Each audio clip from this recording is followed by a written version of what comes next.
low with fluffy dusters that easily trap and lock dust. So, no more step stool? No more step stool. Easily trap and lock dust from hard-to-reach places with the Swiffer Duster. Love it or your money. Let's go! This is Seattle Sports. Streaming through the Seattle Sports app. KIRO AM Seattle. KIRO FM HD2 Tacoma. This hour is brought to you by the Harnish Auto family. Get in the freaking auto! From the Quantum Fiber Studio, this is Brock and Salk on Seattle Sports. Brock Heward and Marcus. Sorry about just Mike. Presented by Simply Seattle. Heward, not exactly Joe Cap there in the pocket. Now here are your hosts, Brock Heward and Mike Saul. Let's get this going on a Brock and Salk show here on Seattle Sports on 710, seattlesports.com, and the Seattle Sports application. Of course, it's a formal Friday, but I kind of also feel like maybe we don't need to do a show today. And Maura, I don't know whether you have the technology capability back there. I know Justin's moved on and you're sort of, operating without some of his expertise. We've got Lyle, who's new. Charles is in today, hanging out as well.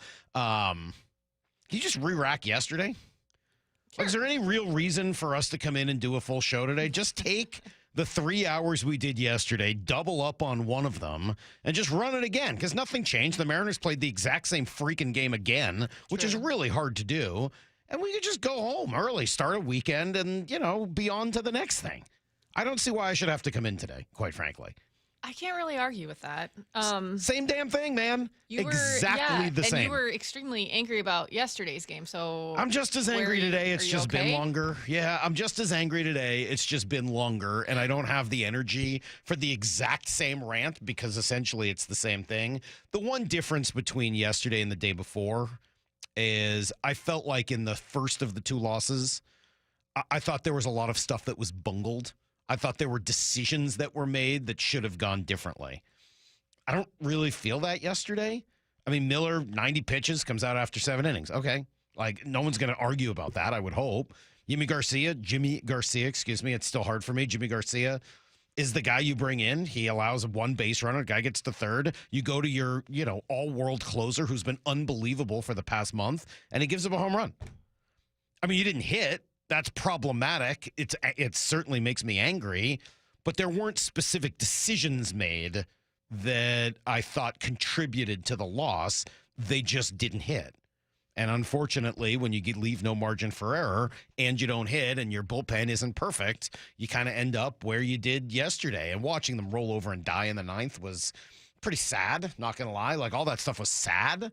But it didn't feel like there were decisions made. So maybe the rant would have been a little different today.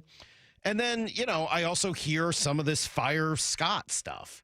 And I guess what I'll say, rather than just coming out arguing, getting mad, I'm not going to get mad about it today. I'm listening. We're going to open up the phone lines a couple times over the course of the morning. I was playing golf yesterday. Morgan, very nice guy, introduced himself, asked me to join their group, which was great. He's a big baseball fan, plays fantasy baseball where you set your lineup every day. Oh, man. I've done that you once. You have to be a real baseball sicko to do that. I did it once, but I was like 24. Like, there's no way I would ever do that again.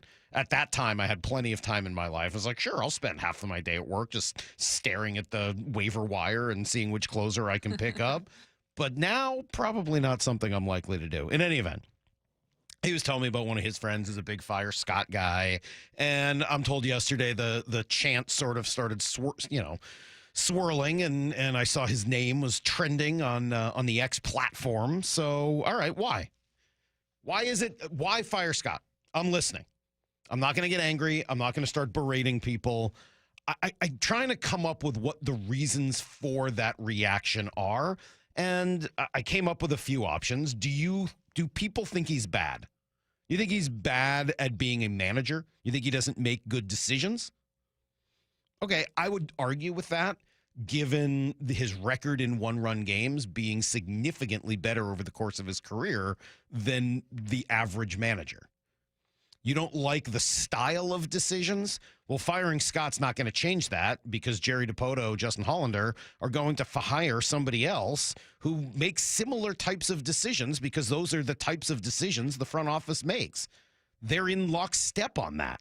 Jerry and Scott get along about as well as anybody because they see the game pretty similarly. Not always, not 100% the same. They argue.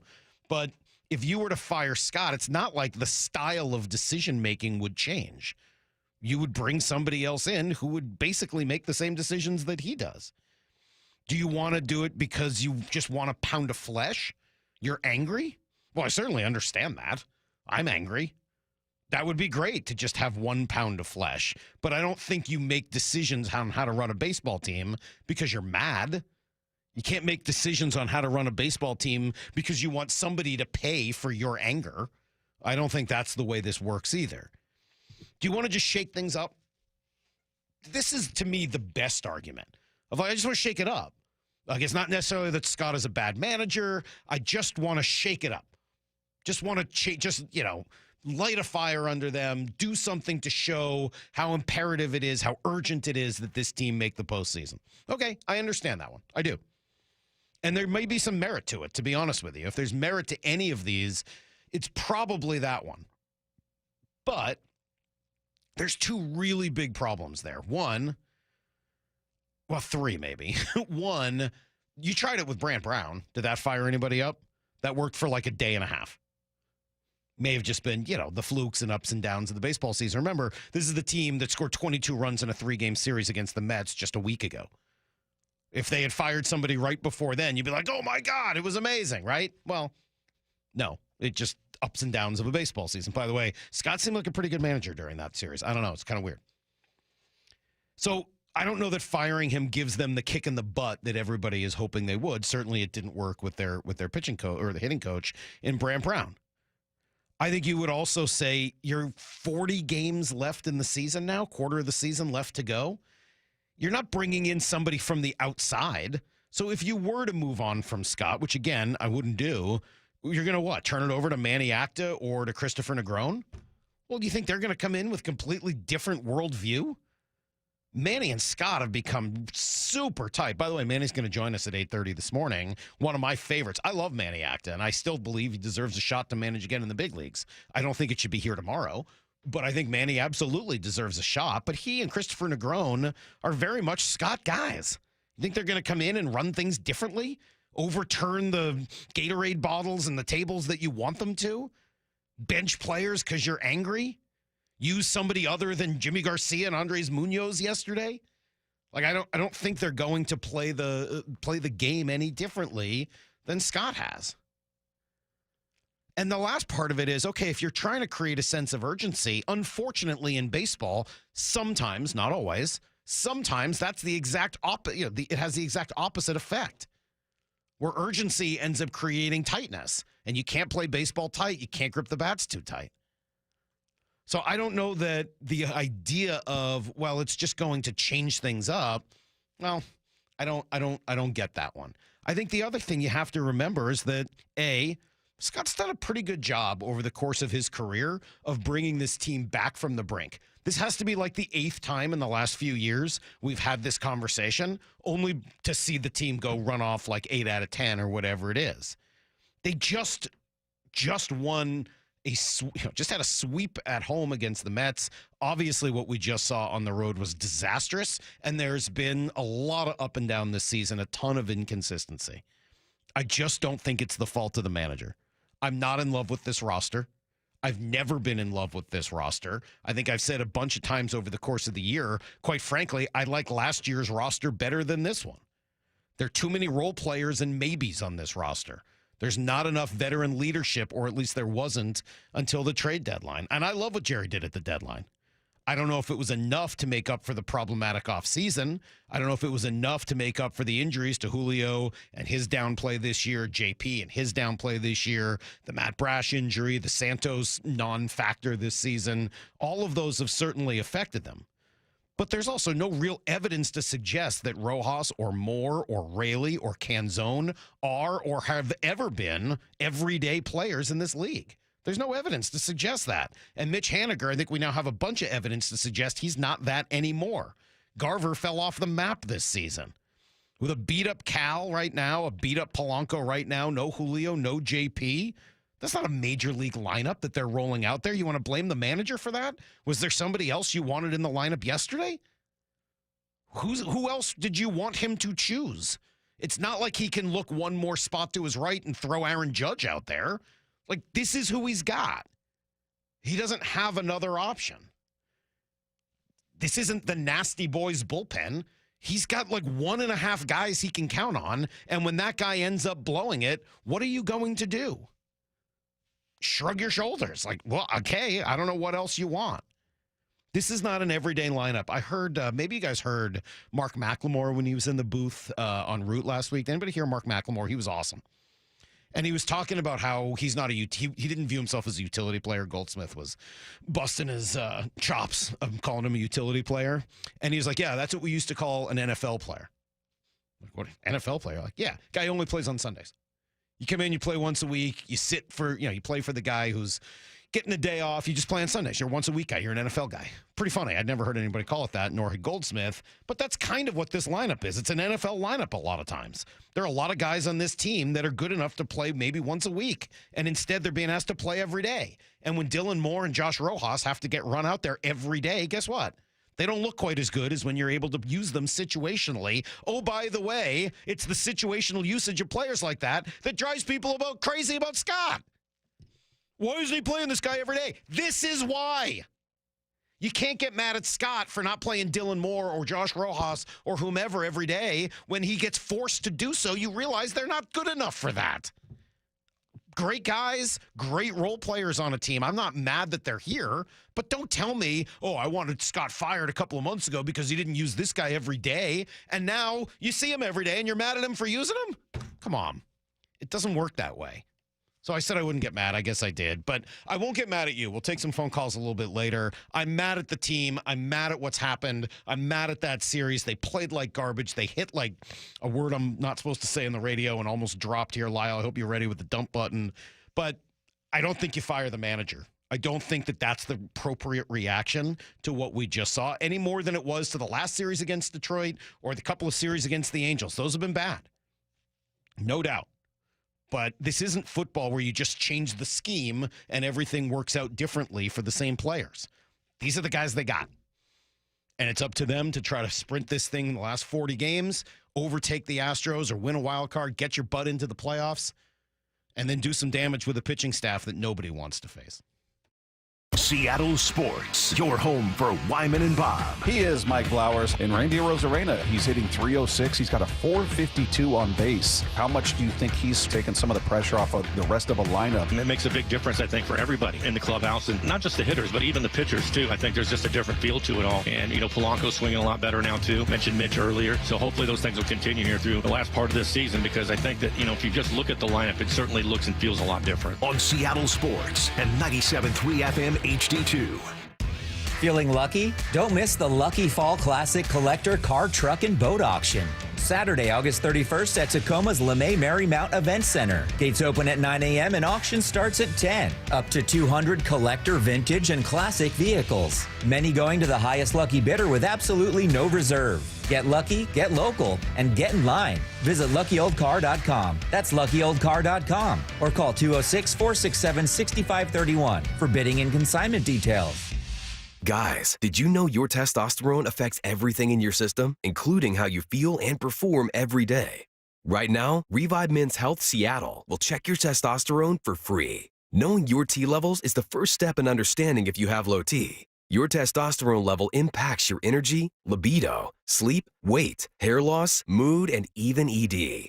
Maintaining an appropriate T level can change your whole life. Most men start to see changes in their hormone levels in their 30s. Experience and results matter. So what are you waiting for? Get your T levels checked today by local, experienced, and trusted men's health experts. They've helped thousands of men since 2011. They're so confident they can help you, they even guarantee it. Call Revive today and schedule your free testosterone test, free exam, and free consultation.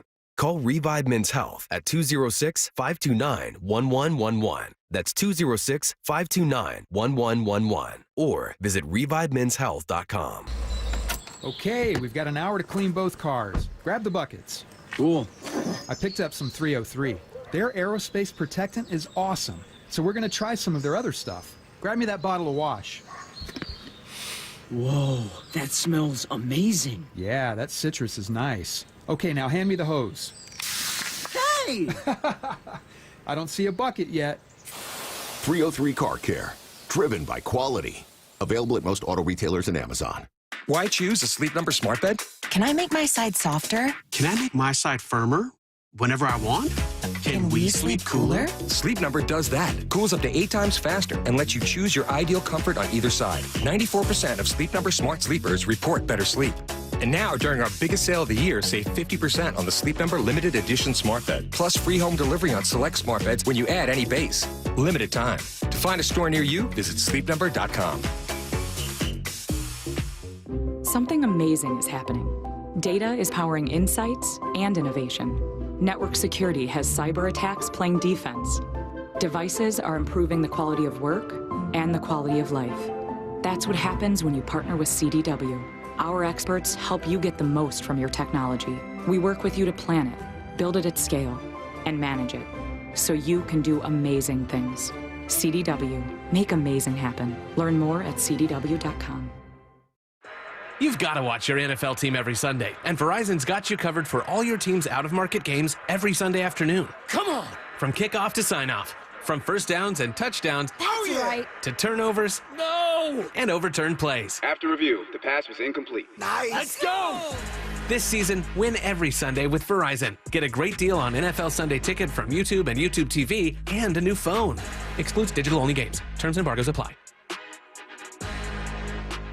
Listen throughout the week to the Mariners Players Spotlight. Ever since I got here, I want to win a World Series in Seattle, and this city's starving for another winning team. Presented by Muckleshoot Casino Resort. Lexus is electrified, and the first ever RZ450e has the performance and range to get you where you need to go. With the exclusive Lexus Direct 4 all-wheel drive technology, Lexus of Bellevue has over 50 RZs available for immediate delivery with electrifying savings. Up to $18,500 lease cash on every RZ450e. Visit LexusofBellevue.com. On approval of credit through LFS, lease cash from Lexus available on select 2024 RZ styles. Must take delivery by September 3rd, 2024. A documentary service fee up to $200 may be added to the purchase price or capitalized costs. See dealership for details.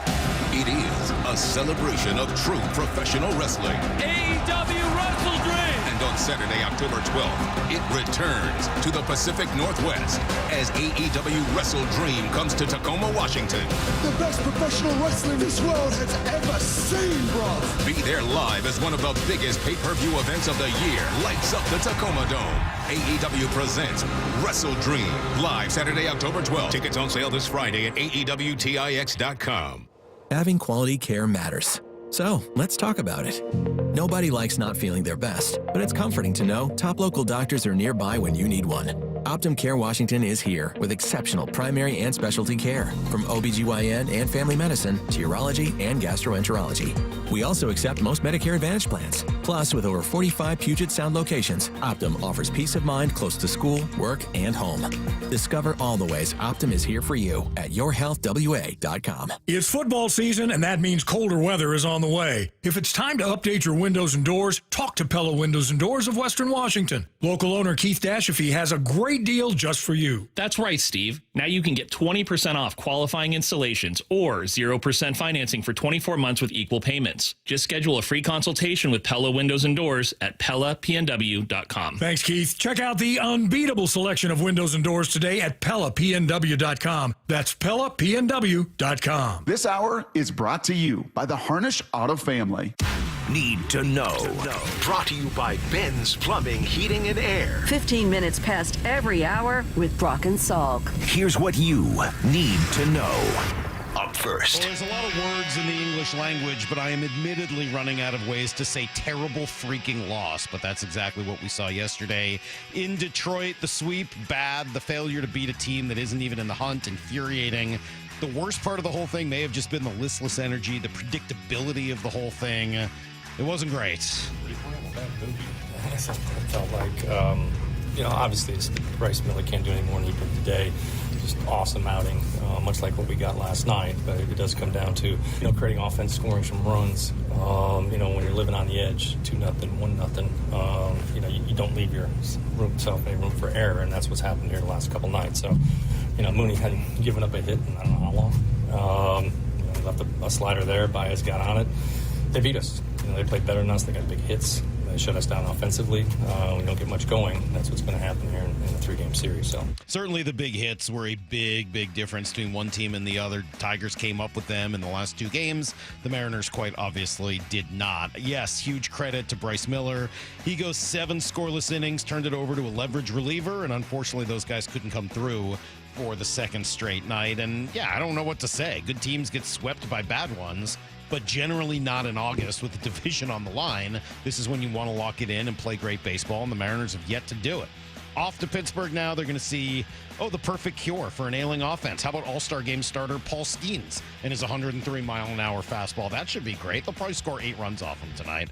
Logan Gilbert goes for the M's. Here's the second thing you need to know. Do we have a changing of the guard? Turns out rookie Christian Haynes didn't just impress Ray Roberts. Yesterday took first-team reps at right guard ahead of Anthony Bradford. Yeah, man. Like I always said from the beginning, it's a competition. So I wanted to see what Christian could do with the ones. Yeah, apparently it was pretty good. I would assume he'll still get playing time tomorrow, given his lack of experience, but could very well be a sign of things to come, and I would say a positive one at that.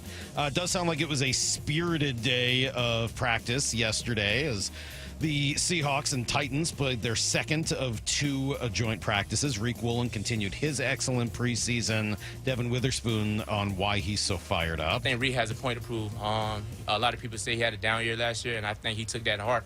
You know what I'm saying? He really don't pay attention to it, but I feel like he want to prove, not to everybody else, he really don't care what everybody else say, but I think he want to prove to himself that he's better than what he was. And well, that's a nice way to walk back what you just said. He wants to prove to everybody who said, he wants to prove to himself. He didn't know about anybody else. Yes, Reek heard everybody say he had a bad year. Guess what? Reek had a bad year.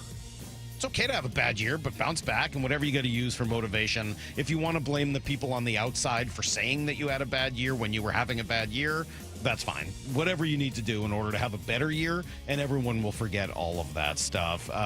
These 2 teams will play tomorrow in Tennessee, although it doesn't sound like too many of the starters will be in there, certainly for the Seahawks. Here's the third thing you need to know. After the long Olympic layoff, the WNBA gets back underway today. Storm are at Atlanta, 4:30, and they're currently in second place in the Western Conference, 17-8.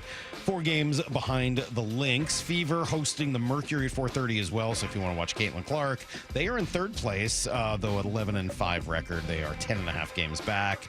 So you want Caitlin Clark and Angel Reese to make the playoffs, according to ESPN.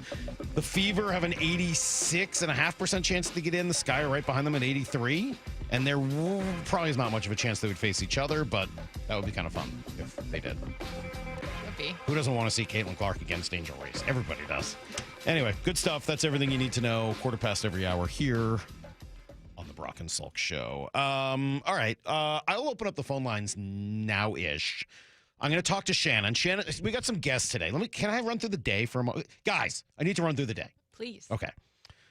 Shannon's going to join us in a couple minutes, and then we'll open up the phone lines for a little while. But I'll open them up ahead of time if you want to kind of jump in ahead, stay on hold for a couple of minutes, listen to Shannon. We'll do 5-10 minutes with Shannon, and then I'll start answering some phone calls on Scott. I would like to hear from you guys how you feel about the manager right now, how you feel about the team in general. What do you want to do? What do you want to do? What do you want the Mariners to do? I'd be interested in hearing some of your thoughts. 866-979-3776. Matt Hasselbeck was out of practice the last couple of days in Tennessee, where he has moved to be with his brother. And Matt's going to join us at 7:30 to give us some of his observations. No G today, as he is, gallivanting around the world. He may be in Hawaii by now. It's hard to say with him. But Manny Acta will join us at 8:30, and then we'll have other stuff to do today as well. So that's kind of where we're at. 866-979-3776 is the phone number. I'll get to some of your calls. What would you like the Mariners to do? We'll dig into that right after Shannon next.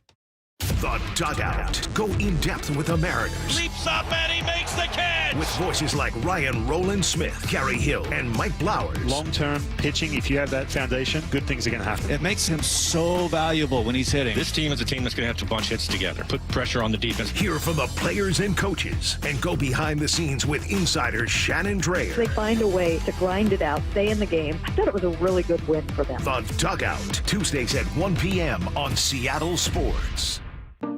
At Fisher Investments, we may seem like other money managers, but we're different. What makes you so different than the rest of us? We ensure clients receive unparalleled service at every step of the relationship. Tell me more. Our investment counselors focus on service over sales, prioritizing clients' needs. How do you make money? We don't sell any commission-based products. We have a simple management fee based on the value of our client's portfolio. So we do better when our clients do better. What about client portfolios? We get to know each client, their finances, family, health, lifestyle, and more, and then we tailor a portfolio based on their specific goals and needs. Your clients really come first then, huh? Yes, we make them a top priority. Our goal is helping them achieve a comfortable retirement. Wow, maybe we are different. At Fisher Investments, we're clearly different. Learn more at FisherInvestments.com. Investing in securities involves the risk of loss.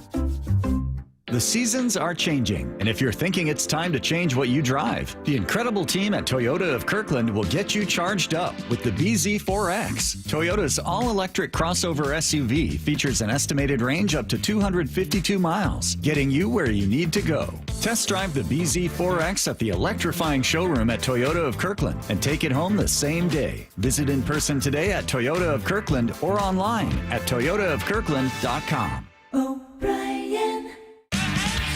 The Cult, live at Muckleshoot Casino Resort, September 23rd. Gather your Cult crew for one of the best live music events in Washington this year.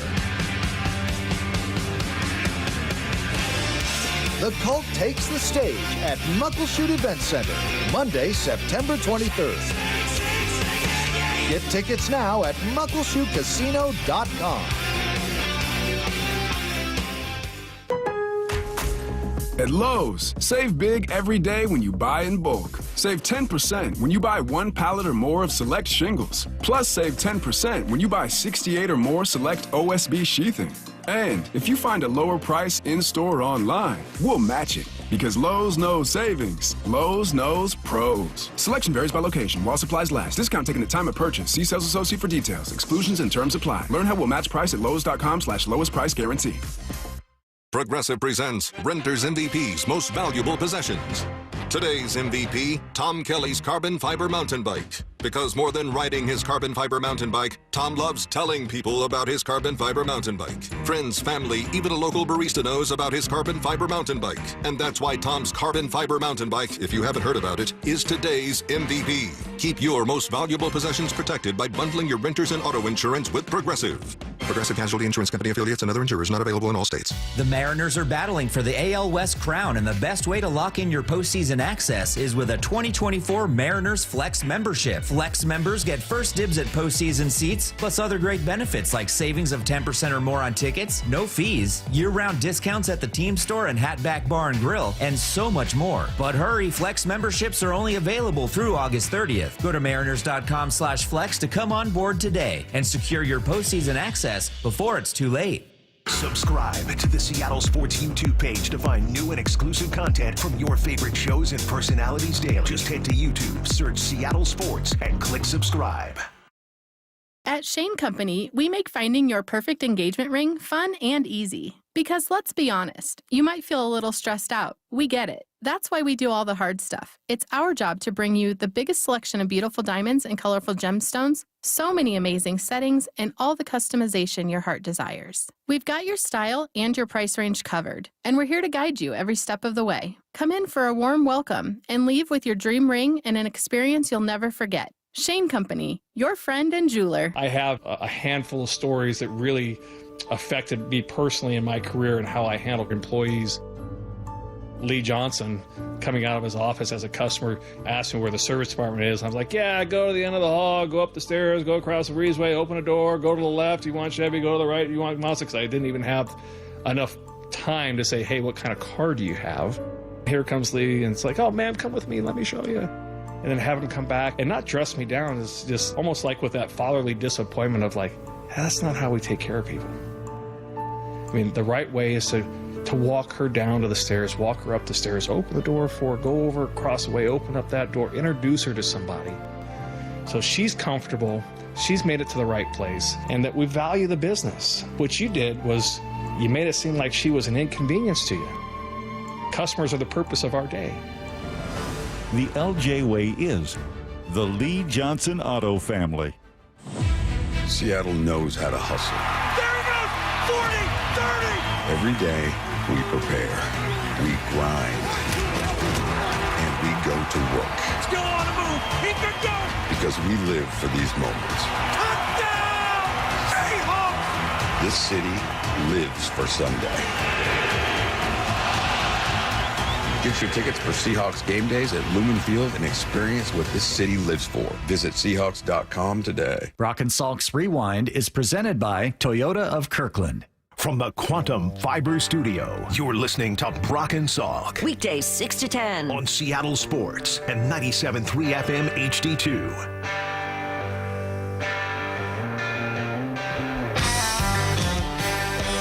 Shannon Dreer is going to join us in just a moment or two, and then I will take your phone calls. What would you like the Mariners to do now?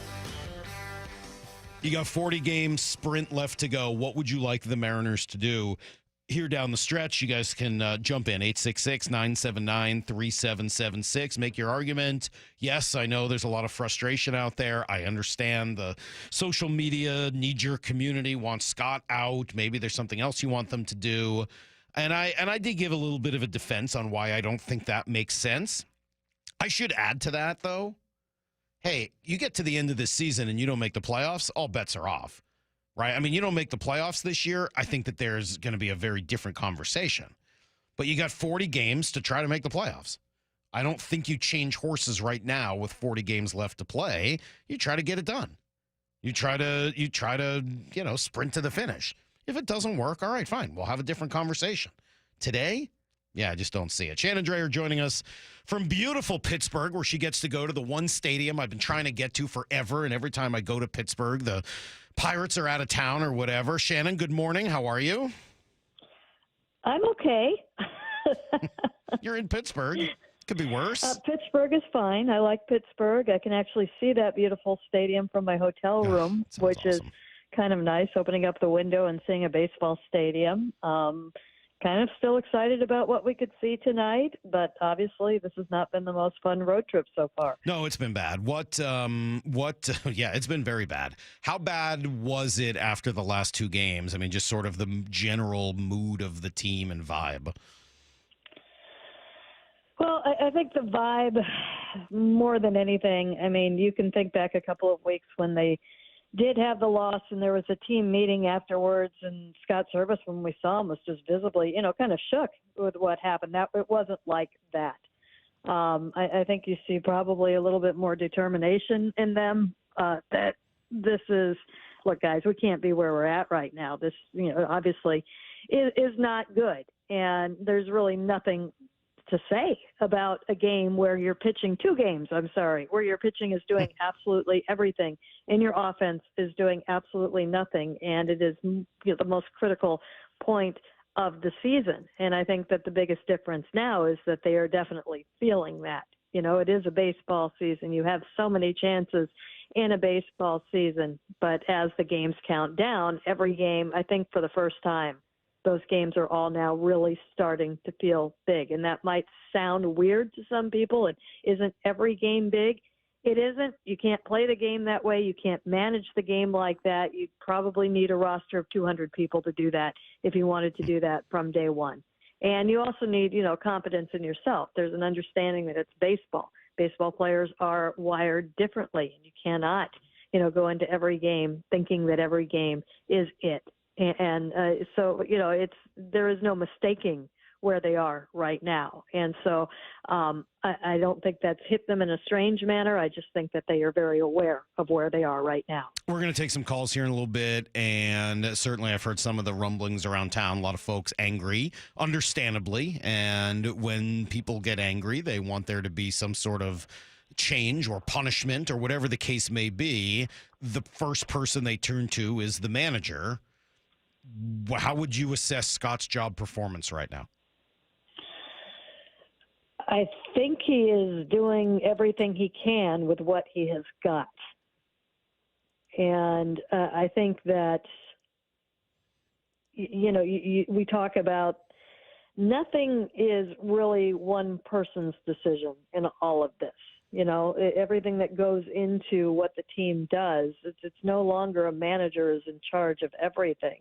There's a whole half of an organization that is involved in what happens with the field. There are hundreds of people that go into, selecting the players, that go into the training programs, that go into the philosophies, that go into daily decisions that are made. So, we've talked about a manager is responsible for, so much fewer decisions and whatnot than he was before. So, I take a look at what he is doing, and this is his roster. This is the organizational philosophies that they have. These are the expectations for him and how to handle all of that. And I do think that, you look at this team, and from the get-go this year and last year, in particular, they are built on pitching. They are built to play close games. They don't go into the season expecting they are going to lead the league in hitting. They think that there are going to be a lot of close games. They have been in a lot of close games, and over the last few years, he's managed them to more one-run wins than anybody. They're not quite as good this year at the extra innings games as they were, and that's even more of a crapshoot, I think, because on the pitching side. Than he was 2 years ago. And, largely you're getting that job done, but that's how this team was built. So I think the things that he is doing, the things that he has control of, the fact that the clubhouse, through all the ups and downs and the roller coasters and the highs and the lows of this season, has stayed together, and that they have created the atmosphere that you can welcome in players. I think that he has, for the most part, kept up his end of the bargain. And when you're talking about, fire somebody right now, to what end? Because it's not one person. It's many, many, many, many people, most that you cannot see. The other thing I don't like about that is that's purely an emotional decision. That is not going to change anything. I believe at this point, and I said the same thing this time last year, and I said it throughout the entire offseason, if they fail this year, and failing is not making the postseason. Mm-hmm. That is then, and I mean, their goal has been win the division. Let's be honest about that. It's not just the postseason, get in and ride your pitching. It's win the division. And as it's turned out, and this might be a surprise to many, that's probably your only avenue. The wild card is not completely out, but it's fainter than it has been in past years. Everything needs to be on the table at the end of the season. You have to look at absolutely everything. Yep. But that's when you make thoughtful decisions. Yeah, you don't make thoughtful decisions at this point. That's an emotional decision. I would tend to agree with every single thing you just said there. And just very quickly, because you mentioned the clubhouse, and I'm sure when I take calls here in a little bit, it'll be one of the things I hear. Does Scott have the clubhouse? I believe he does. Okay. That's a pretty simple answer. Last thing, Shannon, and we'll let you get on with your day in Pittsburgh. How is it in Pittsburgh? Nice weather in Pittsburgh? Right now it is, but that's not what we're seeing in the forecast. Oh, really? Yeah, there is rain forecast throughout the entire weekend at different times of the day at different percentages. We all have access to the same information. I'm not a meteorologist. I just hope we don't get into a situation where the starters get, ready for the game, get out there for an inning or two, and you lose them. I mean, if that's how it happens to Paul Skeens, it wouldn't be like the end of the world, I guess. I don't know. How is Julio? What? Any update, any thoughts on where Julio is at? Yeah, I'm not sure. He did go in yesterday morning until Scott Service said he wanted to play, and Scott thought it would be best now. Let's give you another day at this point. And he did have the batting helmet on and bat in hand at the end of the game last night. I think he could have pinch hit at any point, so I don't know how sincere that was, because I think you could have seen him in the game and you didn't. So we're just going to have to wait and see with him. Is that why Scott should be fired for not playing Julio yesterday? Are you serious? No, I'm joking. Okay. I thought Julio was going to get a day off yesterday either way, was sort of my guess, was that after playing 2 games in a row and just coming back, that maybe he just would have had an off day even if it hadn't been for tweaking it the night before, but certainly made it a lot easier after tweaking the ankle. Yeah, and that's how you have to play that. There were decisions, and you could have, and he played. Julio very much played into this. He wants to be playing right now. He wanted to come back.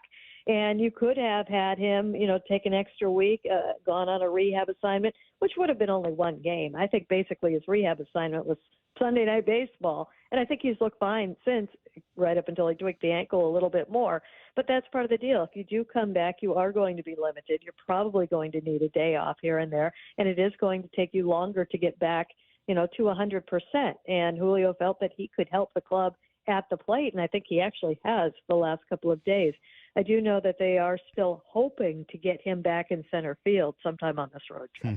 All right, last thing for you, and then I'm going to open up the phones to ask the exact same questions. If you guys are listening and you want to answer this after Shannon, 866-979-3776 is the phone number. What would you do right now if you were the Mariners? I don't know what you can do. I mean, it's up to the players on the field. If I could do one thing, and this is me, and I don't even know if it's right, I would try and somehow solidify the lineup and maybe not have as much change every day. But there's not, this is your team. You've got to go out and play. Your offense has got to come through. Mm-hmm. Makes sense to me. And unfortunately, I look at that offense and I see 4 or 5 guys getting a lot of playing time that I don't know have ever proven they're major league everyday players. And unless those guys get on another hot streak like each of them has had at some point this year, it's hard for me to see how Rojas, Moore, Raley, Canzone, et cetera, like none of those guys have ever shown to be major league players or major league everyday players.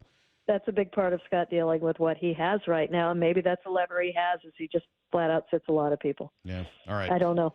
Shannon, great stuff. I'm sorry you had to watch the same game twice in a row. It was a little sequel action for you, but hopefully things get better, and you do get to see a great pitching matchup tonight with Logan Gilbert and Paul Skeens.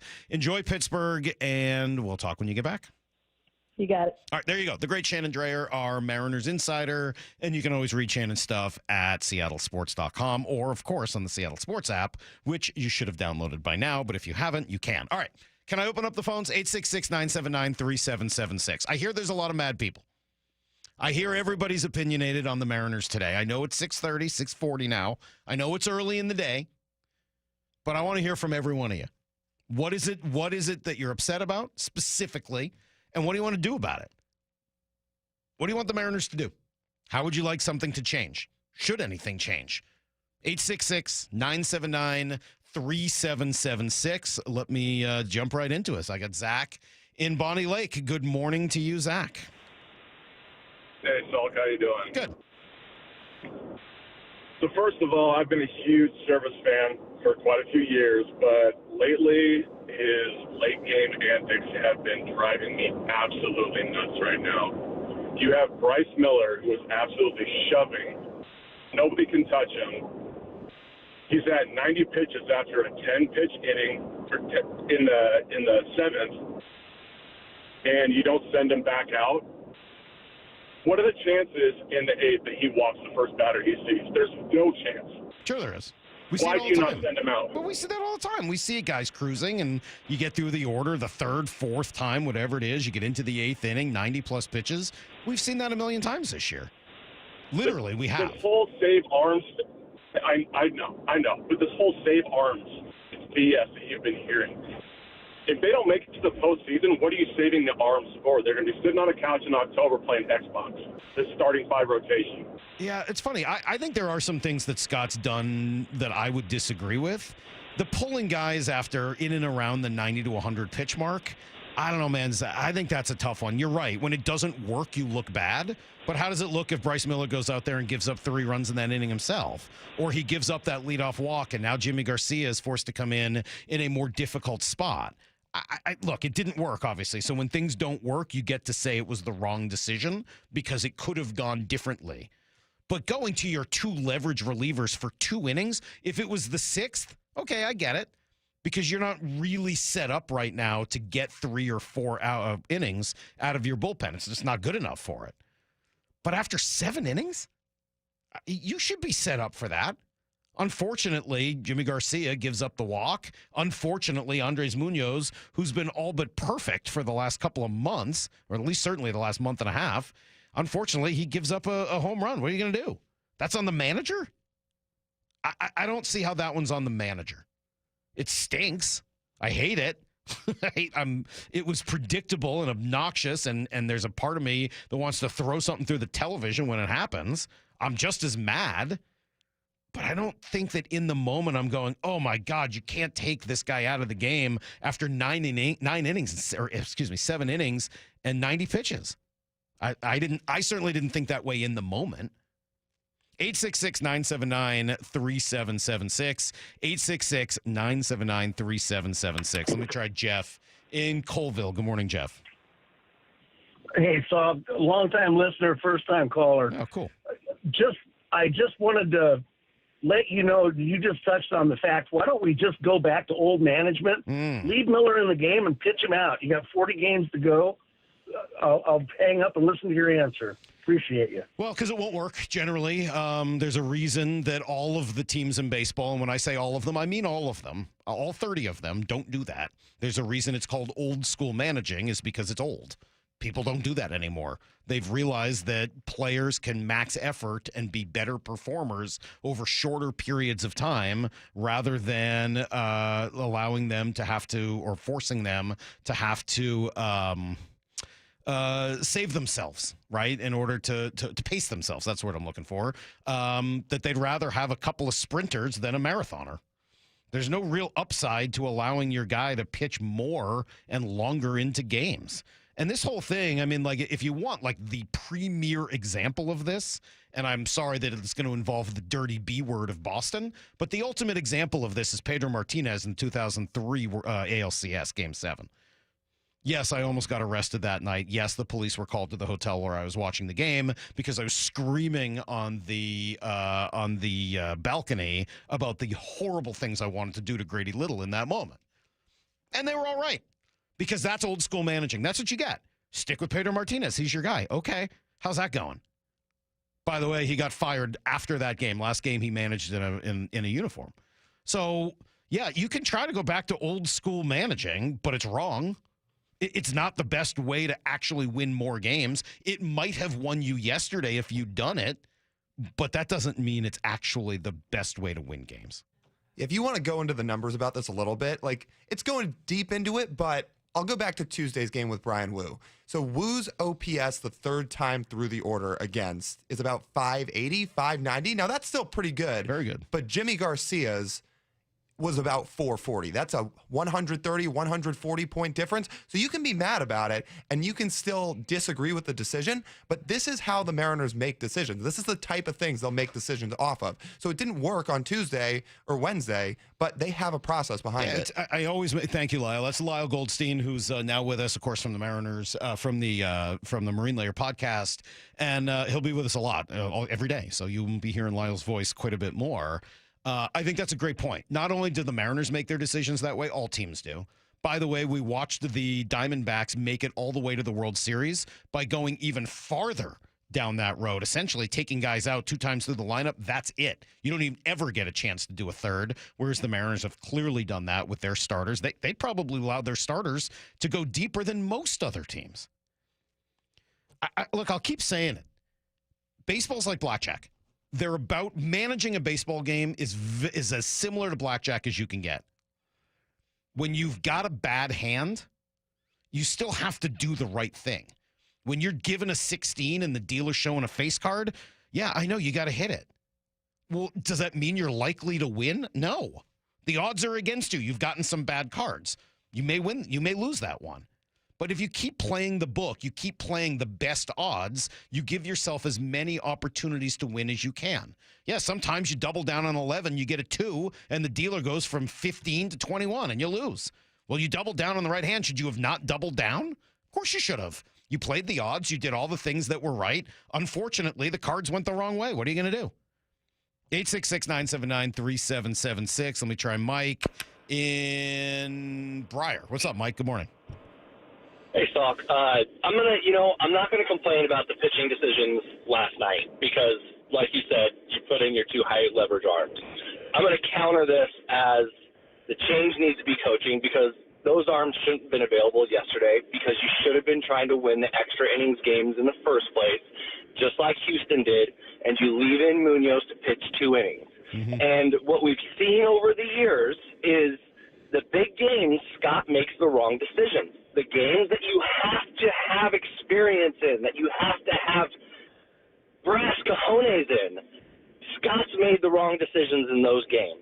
And as much as, the guy seems nice, and I know you guys, nobody wants to call for anybody's jobs, and it's not a real good thing to do. It doesn't make you feel good at the end of the day.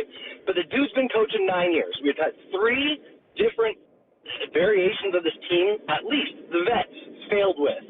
The young and up-and-comers, hopefully you get some spark. If you have a great manager like the Rays, you get something out of them, you might make the playoffs, whatever. Failed.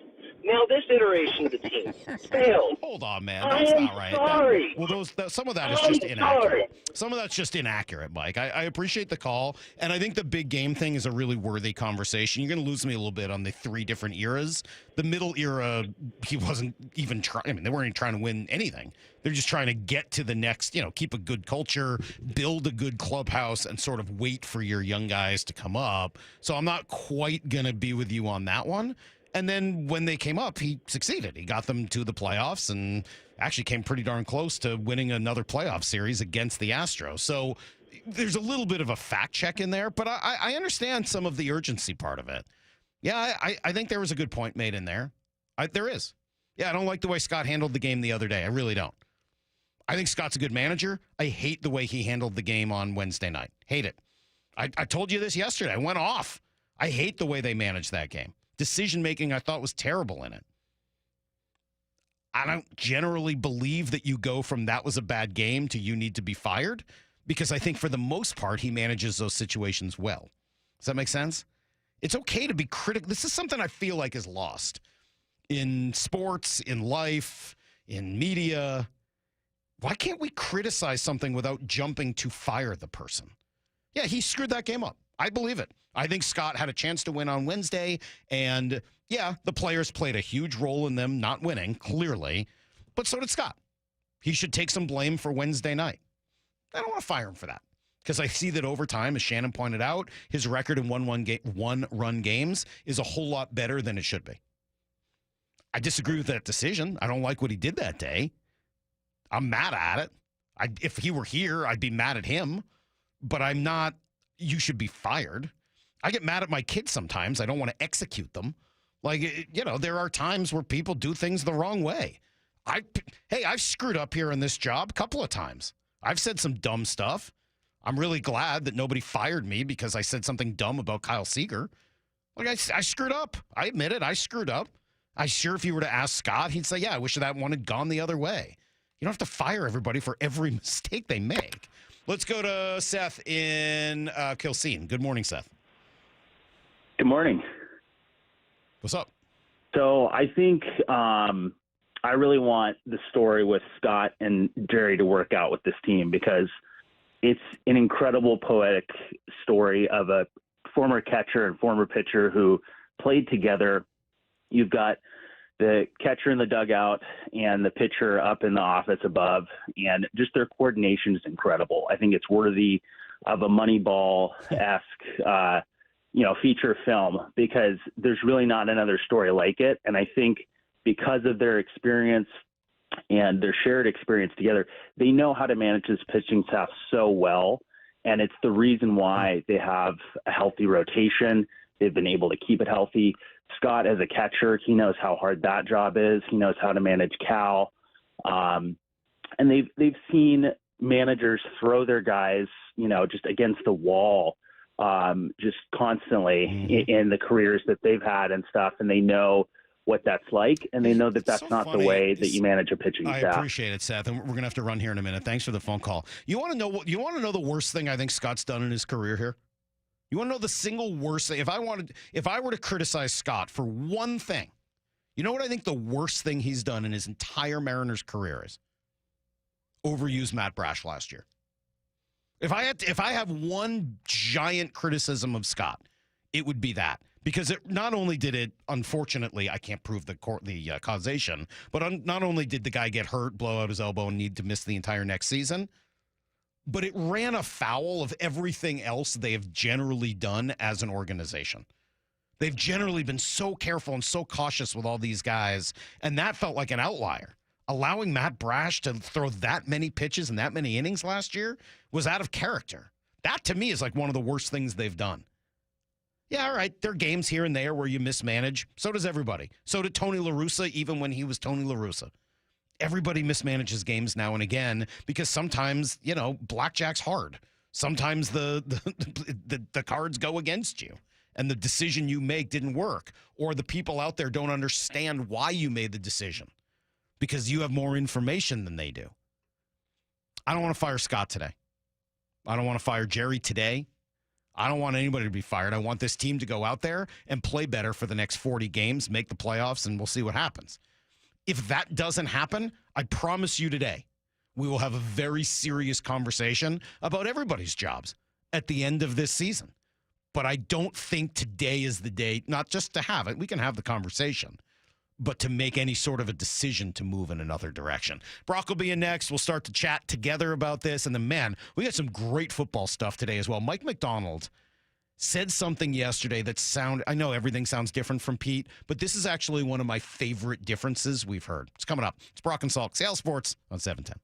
It's a new era for the Seahawks. These players love to play for them. We're trying to push the envelope, trying to win on the margin. That's the only way to go about it, to win in the NFL. There's a person that we can believe in. And Seattle Sports will take you behind the scenes as the team gets ready for the 2024 season. This is a new coaching staff and a new philosophy. We got a genius as the head coach, just having the whole team buy in, and we all football geniuses. That's what it feels like for real. We are Seattle Sports, the home of the Seahawks. Matt Coker here with West Coast Men's Health. In the past 5 years, we've seen thousands of men at our clinics. Most guys tell us the same story, that in their early 50s, it's not that they couldn't function, they just needed help. They started taking Viagra, and it worked great at first. But after a few years, it stopped working. The problem is that their arteries had become more restricted since they started taking it, because Viagra does not unclog arteries. Here at West Coast Men's Health, we use acoustic wave therapy to target the real problem. We break down plaque and clear up the arteries so blood can flow like it did in your 20s. This restores function. And guys, listen to this. You won't have to take a pill anymore. So if this sounds like you, give West Coast Men's Health a call today and see how we can help. With clinics in Redmond and Tacoma, call 206-519-6541. That's 206-519-6541. 206-519-6541. Online at westcoastmenshealth.com. Sinking or uneven concrete around your home? You need to call Matt Vey Foundation Repair. Hi, I'm Matthew Cote with Matt Vey Foundation Repair. If you have an uneven, cracked driveway, sunken sidewalk, or sagging cement porch, we offer an easy and cost-effective solution. When you call Matt Vey, you'll get a realistic bid, meticulous cleanup, and a lifetime warranty. No one else offers that kind of guarantee. For your free evaluation, call 8449-MATT-VEY or visit gomattvey.com. Do it the right way, the Matt Vey way. Rock built, rock solid. The Puget Sound Boys and Girls Club means a safe place for our kids to grow, to have fun, to build relationships, and become themselves. Because of partners like Boeing, we're able to do a lot. It's super exciting for our kids to know that Boeing volunteers are here to help them, to have fun with them, to create good experiences. It provides a brighter lens for their future. It is a celebration of true professional wrestling. AEW Wrestle Dream! And on Saturday, October 12th, it returns to the Pacific Northwest as AEW Wrestle Dream comes to Tacoma, Washington. The best professional wrestling this world has ever seen, bro. Be there live as one of the biggest pay-per-view events of the year lights up the Tacoma Dome. AEW presents Wrestle Dream, live Saturday, October 12th. Tickets on sale this Friday at AEWTIX.com. Feeling lucky? Don't miss the Lucky Fall Classic Collector Car, Truck, and Boat Auction. Saturday, August 31st at Tacoma's LeMay Marymount Event Center. Gates open at 9 a.m. and auction starts at 10. Up to 200 collector, vintage, and classic vehicles. Many going to the highest lucky bidder with absolutely no reserve. Get lucky, get local, and get in line. Visit LuckyOldCar.com. That's LuckyOldCar.com. Or call 206-467-6531 for bidding and consignment details. Get in zone, AutoZone. Welcome to AutoZone. What are you working on today? Gotta change my oil. How about Valvoline Restore and Protect? It restores and protects your engine to run like new. Get in zone. It restores your engine to like factory clean? and protects. Get in zone. So Valvoline Restore and Protect restores and protects. Now you can get 5 quarts with an STP Extended Life Oil Filter for $37.99. Get in zone. AutoZone. Restrictions apply. Hey, what are you doing up on the step stool? About to clean these light fixtures. The whole family's coming over. And if there's even a speck of dust in the house, my abuela will find it. Here, I got a Swiffer duster to help with that. A Swiffer what? A Swiffer duster. It has this cool extendable handle that reaches 6 feet to get high and low, with fluffy dusters that easily trap and lock dust. So, no more step stool? No more step stool. Easily trap and lock dust from hard-to-reach places with the Swiffer duster. Love it or your money back. This is an ad by BetterHelp. What are your self-care non-negotiables? Sometimes it's hard to make time for the things that keep you healthy, but being consistent with self-care is like working a muscle. And when life gets crazy, that muscle keeps you strong. Therapy is the ultimate self-care, and BetterHelp makes it easy to get started with affordable online sessions so you can do it from anywhere. Never skip therapy day with BetterHelp. Visit betterhelp.com/like today to get 10% off your first month. Are you ready to build your company's dream team? Just like in sports, finding skilled players is essential for success. With Robert Half's winning combination of specialized recruiting professionals and award-winning AI, we'll help you find the MVPs and key role players who will have you hanging banners in the rafters. Because in business, it's all about having the experienced team on your side. At Robert Half, we know talent. Visit roberthalf.com today. Let's go! This is Seattle Sports. Streaming through the Seattle Sports app. KIRO AM Seattle. KIRO FM HD2 Tacoma. Home of the Seahawks, Mariners, and everything Seattle sports. Give me a freaking auto! From the Quantum Fiber Studio, this is Brock and Salk on Seattle Sports. I don't read the internet, guys. Take the bull by the hands. Styled by Simply Seattle. And Brooke Eward. And Brooke Eward. Now here are your hosts, Brock Eward and Mike Salk. Well, if Wednesday night was brutal, what was that? Predictable, I guess, probably more than anything else. Inept offense, horrendous execution in key moments, and yet another incredible start wasted by an offense that just can't score and a bullpen that right now can't hold the lead. Brock, good morning. Good morning, Michael. But is it? But is Yeah, it? But is it? But is it really a good morning? It is. It's Friday. It's still kind of a good morning. It's still pretty good. It's a golf day. It's Yeah, so mad you can get. it's summer of Salk. The It's sun is summer of out. It's Salk. August. Come on, people. It's golf. Come on. Going down to the home course today. How mad can you be? How mad can you be in the summer? Oh, they can be mad. Yeah, pretty mad. There's a lot of people. You've been pretty really mad yesterday Yes. and today.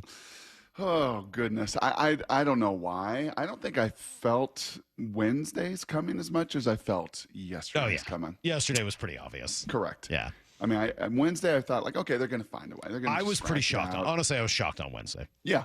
Yep. When that ball left the park, it's like, wait, what? They're going to win this game. What the heck just happened? And I think that's why there was so much anger. Yes. Yesterday, you almost felt resigned to it. Yeah, yesterday you're like, oh my gosh. I mean, they just gifted you a run. I mean, they walked you 4 times. That's did. the only run you scored. And then a dude with a 6.5 ERA that has just been on the struggle bus all season just shuts you down for 6+ innings. I mean, you get one hit off of Mayada, whatever his name. I mean, there's good. Tonight's going to be elite. I mean, tonight is really good. Scooble's elite. We've seen plenty of elite. But then when you've got guys that are, low 90s and just throwing 80-mile-an-hour spin and just again and again and again, you're hearing Blowers and Sims and the rest of them like, well, that was in the middle of the plate. Oh, that's one that's out there. That's 2-1 count. That's one you gotta hit. Yeah. I mean, gosh. Yeah, you didn't really you didn't deserve to win that game. No. I mean, it really, really stinks that you have a walk and Mooney gives one up, and it really, really, really stinks.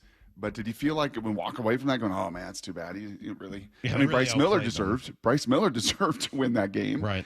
But that was about it. That's about the only single individual on that roster that could leave that building going, man, I deserve better than that, because the rest got exactly what they deserved.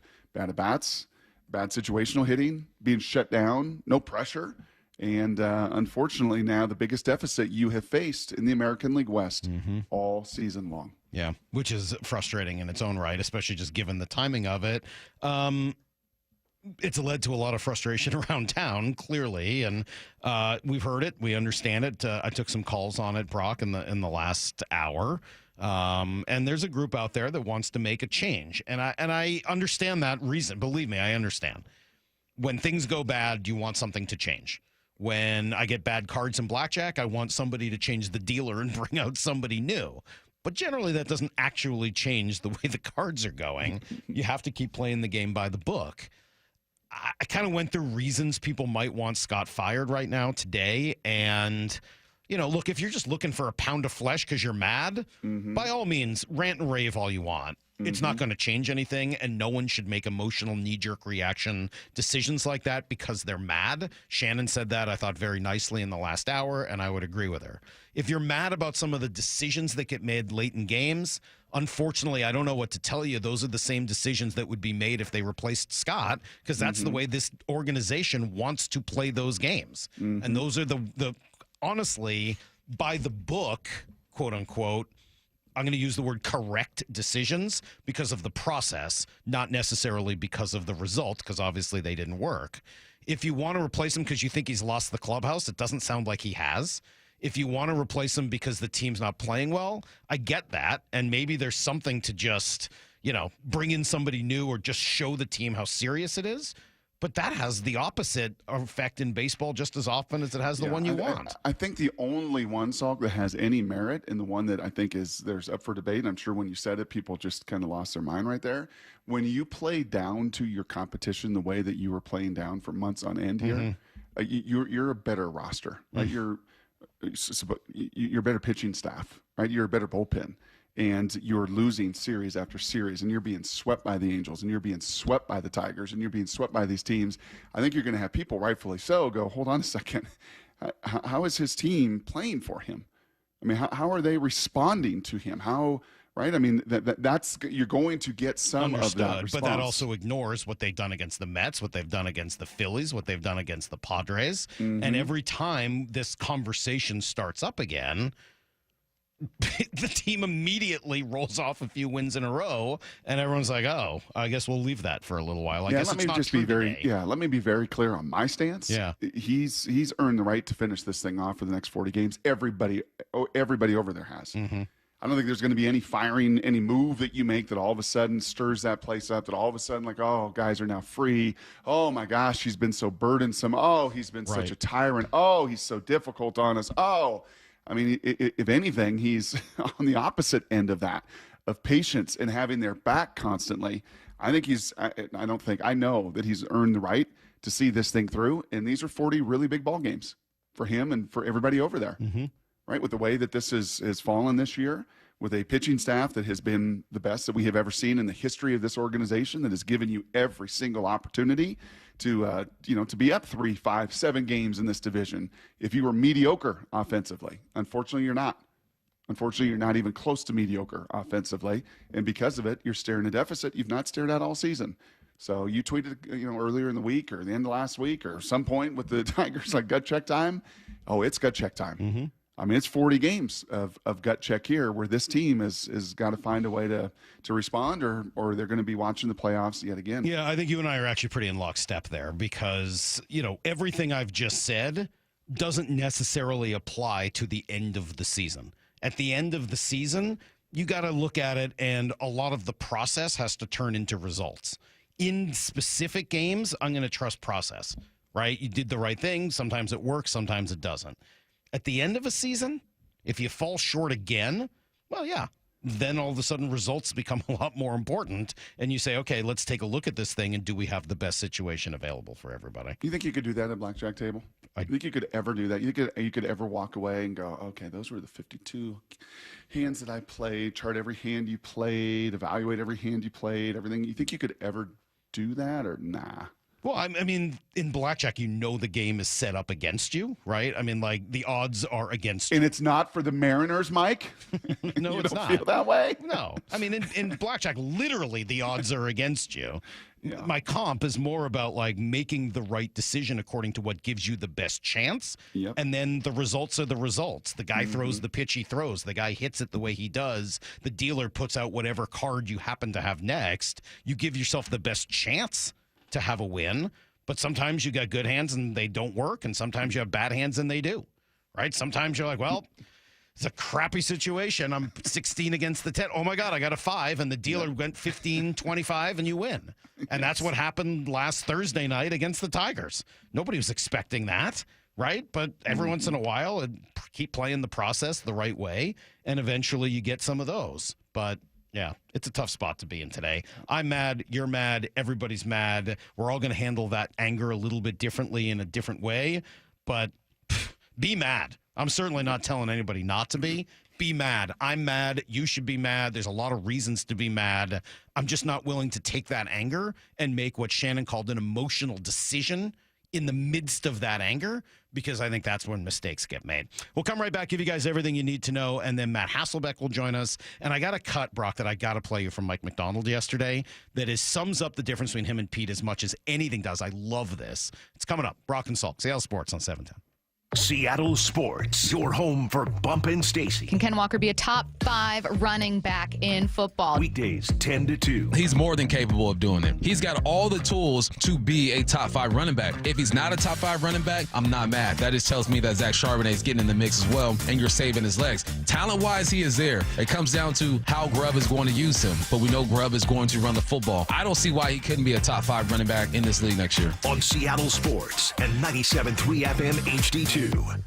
Having quality care matters to everybody. So, let's talk about it.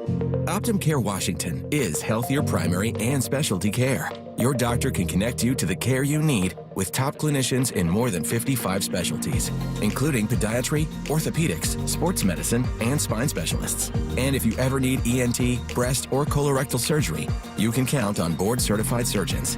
For top local doctors focused on you, connect with Optum at yourhealthwa.com. Simply Seattle, presenting sponsor of the Brock and Salt Show, is your one-stop shop for all things Seattle sports. New Seahawks and UW gear you see worn by the players. Use code Seattle Sports 15 for 15% off every order. SimplySeattle.com.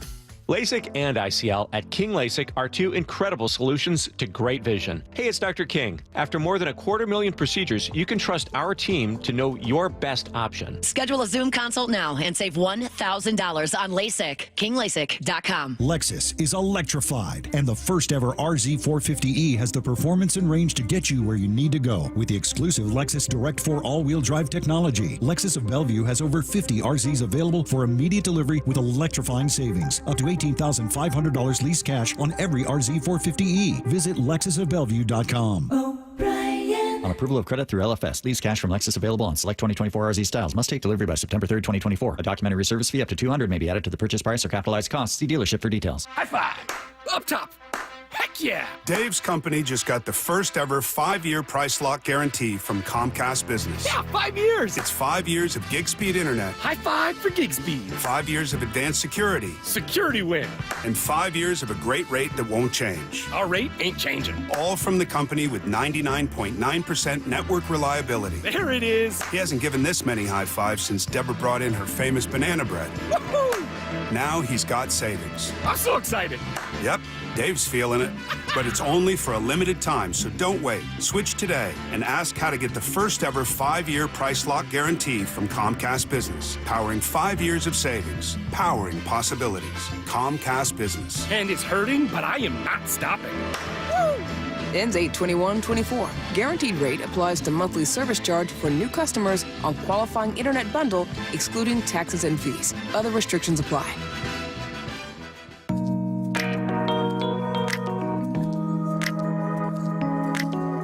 Key here is employee satisfaction. There is no expectation for customer satisfaction if the people that work with us don't feel taken care of and supported and loved. I'm proud of this, the Lee Johnson Auto family. I'm proud of our stores. And I need everybody to share in that mindset, because it makes a better experience for the customer. It also makes it a better place to work. Walking away from an interaction with a customer that says, I can't believe how easy this was. I can't thank you enough for helping me. Receiving a handwritten letter that's personalized to a salesperson or service advisor or a technician expressing gratitude, and then taking that home and sharing that with your family and hanging that on your refrigerator, that's the difference. The LJ way is the Lee Johnson Auto family. For Down Territory, going inside the game with Michael Bumpus. I like this. More quarterbacks should start doing this. Every day at 11:15 and 1:15 on Bump and Stacy. 1877 Cars for Kids. KARS Cars for Kids. 1877 Cars for Kids. Donate your car today. Donate today at carsforkids.org. That's cars with a K. Your car can be picked up as soon as the next day. Receive a tax deduction and vacation voucher. 1877 Cars for Kids.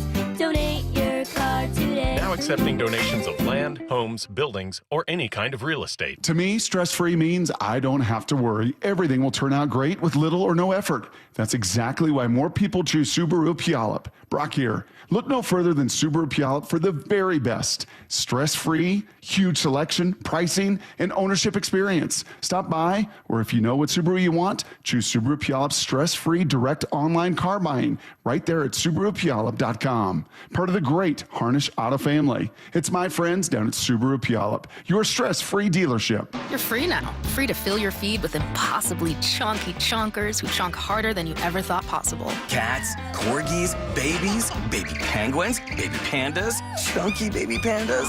Free to make your smart devices do silly things. Free to open a world of remote work and a portal into Gametopia. Who's the boss now? Free to be everything you imagine, and then some. That's how it feels to have Quantum Fiber Internet.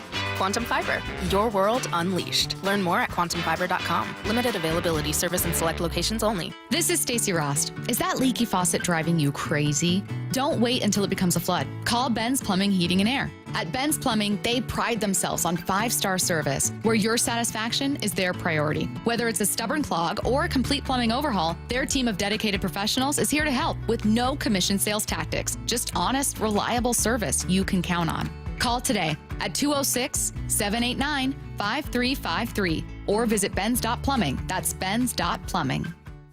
Need to know. Brought to you by Ben's Plumbing, Heating, and Air. 15 minutes past every hour with Brock and Salk. Here's what you need to know.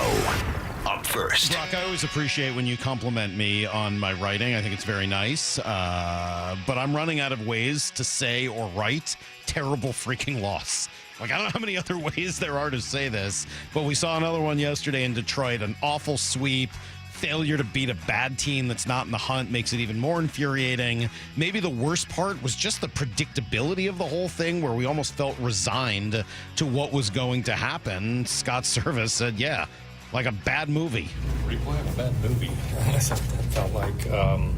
Obviously, Bryce Miller can't do any more than he did today. Just awesome outing, much like what we got last night. But it does come down to, creating offense, scoring some runs. When you're living on the edge, 2-0, 1-0, you don't leave yourself any room for error, and that's what's happened here the last couple nights. So, Mooney hadn't given up a hit in I don't know how long. Left a slider there. Baez got on it. They beat us.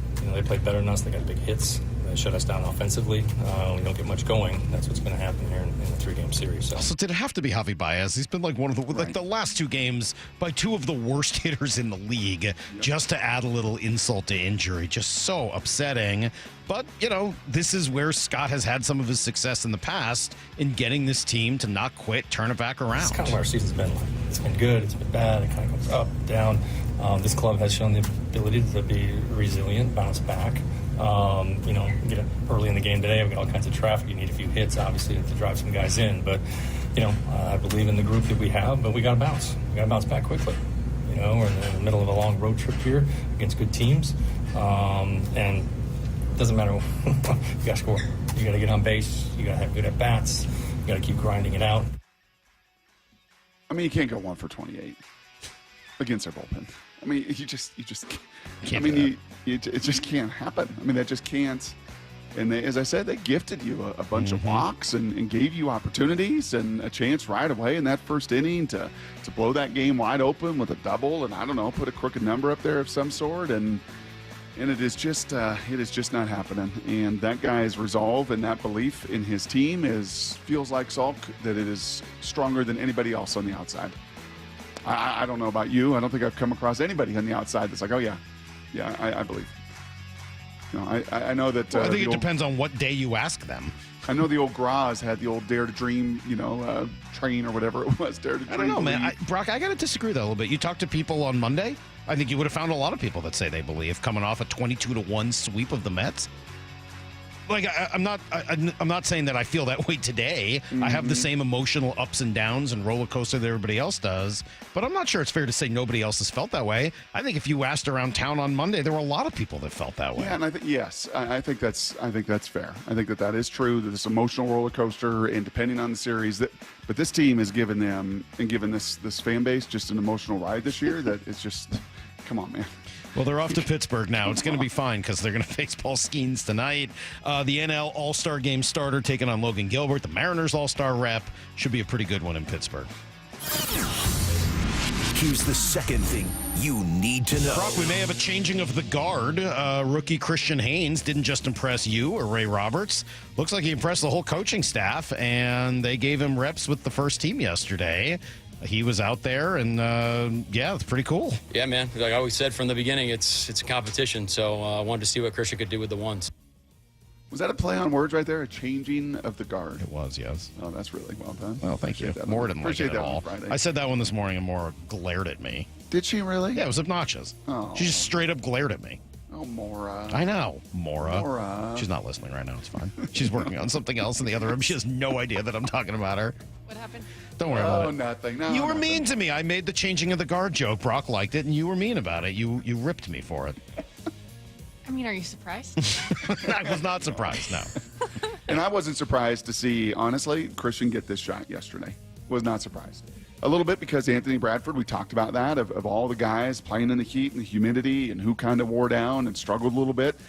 He did not have a great first practice. And Christian Haynes had a great first preseason game, and you want to see him. And he was mixing it up with Jeffrey Simmons now.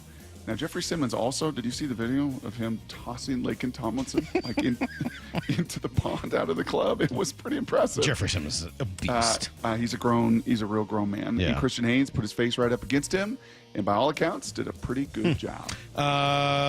Sounds like the secondary really was, standout performance really this whole week, but especially yesterday. Witherspoon had another really good day. Well, that's Spoon. I mean, I know we do the joking thing back and forth, and but we love him, and he is a great player, and we expect great things out of him. And for him to make plays on the ball like he did today, that's what our team needs, and that's we're happy for him when they make those because he's working his tail off.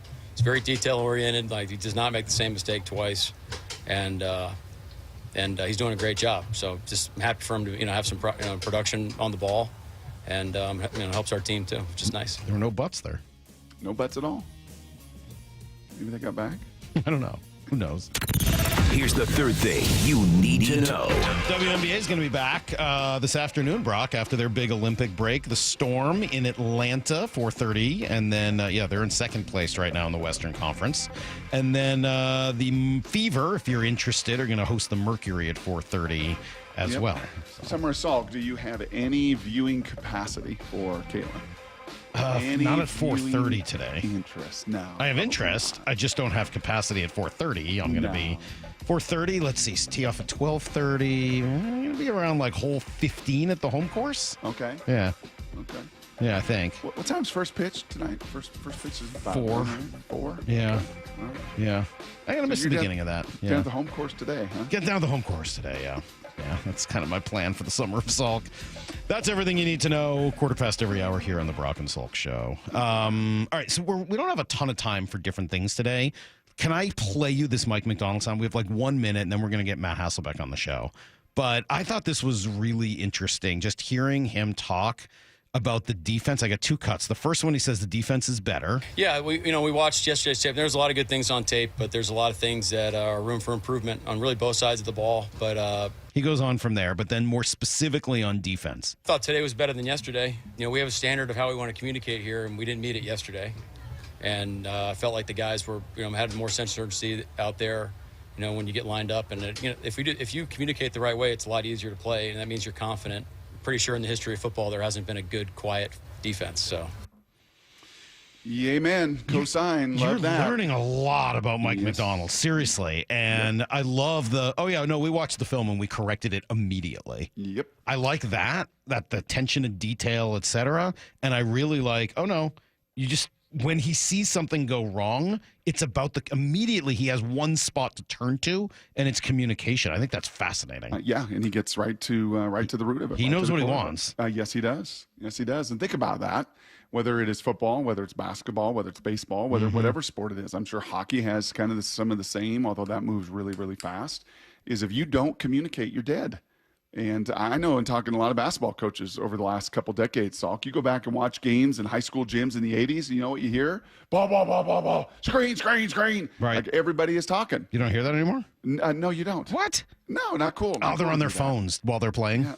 Not cool to do that. It's hard to yell screen when you're busy looking at Instagram reels. I get it. TikTok really makes it difficult to yell ball when the shot goes up in the air. A lot harder to find voices. A lot harder to find alphas. A lot harder to find people that are willing to put themselves out there, right, and do that kind of communication. Matt Hasselbeck, great communicator. Great communicator. You hear him tell people to get in the freaking huddle. It's pretty impressive. He'll join us next. He watched practice the last couple days. That's coming up. Brock and Salk, Seattle Sports on 710.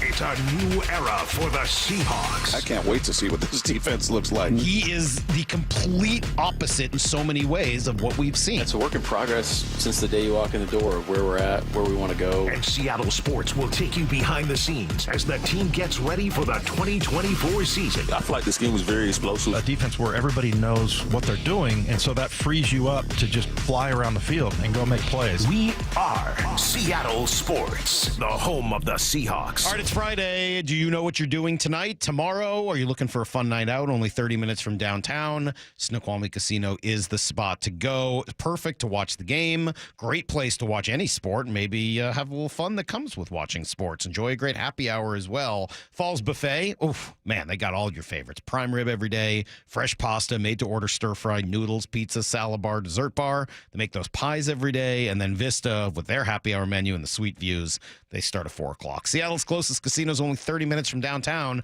Online at snocasino.com. It is Seattle's closest Snoqualmie Casino.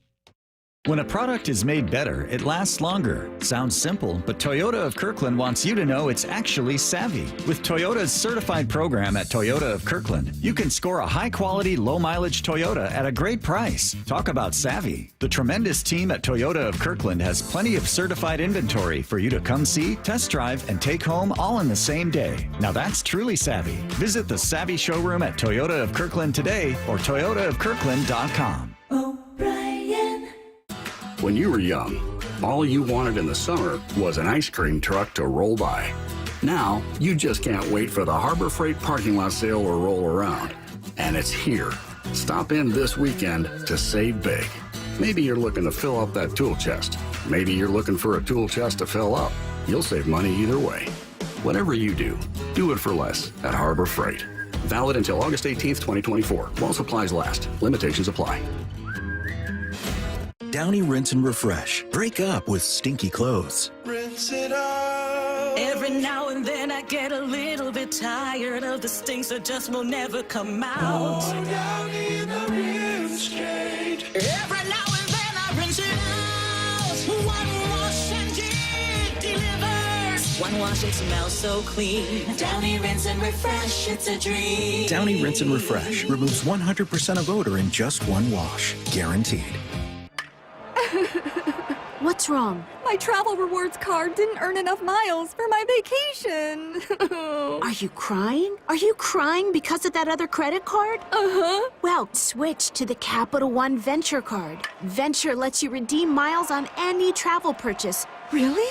Yep, and you earn unlimited double miles on every purchase every single day. The Capital One Venture card. What's in your wallet? Terms apply. See CapitalOne.com for details. Hey, I can't wait for golf this weekend, huh, buddy? Time flies. Love you, man. Oh, don't forget your knee brace again. We aren't in college anymore. Moments together matter, so help protect yourself from RSV. If you're 75 or older or 60 plus with a chronic condition like asthma, COPD, heart disease, or severe diabetes, you're at higher risk of landing in the hospital from RSV, and there are no prescription RSV treatments. Check eligibility and schedule your RSV vaccine at vaxassist.com. Sponsored by Pfizer. Roof now, pay later. Hi, I'm Sam Thomason, owner of State Roofing. Take advantage of our zero down, zero payments, and zero interest for up to a year. We've partnered with leading lenders to make the replacement or repair of your roof affordable. Flexible financing options are available to take the worry out of an unexpected expense. Call us today at 866-ROOF-ROOF to schedule a free no-obligation estimate or visit us at stateroofing.com. That's stateroofing.com. State Roofing, the last roof you'll ever need. Subscribe to the Seattle Sports YouTube page to find new and exclusive content from your favorite shows and personalities daily. Just head to YouTube, search Seattle Sports, and click subscribe. At Shane Company, we'll help you design an engagement ring as unique as your love story. We have the widest selection of diamonds and gemstones for you to choose from, and you can compare them side by side right here in our store. Only at Shane Company can you sift through exquisite diamonds, rubies, and a rainbow of sapphires in a variety of shapes and sizes. We'll help you create your dream engagement ring no matter your price range. Choose the ring setting that speaks to your style, from classic to modern to vintage. We offer so many ways to personalize your ring. Pick your favorite center stone, add a decorative crown and a custom engraving, or select a perfectly preset ring that's ready to go. At Shane Company, our jewelers know how much your ring means to you. They hand-set each center stone with precision and pride in our jeweler's workshop, so you can feel confident knowing your ring is crafted with the greatest care and comes with an unmatched free lifetime warranty that lets you know we'll always be here for you. Your love story deserves to shine bright. Shane Company, your friend and jeweler. I'm Bradley Johnson with 1-800-DUI-AWAY. Let's talk about summertime. Bikinis, the occasional Speedo, sunshine, and almost always more drinking. But don't let the wine coolers or hard lemonades fool you. Too many drinks at the beach can get you in a whole lot of trouble. You're sporting a farmer's tan, but the police are wearing heavy, dark uniforms, and it's not because they're comfortable. If you don't take preventative measures, your summer tan can become a costly burn. Take a designated driver with that aloe vera and SPF 50. Call 1-800-DUI-AWAY or go to 1-800-DUI-AWAY.com to set up a free private consultation.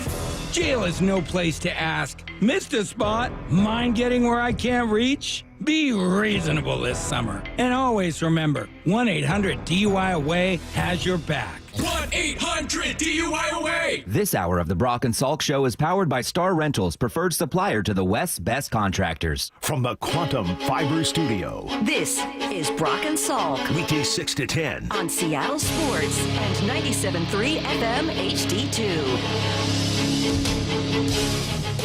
All right, Seahawks, just a walkthrough today, and then their second preseason game tomorrow in Tennessee, where they've been practicing jointly with the Titans the last couple of days, and that meant that our friend Matt Hasselbeck was able to go over and watch since he's a new Nashville resident. Good morning, Matt. How are you? Hey, what's up? Good morning to you. Nope, snake problems yet since you've been back in Nashville? Are you snake-free? I'm snake-free. Talked to Tim McGraw. He took care of the snake nest in his house, so we're good. We're good now. Make me vomit. No, there's just a humidity problem, man. So, I was worried about the Seahawks coming in, time zone change, humidity, and it actually was players on the Titans cramping up at that first practice. So, Seahawks look good. Actually, they look great, especially yesterday. That humidity is real, right? I mean, one thing about the heat, and you can take your salt pills and you can hydrate, but that humidity, you just can't escape it. And I'm going to guess, kind of based on the looks of where their training camp is and their football facility, it's not as if it's on a lake. It's not as if there's a beautiful breeze. It's not as if there's a lot going on.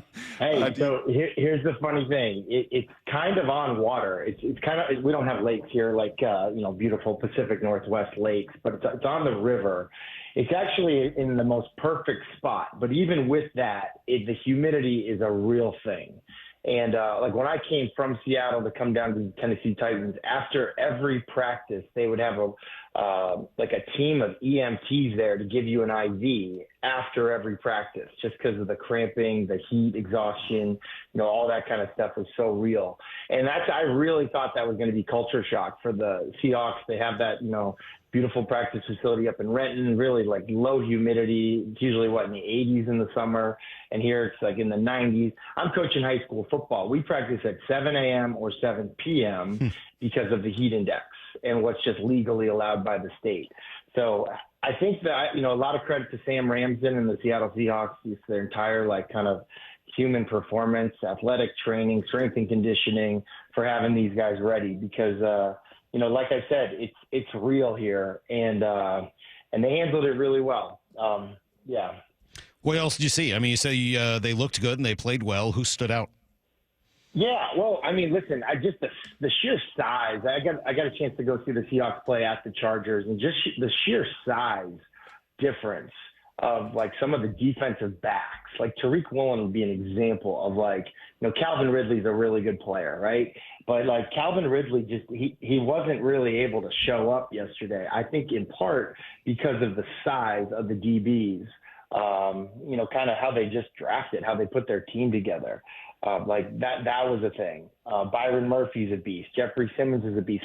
Size kind of ruled the day. I think a lot of times in OTAs, you get a lot of these guys that look amazing in OTAs, and then all of a sudden you put on pads and you play real 11-on-11 tackle football, and then those measurables that everyone gets, so excited about at the combine, they do show up a little bit, and I do think that was kind of a factor yesterday. Is it still surreal at all to see someone not named Pete Carroll running the show? A little bit, but I think Pete's fingerprints are still on it. Mike McDonald came in, I was really, really impressed with him. I'd never met him. I was really, really impressed with him. But I would just say the joyful energy that, especially on the defensive side of the ball, or just the confidence and I don't want to say swagger, but sort of that moment of truth, no, this ball is mine, that you see from the guys on the offensive side of the ball, that competitiveness, whether it was DK or Boba or even the tight end Brady, in the red zone. That's Pete Carroll stuff to me. So the fingerprints were still kind of there. But no, it's almost like you get the benefits of all that identity that's still there, and yet there's a new fresh approach. One of the things I thought was maybe most impressive was just the poise that was shown when fights were almost about to break out yesterday. I was sitting there with a lot of some of my old Seahawks teammates like Steve Hutchinson, and some of my old Titans teammates like Montana Grizz legend Mark Mariani, and we're oh, here comes a fight, and then all of a sudden it was poise. I don't know. I think that this coaching staff has to get a little bit of credit. Now I realize they just had a big fight, and the league is finding people and all this stuff, but I thought that was kind of something of note as well. Just because you said you were impressed, talking about Hasselbeck, by the way, who was at practice yesterday, Seahawks practice, since you said you were impressed with McDonald, other than the poise, I assume you chatted with him a little bit. What else jumped out to you? What impressed you? I think, he came to me, I was going to let him do his thing. Just his humility, now I know one. He kissed the ring. Now I get it. No, it wasn't so much that. There's, how it is sometimes with head coaches. They don't have their hands in the little things that, I'll just say this. One thing I said to him, I said, hey, I was really impressed, and I gave him a couple things that I was impressed with. And he said, we have a lot of work to do. And a couple things is this is the first time that this coaching staff has ever been together. So even though the Chargers game went pretty well for them in a lot of ways, I think he's looking for hey, how can we do pregame better? How can we do everything better? How can we do our halftime better? This group of people have never been together. And then in a similar way, the Seahawks, all these people have done joint practices for a long time. I did it on many teams. The Seahawks haven't done a joint practice since 1992 or something like that. And so I think this is like a lot of firsts. So he's a first-time head coach. This is his first team. This is the first time that this coaching staff has been together. They're on the road for like 4 or 5 days in Nashville, Tennessee, which isn't easy to do. And, I just think I appreciated his sort of like organized approach. He's not too high or too low. He's very excited about some of the things that they have. He understands where they need to get better. I don't know. It just reminded me, and I said this to you guys probably the last time I talked to you. He reminds me of like a defensive, like kind of a young version of a defensive Sean McVay vibe. Probably less caffeinated than Sean McVay, but that there's something special there. You definitely can tell that he has it. Matt Hasselbeck with us. Speaking of first, this is I think you're a first-time coordinator for your younger brother, head coach. How's that going? We got in our first fight 2 days ago. My dad, luckily, is the tight ends coach. So the assistant coaches were like, Coach Don, we're going to let you handle this one. So no, it's good. I mean, he's my younger brother, and he's now my boss technically. So we had a scrimmage last night, and anyway, it's silly sibling stuff. Brock, you guys probably know, like in your family, but. Basically it's like, we don't run outside zone from this formation. I'm like, and Tim's like, yes, we do. I'm like, well, then pull it up. Send me the clip. Show it to me on film. It was one of those, but it's fun. It's definitely fun. And this week has been really fun too, just with the Seahawks and the Titans being here. There's some carryover. There's guys that played for both teams or people that coach for both teams. Charles London, the the quarterback's coach for the Seahawks, was coaching here in Tennessee when I was here. It was fun to catch up with everybody. Ran into Casey Bobo, Jake Bobo's mom. She had great things to say about you, Salk, being a BB&N guy. Yes. But, how do we feel about a BB&N guy in the league this year, Matt? Zach Zinter? Yeah, Zach Zinter, another great family from Boston. So it's crazy, though, because Casey Bobo was my son's guidance counselor in middle school. Wow. So it's like this small world. So we're very happy for him. The Zinter family, obviously of Michigan success. And it's fun. I do want to say one positive thing about the humidity here. So I don't know who this applies to, but I just want to tell a story. So, like, when I left the Seahawks, I was really kind of old. I was probably like 35 going on 36 and definitely feeling it. Like my body was feeling it. Field turf every day, blah, blah, blah. I came down to Tennessee to practice, and it's grass fields every day, and the humidity almost feels like hot yoga. So like your joints, your body, if you're older, it feels amazing. Like all of a sudden you're feeling like, oh, this is my last year. Then you're like, hey, like if it's hot and humid like this in grass, like I could probably keep going. So my hope is that if there's any older players on the team, that they're kind of like it's a little bit easier on them, just getting loose and stuff like that. But that's a positive with the heat down here. Hey, so just looking at the Seahawks, and getting a chance to see them, if they're going to exceed expectations, is there a positional group or a couple of people that you would say those guys will be the reason they exceed expectations? Either they play better, they're not as big a hole as they're supposed to be, they're even better than they're supposed to be, something like that? Well, I think it comes down to Geno, really. I mean, these guys were great. Like I said, like they did a great job in the move the ball period. They did a great job in the red zone period. The defense was able to come up with turnovers and all that stuff. But like that, to me, the day came down to Will Levis versus Geno Smith, really. And that was the big thing. Now, I would also say just like the Titans were without DeAndre Hopkins. They were without, some of their best receivers. And the Titans were also without some of their best DBs. So, it's a little bit like the joint practices. It's really awesome because of the competitiveness. But yeah, if I just had to say like which one of these teams could be special, there was more like stick out talent either in the secondary of the Seattle Seahawks or with the wide receiver group of the Seattle Seahawks. Like those were the guys actually making the plays instead of like, oh, yeah, he could have made that play. He'll make that play next time. But again, I just think that just comes down to, what you get out of Geno. And Geno looked good. I spent more of my time watching the Seahawks defense yesterday and the Titans offense just because of the conversations I was in. But no, I think that's going to be an important part of it, just how consistent and the big plays as well. Do you see Gino's game in your game?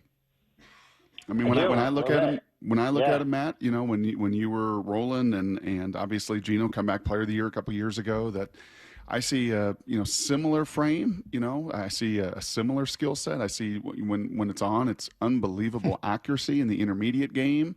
I see more athleticism than people would give you credit for. Like, do you think that there's some real similarity, you know, when you were in your peak and at your best in your game and when he's at his peak and his best?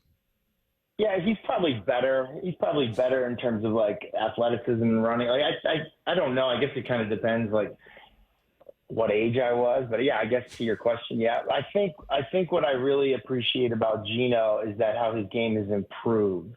Like I really believe about Gino. Like I remember him when he came out, and I talked to Rex Ryan a lot about it because Rex, had him early and like all this kind of stuff. And like to hear Rex explain this quarterback named Geno Smith, and then the guy that I've watched over the last few years, what I see is a kind of a different guy, a guy that really matured and learned from a little bit of something from all the different guys that he backed up over the years, whether it be a Phillip Rivers or an Eli Manning or even a Russ or like, whoever the guys were that he backed up. I really feel like he picked up a little something from all those guys.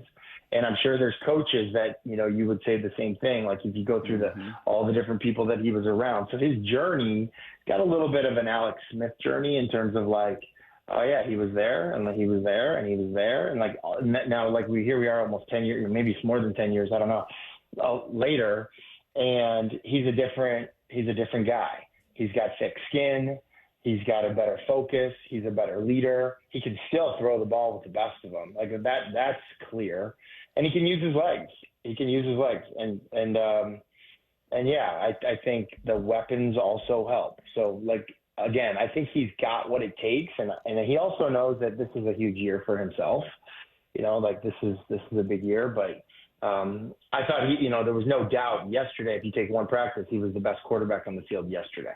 I'm surprised you went there, Brock. I would have thought Lamar was sort of the better fit for Matt. So that's surprised that you went in that direction. Yeah, they both were number 8. So well, the Titans put this thing out. They were like, I was saying hi to Will Levis, and Will, we've known each other a long time, and we both wear number 8, and they like put us side by side. That dude is like a creative player on Madden. I mean, oh my gosh, his arms are bigger than anybody on the team. He and DK have a similar body. So then they put us side to side, and I look like I've just been on Broadway eating, drinking pitchers of beer and eating pizza and wings and barbecue. And they got Will Levis over here who allegedly puts mayonnaise in his coffee. Yeah, I don't know. He's like an AI created human. It's not really fair at all. Let me ask you a serious question about numbers. Let me ask you a serious question, Matt. Have you seen Caleb Williams play? Like he's a dynamic player, right? Can you? Yeah, for sure. He's wearing number 18. He looks absurd. He looks like Steve Stenstrom from Stanford at Chicago. I think he wore 18. I could be right. What did Mike Tomczak wear? I think it was 19 for Tomczak. You can't wear number 18 and be a mobile, running, dynamic quarterback. He looks ridiculous.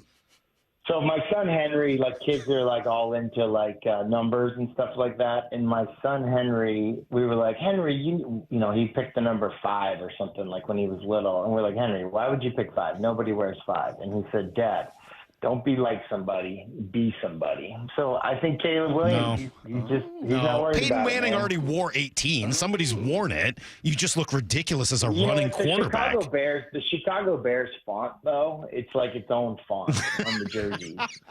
Don't you think?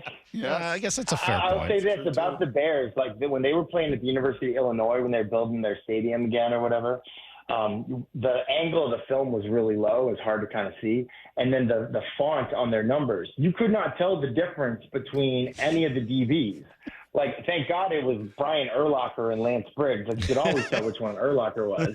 But it was like looking at the numbers, like Peanut Tillman versus Devin Hester. Like, I don't know, man. It's 23, it's 33. That font is too skinny. I can't tell.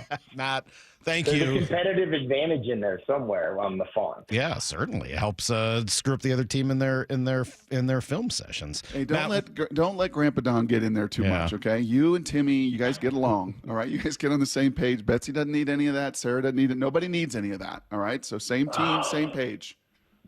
We're working on it. Trust me, with Brock, with Damon, with Luke.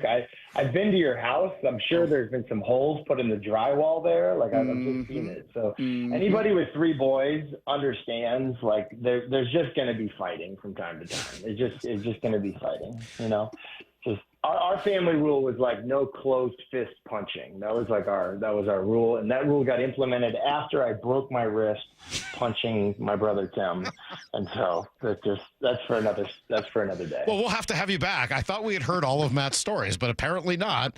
Even doing an hour a week a couple years ago, where there's still more stories left in there. Matt, we got to run. We'll let you go. Thank you for your time. We appreciate it. Always fun. See you guys. There you go. There's Matt Hasselbeck. That's pretty awesome. Do you, in the Heward family, could you work for Luke? Could Damon work for you? Could Damon work for Luke? Yeah, you know what? We'll have to figure that out. That might be a Blue 88 question. Let's get right into this. This is Brock and Salk's Blue 88. Blue 88! Blue 88! We take you to the field as Brock Heward breaks down 3 football questions as only he can. Now here's your hosts, Brock Heward and Mike Salk. All right, since we've already talked quite a bit about Anthony Bradford and Christian Haynes, and that's going to be a need to know again in a few minutes, tell me how it would work in the Heward family. Who could work for whom? So in this case, it is Matt's the oldest, right? Yep. So it'd be Damon. So Matt is Damon, and Damon would be my offensive coordinator. No chance. He couldn't do it. No, I don't. He couldn't work for you. I don't think so. Why? He's just firstborn. Right, he's firstborn. He's in charge. He knows, I couldn't work for my sister. Yes, he knows what he's doing. So, yeah, I think that would be a challenge. I think I could work with Luke. No, not with him. For him. Yeah, I think I could work under Luke for sure. You could do that. Oh, I could. I mean, he's been doing it for 20-something years. Salk. He's done it pretty darn well. I think Damon could too, actually. Like in this case, I think Damon could. Damon would have an easier time working for Luke than for you, because you guys are too close in age, and it would be problematic. Correct. Huh. And he'd be like, "Look at you! You're just some slappy. All you've been doing is this media stuff. You've not even been a coach. Like, Wouldn't Luke do that? Luke's the one who's been a coach. Yeah, Luke has been. That's what I'm saying. Damon would go and I think sit under his authority because he's been doing this for 20 I see what you mean. Years. Yes. So everybody could work for Luke. It sounds like really Luke is the reason this whole thing could work. Yes. Yeah, could you work for Damon?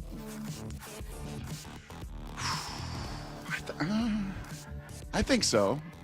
I've always said, Salk, if I can work with you, I can work with anybody. Not with. I think so. For. That's the key. Not with. Ooh, for. That is true. That's a really, really big difference. All right. Question number 2. All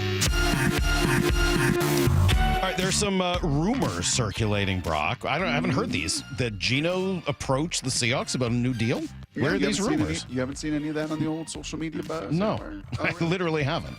Who knows? Maybe it's just AI, and maybe I've gone down some crazy rabbit trails. Well, I believe that's true. Actually, that would not surprise me at all. After watching all these deals fly off the table for all these guys that have done less than him, that haven't been as efficient as him, as productive as him, and everything else, and taking their team to the playoffs like he did, I think he's looking at his deal going, hey, hold on a second. Now, you just heard Matt Hasselbeck say, dude, then go perform this year.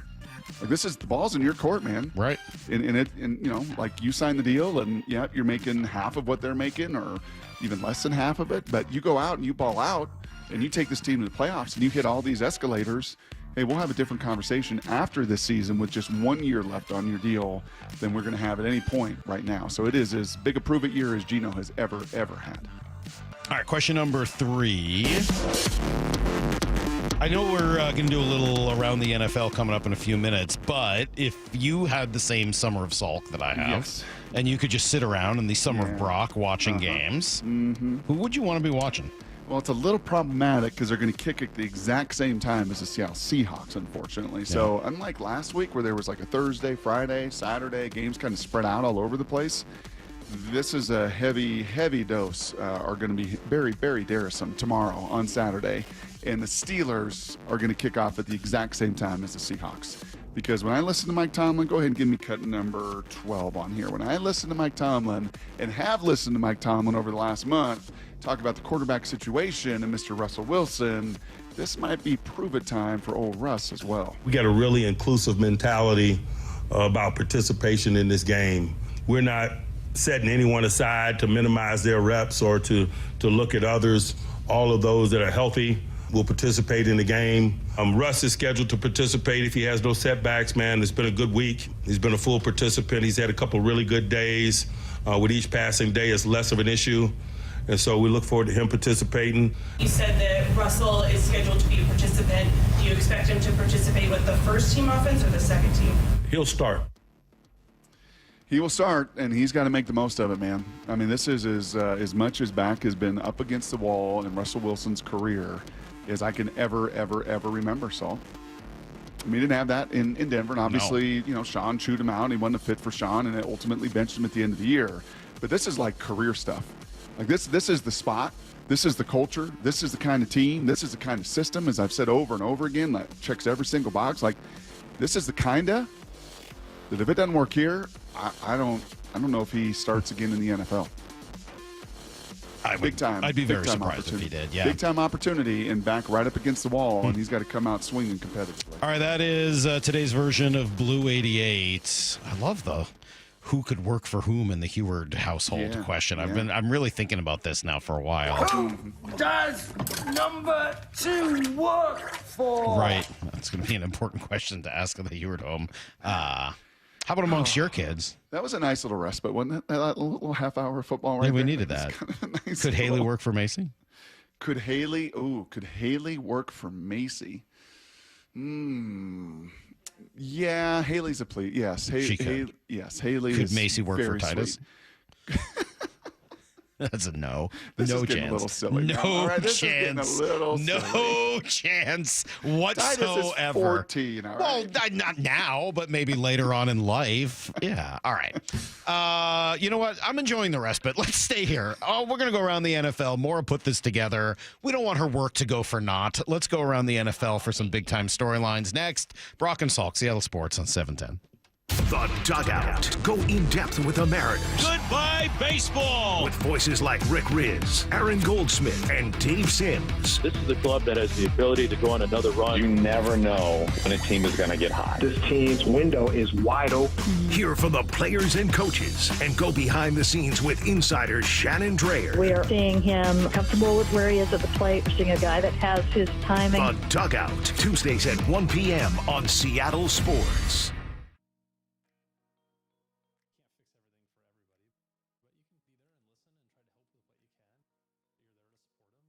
The best that you can do. Justin Meek. He's the leader and caretaker of the 380 people who consider Lee Johnson their home. This is my life. This is my family's life. The people that work here, they're my family. When something's not right with them, it's not right with us. My wife and 3 kids in the house, there's always something wrong with somebody at all times. And if there isn't, then something's wrong. When you have 388 employees, there's never a day that everything is good everywhere. You have to be okay with that. You have to look at that as opportunities to gain a better relationship with people and help them through what they're going through.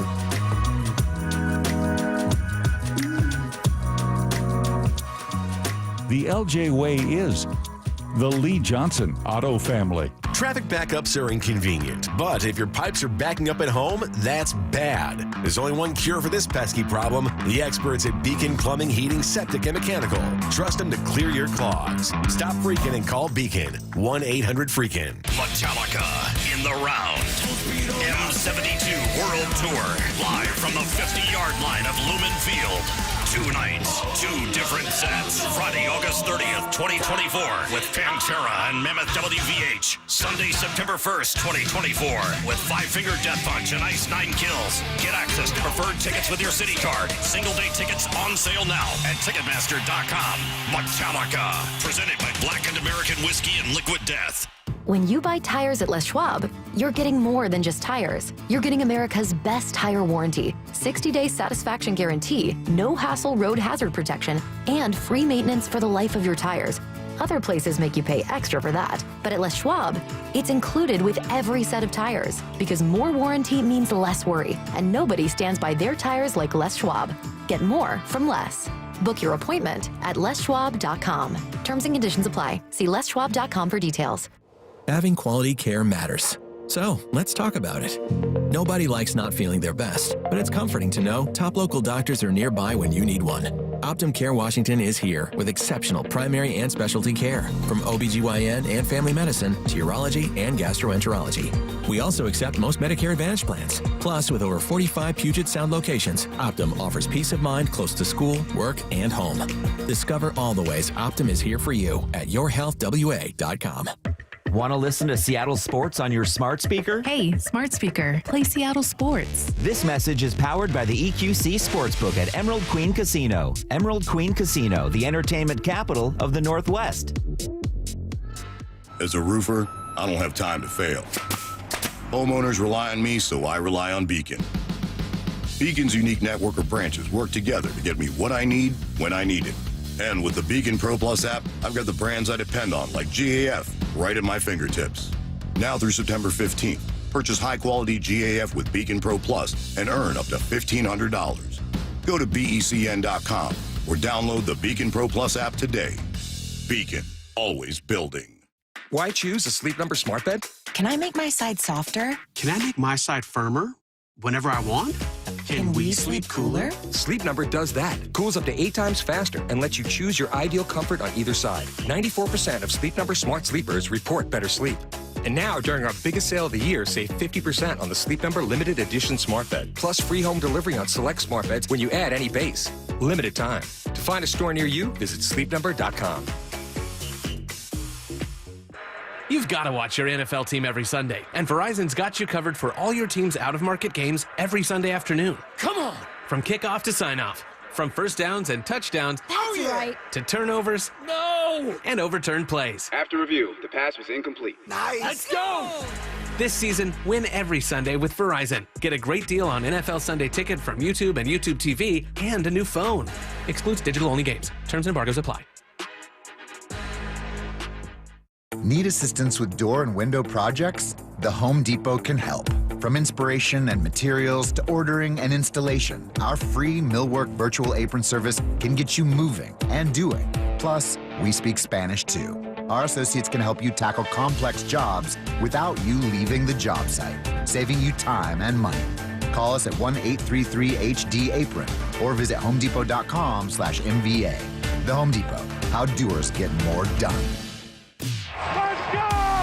This is Seattle Sports. Streaming through the Seattle Sports app. KIRO AM Seattle. KIRO FM HD2 Tacoma. Home of the Seahawks, Mariners, and everything Seattle sports.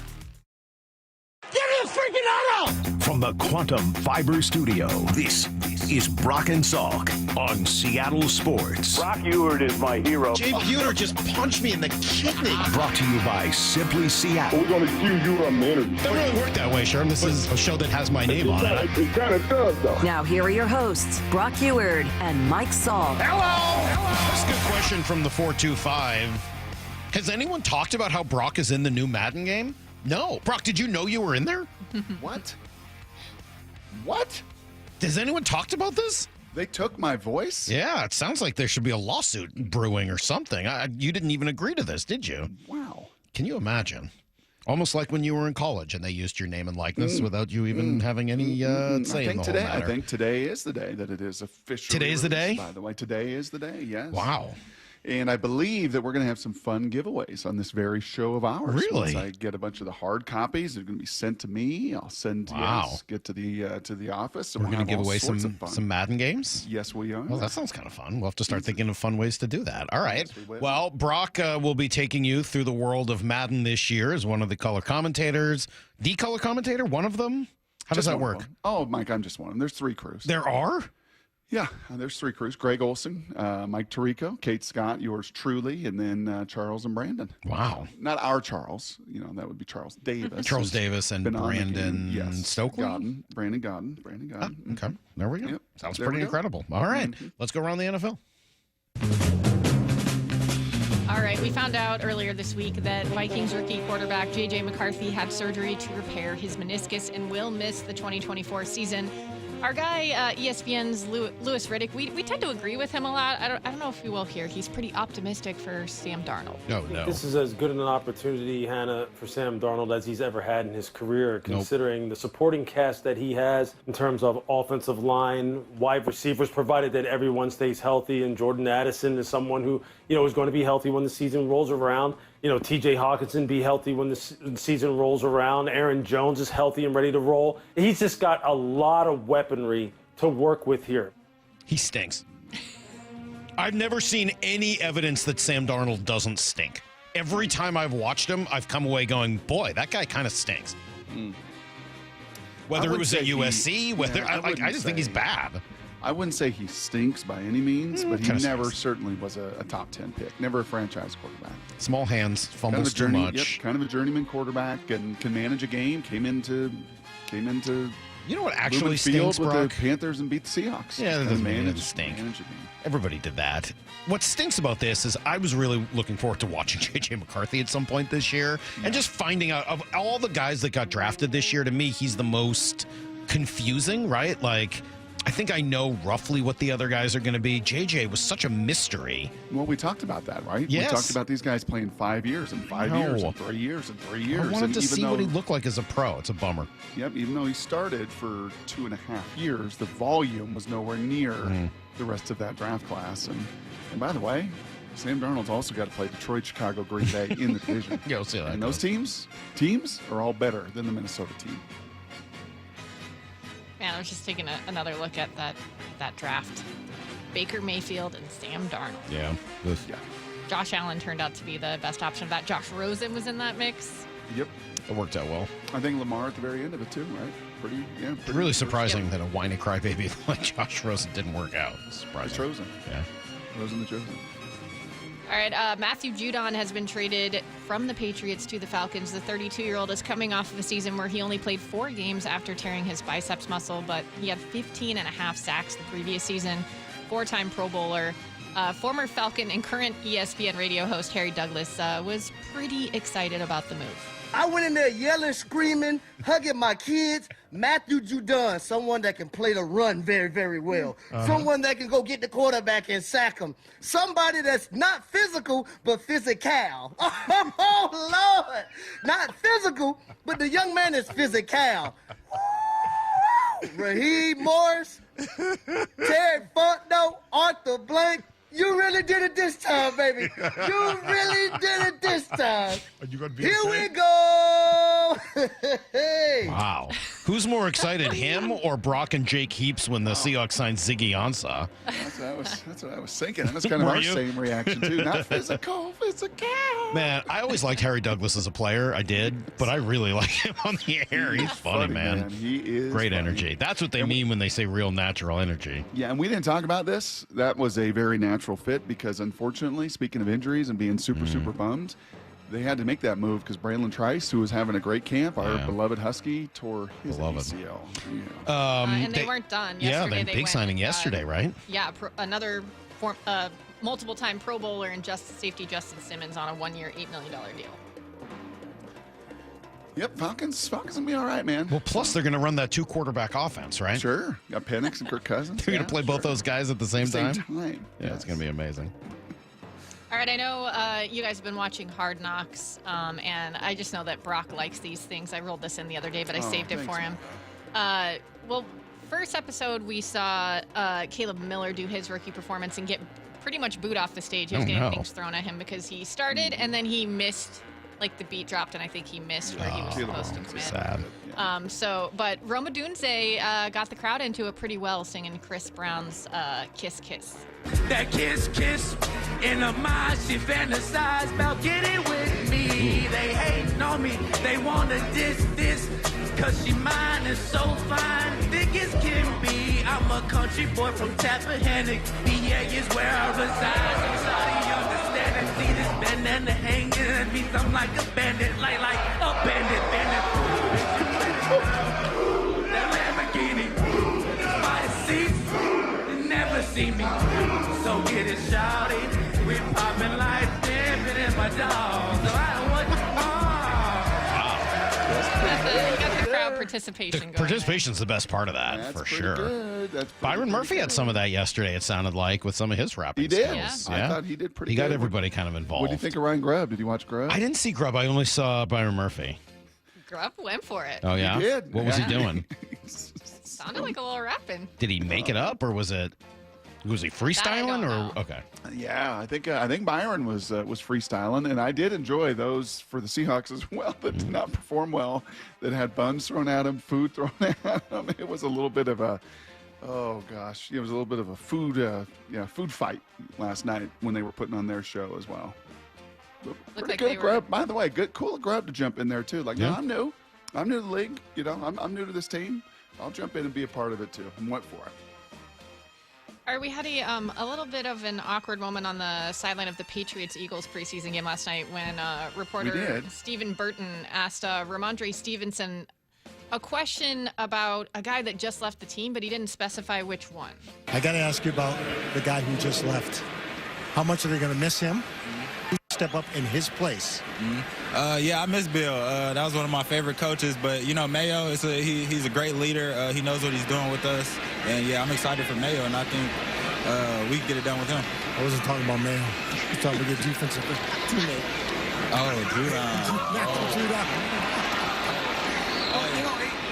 He's moving on to better places. Yeah. Excited. At least a different place. For a different place. Excited for him. You know, I still know he has a couple more years in him, so I'm excited for him. Wow. I can't believe it. And then Way to he go, says he's Steve. moving on to better places. Wow. Steve used to do the thing, Steve Burton would do the thing where he'd hold out his microphone, grab something, and be like, 7th inning. And the guy'd be like, all right. Yeah, that was a big inning or whatever. That was a big Steve Burton move. He introduced himself to me years ago at a Broncos game when I was an intern in Colorado. Yeah. But yeah, I guess his dad played for the Patriots. Ron Burton. Yeah. All right, there you go. That's a good trip around the NFL. Got to be a little more joint practice. specific at times. Got to be a little more specific at times. you just go with the one word, like yes. I can't even come up with a good example. Like, it's such an absurd way to ask a question that at times I can't even come up with it. Mariners. Yeah, exactly. Yeah. They did something yesterday. Need to know next. Brock and Salk. Seattle Sports, your home for Wyman and Bob. He is Mike Flowers in Randy Rosarena. He's hitting .306. He's got a .452 on base. How much do you think he's taking some of the pressure off of the rest of a lineup? And it makes a big difference, I think, for everybody in the clubhouse, and not just the hitters, but even the pitchers, too. I think there's just a different feel to it all. And, you know, Polanco's swinging a lot better now, too. Mentioned Mitch earlier. So hopefully those things will continue here through the last part of this season, because I think that, you know, if you just look at the lineup, it certainly looks and feels a lot different. On Seattle Sports and 97.3 FM HD2. Fall is near and it's time to break the huddle by taking advantage of Toyota of Kirkland's lifetime powertrain warranty. With a roster of over 70 Tundras and Tacomas, come scout the phenomenal team at Toyota of Kirkland. They'll pass you the keys so you can test drive your vehicle and take it to the house that same day. Big-time players make big-time plays at Toyota of Kirkland. Visit them today at their incredible showroom or online at toyotaofkirkland.com. Collectors, Front Row Card Show is coming to Seattle. Join us at the Doubletree Hotel SeaTac on August 17th and 18th. Baseball, football, basketball, and hockey cards, plus Pokemon, Marvel, Star Wars, and comic books. SGC will be there. So bring your cards and comics to sell, trade, or get them graded. Hundreds of vendors, including Pristine Auction. Thousands of dollars in free prizes. Don't miss it. Front Row Card Show, Doubletree Hotel SeaTac. Saturday and Sunday, August 17th and 18th, 11 to 5. For more info, go to frontrowcardshow.com. That's frontrowcardshow.com. At State Roofing, you can trust us to get your project done right because we prioritize quality and excellence in everything we do. Take advantage of 0 down, 0 payments, and 0 interest today, and don't pay until 2025. Call State Roofing at 866-ROOF-ROOF or visit stateroofing.com. Guys, did you know your testosterone affects everything in your system, including how you feel and perform every day? Right now, Revive Men's Health Seattle will check your testosterone for free. Knowing your T levels is the first step in understanding if you have low T. Your testosterone level impacts your energy, libido, sleep, weight, hair loss, mood, and even ED. Maintaining an appropriate T level can change your whole life. Most men start to see changes in their hormone levels in their 30s. Experience and results matter. So what are you waiting for? Get your T levels checked today by local, experienced, and trusted men's health experts. They've helped thousands of men since 2011. They're so confident they can help you, they even guarantee it. Call Revive today and schedule your free testosterone test, free exam, and free consultation. Call Revive Men's Health at 206-529-1111. That's 206-529-1111. Or visit ReviveMen'sHealth.com. Hey, it's Amanda. Over time, wearing glasses and contacts can be a bigger expense than having LASIK from King LASIK. The quick, painless, state-of-the-art way to see life better. And this month, save $1,000. Start with a free Zoom consult at KingLASIK.com. Start warming up your vocal cords. Mariners Sing-Along Fireworks Night is on deck Friday, August 23rd. After the Mariners take on the San Francisco Giants, get ready to belt your heart out during an unforgettable postgame show presented by T-Mobile, featuring timeless classics and today's hits. It's your chance to put your karaoke skills to the test under the bright lights of T-Mobile Park. Julio with a two-run home run, and they have taken the lead. Visit Mariners.com to get your tickets and catch two great shows for the price of one. Mariners baseball and a fireworks spectacular. Plus, check out all that's happening at T-Mobile Park, including 3 straight Mariners value games, Monday, August 26th through Wednesday, August 28th against the Tampa Bay Rays, with tickets starting at just $10. Swing and a miss and a slider, strike 3. Andres Munoz strikes off the side here in the top of the 9th inning. The Mariners win it this afternoon. Mariners baseball. Tridents up. Headed outdoors or on the water this weekend? Check in with Joey and Nelly on the Outdoor Line from 6 to 8 a.m. every Saturday on SeattleSports.com. Feeling lucky? Don't miss the Lucky Fall Classic Collector Car, Truck, and Boat Auction. Saturday, August 31st at Tacoma's LeMay Marymount Event Center. Gates open at 9 a.m. and auction starts at 10. Up to 200 collector, vintage, and classic vehicles. Many going to the highest lucky bidder with absolutely no reserve. Get lucky, get local, and get in line. Visit LuckyOldCar.com. That's LuckyOldCar.com. Or call 206-467-6531 for bidding and consignment details. Hi, this is Nancy Penrose, owner of Big Trees in Snohomish. Big Trees has certified arborists and site experts who help you select the right trees for the right location on your property. When Big Trees installs a tree, we offer a 1-year warranty and 1 free aftercare visit from a board-certified master arborist. To learn more about our process, visit BigTreeSupply.com.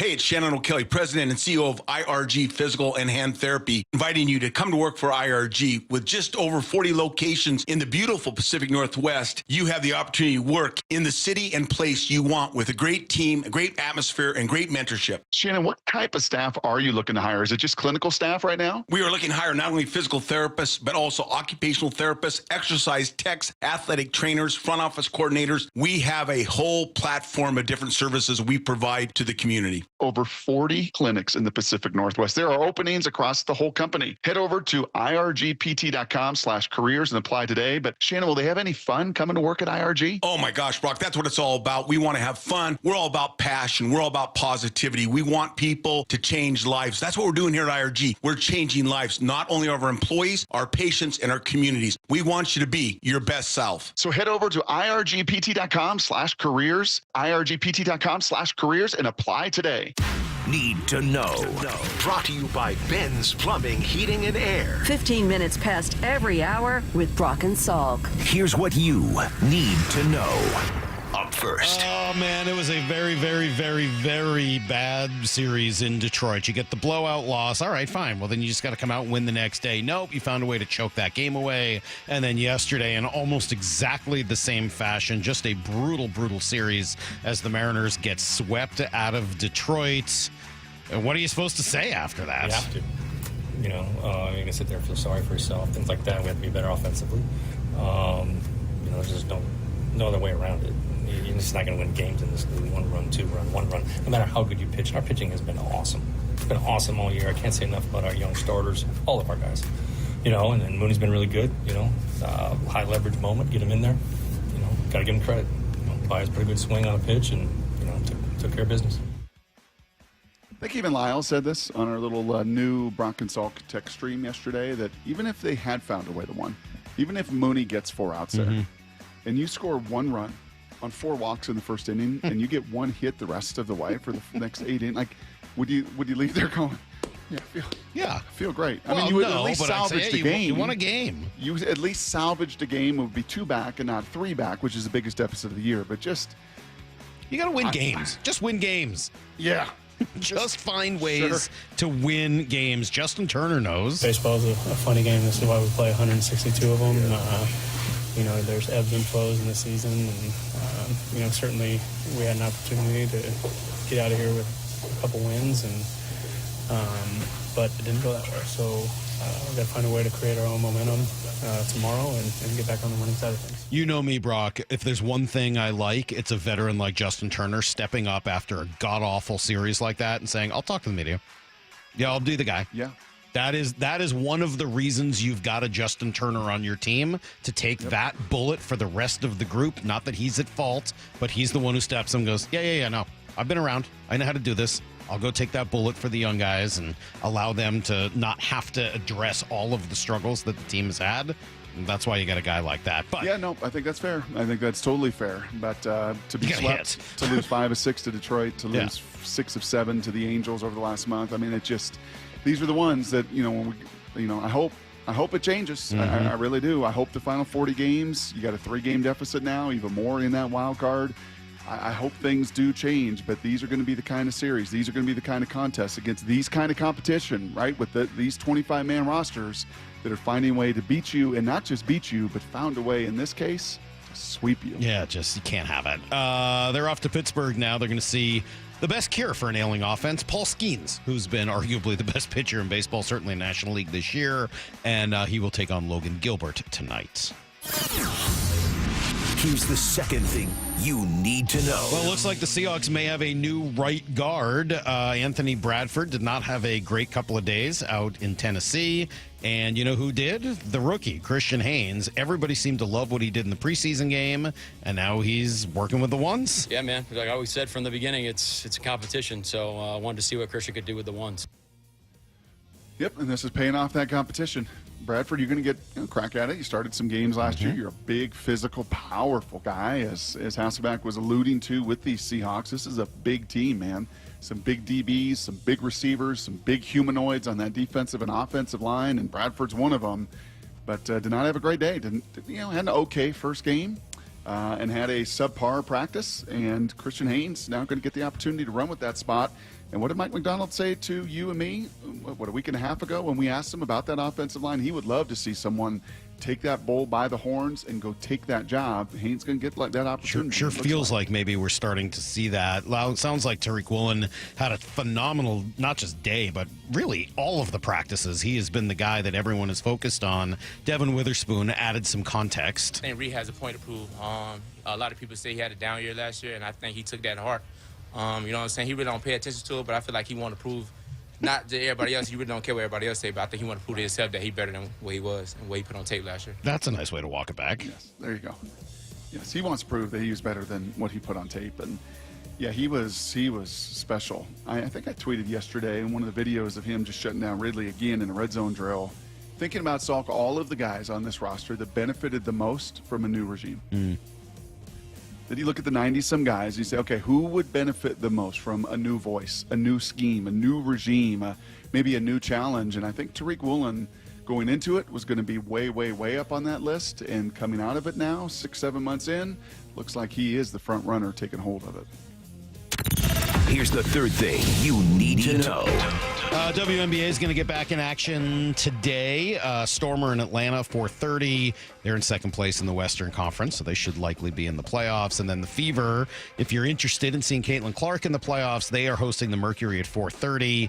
Third place in the Eastern Conference. They're 11-15, but they still have an 86% chance to get in.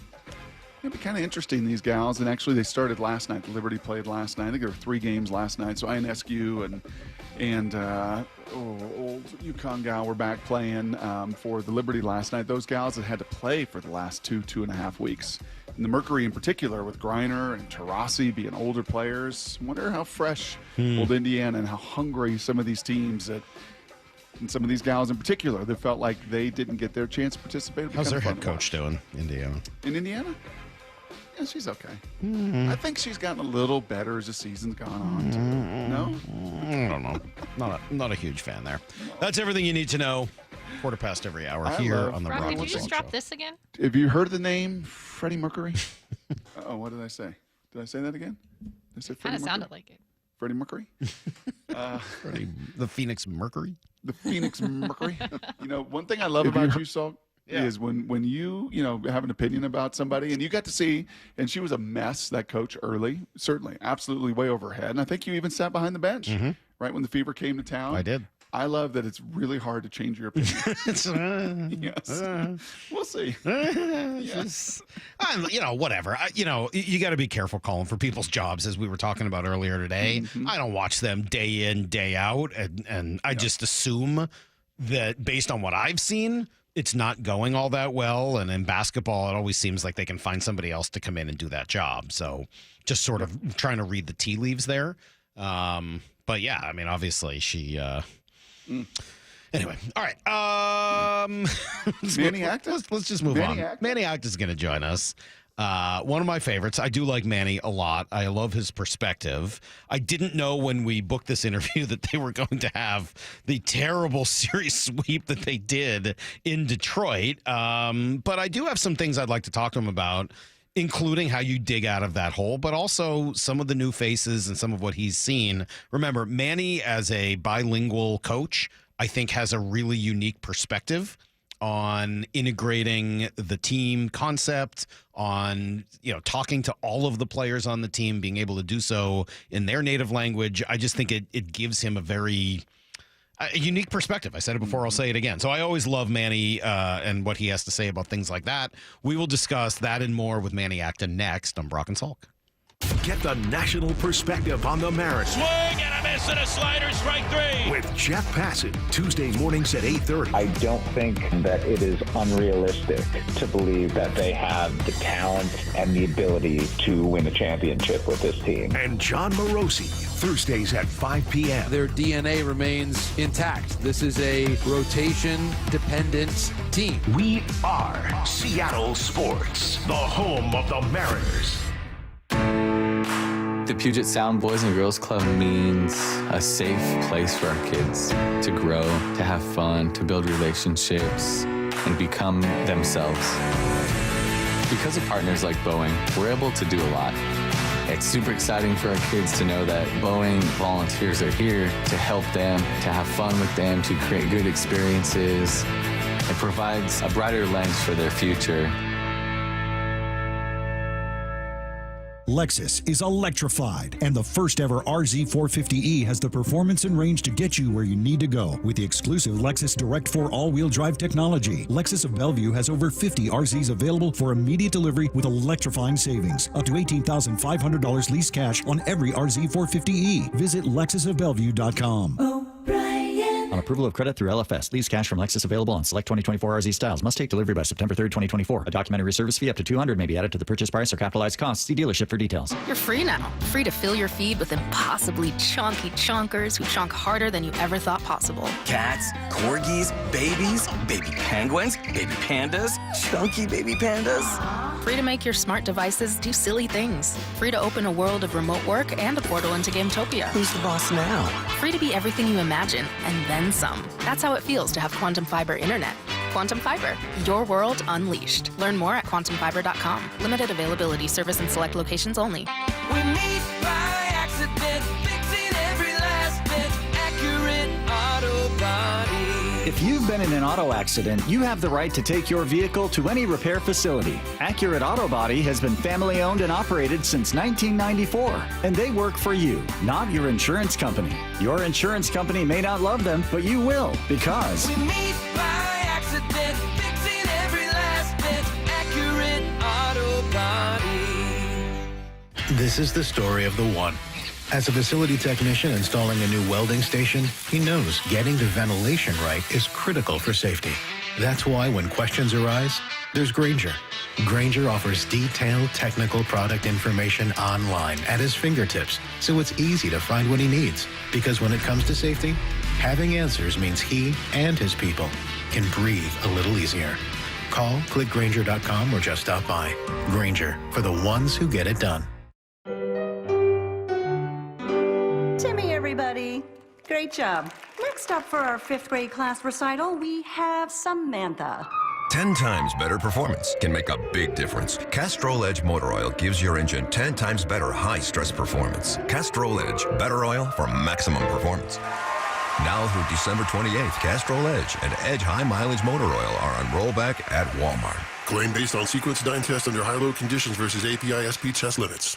Simply Seattle, presenting sponsor of the Brock and Salk Show, is your one-stop shop for all things Seattle sports. Custom and exclusive Huskies designs just dropped. Perfect for your man cave. These are made to order and direct printed for a vintage look. New Seahawks gear featuring the designs you see worn on the sidelines at their second preseason game. Simply Seattle wants to get you ready for an exciting football season. Use code Seattle Sports 15 for 15% off every order. SimplySeattle.com. The noon hour of the Bump and Stacy Show is powered every day by the caring and compassionate team at Pendergast Law Personal Injury Lawyers. Go to pendergastlaw.com. Seattle is home to Swedish CyberKnife, a non-invasive and highly precise treatment for prostate cancer. Compared with other radiation treatments, CyberKnife treatment is much shorter, typically 5 treatments. The vast majority of patients experience minimal side effects and can continue normal activities during treatment. Swedish CyberKnife patients enjoy excellent cancer control rates and minimal disruption to normal activities. Go to swedish.org/cyberknife prostate. Treat prostate cancer with Swedish CyberKnife. High five! Up top! Heck yeah! Dave's company just got the first ever 5-year price lock guarantee from Comcast Business. Yeah, 5 years! It's 5 years of gig speed internet. High five for gig speed. 5 years of advanced security. Security win. And 5 years of a great rate that won't change. Our rate ain't changing. All from the company with 99.9% network reliability. There it is. He hasn't given this many high fives since Deborah brought in her famous banana bread. Woohoo! Now he's got savings. I'm so excited. Yep, Dave's feeling it. But it's only for a limited time, so don't wait. Switch today and ask how to get the first ever 5-year price lock guarantee from Comcast Business. Powering 5 years of savings. Powering possibilities. Comcast Business. And it's hurting, but I am not stopping. Woo! Ends 8/21/24. Guaranteed rate applies to monthly service charge for new customers on qualifying internet bundle, excluding taxes and fees. Other restrictions apply. It is a celebration of true professional wrestling. AEW Wrestle Dream! And on Saturday, October 12th, it returns to the Pacific Northwest as AEW Wrestle Dream comes to Tacoma, Washington. The best professional wrestling this world has ever seen, bro. Be there live as one of the biggest pay-per-view events of the year lights up the Tacoma Dome. AEW presents Wrestle Dream, live Saturday, October 12th. Tickets on sale this Friday at AEWTIX.com. From the Quantum Fiber Studio. This is Brock and Salk. Weekdays 6 to 10. On Seattle Sports and 97.3 FM HD2. We'll go to Pittsburgh now and speak with Manny Acta, the Seattle Mariners. Good morning, Manny. How are you? And good morning. I'm doing fantastic. I could be doing better, but it's not your fault. Well, thank you. I appreciate that. Thanks for letting me off the hook. Man, we started talking about having you on before the sweep in Detroit, so I have some fun, interesting questions to get to, but unfortunately, I guess we kind of have to start with what happened. What are conversations like among the coaching staff after a couple of those tough losses? Well, obviously they were tough, but it's part of the game, and they got to one of our strengths, which is the back end of our bullpen. We would have loved to have a couple extra runs there to give those guys a little bit more cushion, but those guys are tough, and it happened. You know, they got to Jimmy, and they got to Mooney in the last game, and we did the same thing to them in the last game that we played at home, and it's part of the game. And obviously, you want to be in the winning side, but it's never easy when it ends that way. But we were just coming from a great sweep of the Mets, scoring over 20 runs over there, and then this happened. And it's tough. MLB is a tough league, and as long as we have the preparation and the effort, that's all you can ask for. What is a bus ride like, Manny, after a game? My sport was a little different. We only had like 16 bus rides a season. We didn't have 160 of them. And I know you don't take a bus to every game at home and everything else, but you guys lose that game, you'd have to take the bus and get to the airport and obviously fly to Pittsburgh. Is it quiet, or is that game flushed pretty quickly? Take me a little bit behind the scenes, if you wouldn't mind. Well, Mike, nowadays most of the bus rides on our side, on the coaching staff, and they're quiet, not because of the results, but because nowadays it's the generation head down. Everybody's on their phone, just reading and or talking to somebody, and times have changed. On our player side, on the plane, the guys were still upbeat. We got some guys that are very energetic, and I was kind of surprised and happy yesterday of the mood that they had, and we wanted to see that because it's not over. We need to play a lot of baseball in the next month or so, and they understand that they have to stay upbeat and continue to push forward. As you might imagine, Manny, we've had some conversations here over the last few days about decision making and trying to understand how decisions get made. What is the role of the coaching staff, your role, front office's role in sort of predetermining, or trying to anyway, the types of decisions that'll get made late in games? What kind of decisions? I mean, any of them, whether it's who would pinch hit or which bullpen arm to go to and when. I mean, how much of that stuff is discussed ahead of time? All of it is discussed ahead of time. A lot of the bullpen decisions are made way before the game, by our coaching staff, especially the pitching coaches and Scott. And all of that it's discussed, and none of us are just like making decision on the spur of the moment, like, hey, such and such is up, bring this guy in. No, all of that is decided way ahead of time, and it's been fantastic. We do a very good job of preparing. Scott does a tremendous job, and the pitching coaches do that too. But at the end of the day, you need to execute. I mean, you can plan all you want, and the other team is also planning and doing their own thing. And what happens here, we can't be second guessing it, because on those last two games there, they got to our two best guys out of the pen, and unfortunately, you're not playing by yourself. Mm-hmm. Manny Acta here with us. You mentioned, Manny, 22 runs in that home sweep of the Mets that just felt like, whew, this offense has just come to life, and all the new pieces are a part of it. And even Julio was able to come back over the weekend, and then just 4 runs in 3 days against two bullpen days for the Tigers there. How do you, from your position at third base, see that? How do you tell a fan, like, yeah, this is just baseball, this is the way it goes, that we can put 22 runs on the board over 3 games, and then unfortunately just kind of go icy in Detroit over 3 days? Yeah, I would tell fans the same thing we've been telling them for over 100 years. There's no such a thing as called momentum in baseball. Momentum is who's pitching for you or who you're facing. I mean, it's all great that we scored 22 runs against the Mets, but then we were facing Skubal over here in Detroit, which is one of the best pitchers in the game, and we all knew it was going to be easy. I mean, what you try to do is you try to stay close against a guy like him, and then hopefully later on you beat their bullpen. But Skubal was very tough, and those are the things that happen here. The so-called momentum, can always stop at any moment depending on who you're facing, and it happens on our side too. So we knew it wasn't going to be easy the first day, and what really hurts were the last 2 games, because we were ahead late in the game, and it didn't happen. But again, Jimmy and Andres have been really, really good for us, and you can't ask for perfection out of everybody here. I understand the people that are not happy. We're not happy either, but all we can do is prepare, give the effort, and if at any moment I feel like we're not preparing and we're not giving the effort, I wouldn't even be taking your calls because I wouldn't have the desire to come on the air and be lying and be saying things that I'm not feeling. Well, I believe that 100%, and it's one of the many reasons I always enjoy having you on the show, Manny, and I appreciate those thoughts.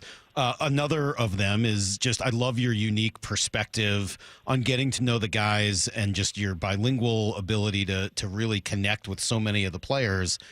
Can you take me a little bit inside the Randy Arozarena world? I'm fascinated by him. I love watching him play. I really do. I've loved watching him play here for the last couple of weeks. Tell me a little bit more about Randy Arozarena.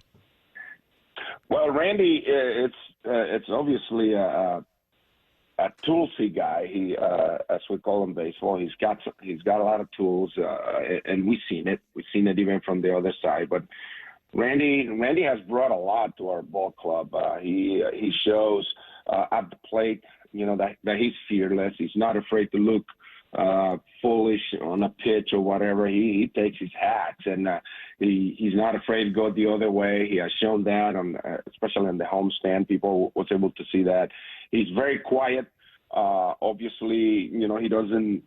He doesn't speak English, as well as most of us, but he communicates well, and he's a guy that everybody around him kind of likes him, enjoys him. He's very quiet. It's funny. He doesn't hard. seem quiet. I've heard that from everybody that he's quiet. You watch him play, he doesn't seem like he would be quiet.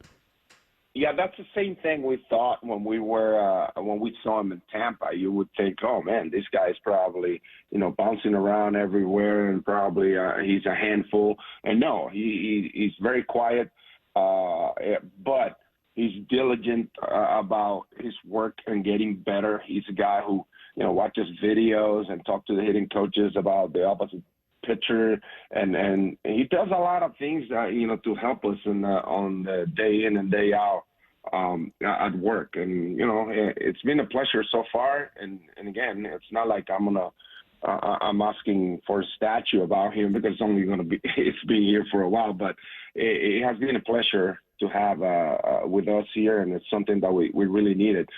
Him. And Victor, they have injected big time energy to our club. Victor, especially in that time that Julio has been out, and it's been great. Those two guys, along with JT, Justin Turner, who's a pro's pro, and everybody knows his reputation in the game, and it's 100% as you have ever heard it. These guys, it's unbelievable, and it has helped a few of our guys in the short period of time that he has been here. And he knows what it takes to win. He's 39, but still he competes every day, and he's got a good frame of mind, and it helps our younger players. So those guys have really done their part, and it's a long season. Hate to say that, but we got some games to play, and I know that we're going to play better going forward. Manny, last thing for me here. Over these 40 games and this 40-game sprint to the finish line, what does this offense, from your view, have to do to be productive night in and night out? We just need to be a little bit more consistent. Obviously, these last 6 games show that. You go from scoring 20-something runs to scoring a few runs in Detroit.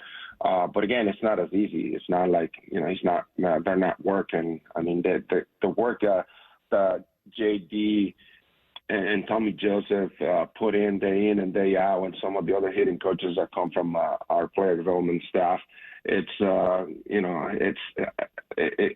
amazing. I mean, these guys really, really, really work. It's not because they're not trying, and we just need a little bit more consistency, especially our situational hitting hasn't been as consistent as we wanted to be. But again, it's a lot easier than done, easier said than done. I mean, coaching third for me, I could just go and say, "Oh, come on, it's runner on third, just put the bat on the ball."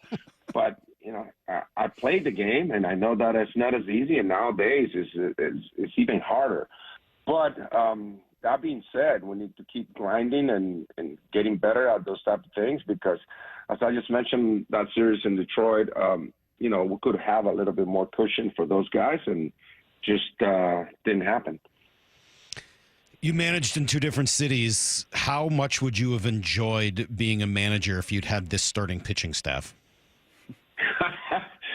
Wow, this is unbelievable. Now that you bring this up, yesterday, I in the middle of the game, I tap Pete Woody, our pitching coach, on the shoulder, and he looked at me and goes, "What?" And I goes, "Can I tell you a secret?" And he goes, "What?" I goes, "Our back end of the rotation is freaking unbelievable." And Pete just looked at me and he goes, "Well, it's not really a back end of our rotation. These guys are really, really good." And I just, I brought that up. Now that you're mentioning it, I said, Pete, I would have killed to have Wu and Miller, who are the so-called back of our rotation, be my number one and number two when I was managing in Washington or in Cleveland, and we brought up some names and say, my number ones in Cleveland and in Washington, couldn't even carry these guys' shoes. It's unbelievable. So it's really, really, really, it's a pleasure to watch these guys go out there every day, and especially when we go and play on the road and teams that are not in our division and don't know these guys. It's like, is this guy your number 4? Is this guy your number 5? So it's awesome. Baseball's about pitching, and these guys have really, really been a pleasure to watch. You get to meet Victor's monkeys yet? No. I didn't even know that Victor had those mascots or pets, however you want to refer to them. I have no idea that until I saw that day when he was when he had the hot mic. Pretty funny. Manny, we appreciate it. Thank you for taking the time on the road, especially. You'll have a heck of a view for what should be a great pitching matchup tonight with Skeens and Logan. So enjoy. Hopefully you guys come back after a little bit more success, and we'll talk again. Okay, and just want to make sure that in the Spanish, mascots are not the ones that are walking around on the field. It's actually when you have dogs, cats. Like a pet. Pets. Yeah. Well, I like the idea of it being his mascot, like that walks around on the field. That's even funnier. No. They're actually called mascotas. It means like pet in Spanish. So. See, Brock, we learned something just today. Want to make sure. That's awesome. Thank you, Manny. Appreciate you. All right, you guys have a good day. All right, there you go. Manny Acta, Mariners third base coach. And there's a good text here that says, note to self, whenever you panic about the Mariners, just listen to Manny. Yeah. He is good. Manny's a great communicator. I think I've told this story before. When I was first breaking into the business, I used to pay my own way to go to the winter meetings. And so I'd buy a plane ticket. I would stay in the cheapest hotel I could find, which is why when I was in Nashville, I stayed in that hotel that had graffiti on the inside and probably paid like $10 a day for it. And I was by the hour. What, did you pay by the hour? It might have been, man. It was rough. Yeah, it had the Coinomatic bed. Like, yeah. It was like the one in trading in Planes, Trains, and Automobiles. Yeah, not Trading Places. Anyway. The way I would pay for it is I would ask folks around the country at sports radio stations around the country if they would allow me to string for them, essentially to get sound for their team, their city, and then send it back to them. And they would each give me like $25 a day or something, right, to get the sound. So over the course of 3-4 days, it might be $75 to $100 a city. And if I could do 4 cities, I could essentially pay my own way to going to this to the winter meetings every year. And DC was always one of, or Baltimore must have been at the time, one of the two. And so they always wanted Manny Acta sound. So I always would go to Manny's 30 minutes of whatever it was where he would meet with all of his local reporters. And I just was always super impressed by him. It was a bummer when he lost his job. Both of them, actually. I mean, he unfortunately had a couple of shots at it as a manager. And we talked to him before, and he's just said, look, I was a hard guy, tough guy as a manager. And after being around Scott for all these years, he's like, yeah, if I ever get another chance, I'm changing my tune. Yep. And, some of that is generational, right? Some of that's coming out of the guys that he played for in the big leagues. We've talked about this a lot. Yep. And was he a Bobby Cox guy? I forget. But just how you treat and handle these players today, it's just different. And I get it. And I get the fans' frustration. And you said it in the first hour of the show, be mad. You absolutely have every right to be mad. Of course, I'm mad. When you hear him talk about this rotation, that you don't have a back end of this rotation. Every single night we're looking at it like, oh, okay, great. We don't need a stopper, right? You don't have Paul Abbott, Aaron Seeley, and I love those guys, but you don't have John Halama. You're not waiting to get to Freddie Garcia. Every single one of these guys is Freddie Garcia. Every single one of these guys is dealing and shoving and giving you quality start after quality start after quality start, which is, I think, Saul, quite honestly, leads to this massive amount of frustration, right? I mean, it would be as if you watch the Legion of Boom and they're shutting teams down and you can't score a point. All you got to do is score 10 points. Yep. Right? I mean, we might have seen that if Matt Flynn had the job. Look at their record when, this team scores 4 runs. All you got to do, and I know that's much easier than said. Yeah, all you got to do is hit. Okay. Yeah. No, I think, look, again, I'm super frustrated as well, and I don't think it's a matter of is something wrong or not. Of course something's wrong. I just don't see it as being on the manager. That doesn't mean that it's not on anyone. I just don't see it as the manager has caused some of these problems. I look at the lineup and I don't see enough major league everyday players. And some of that is because Julio has either been out or not himself for all of this year. And that's a gigantic, gigantic loss for this team. No JP as well. I get it. But there's no evidence to suggest that Rojas, Moore, Raley, Canzone are or have ever been everyday players in this league. There's no evidence to suggest that Mitch Haniger is still an everyday player in this league. Unfortunately, Garver fell off the map this year. Maybe he'll be back. Cal's beat up and not fully himself, not healthy. Polanco's been beat up, as you've referenced a couple of times, Brock, and he's fallen off this year. I mean, you put those things together, that's not an everyday major league lineup. There are too many guys in it that aren't everyday major leaguers. I know that there's a lot of frustration with Scott. I see a team that is actually at times overperforming because their lineup is not fantastic right now.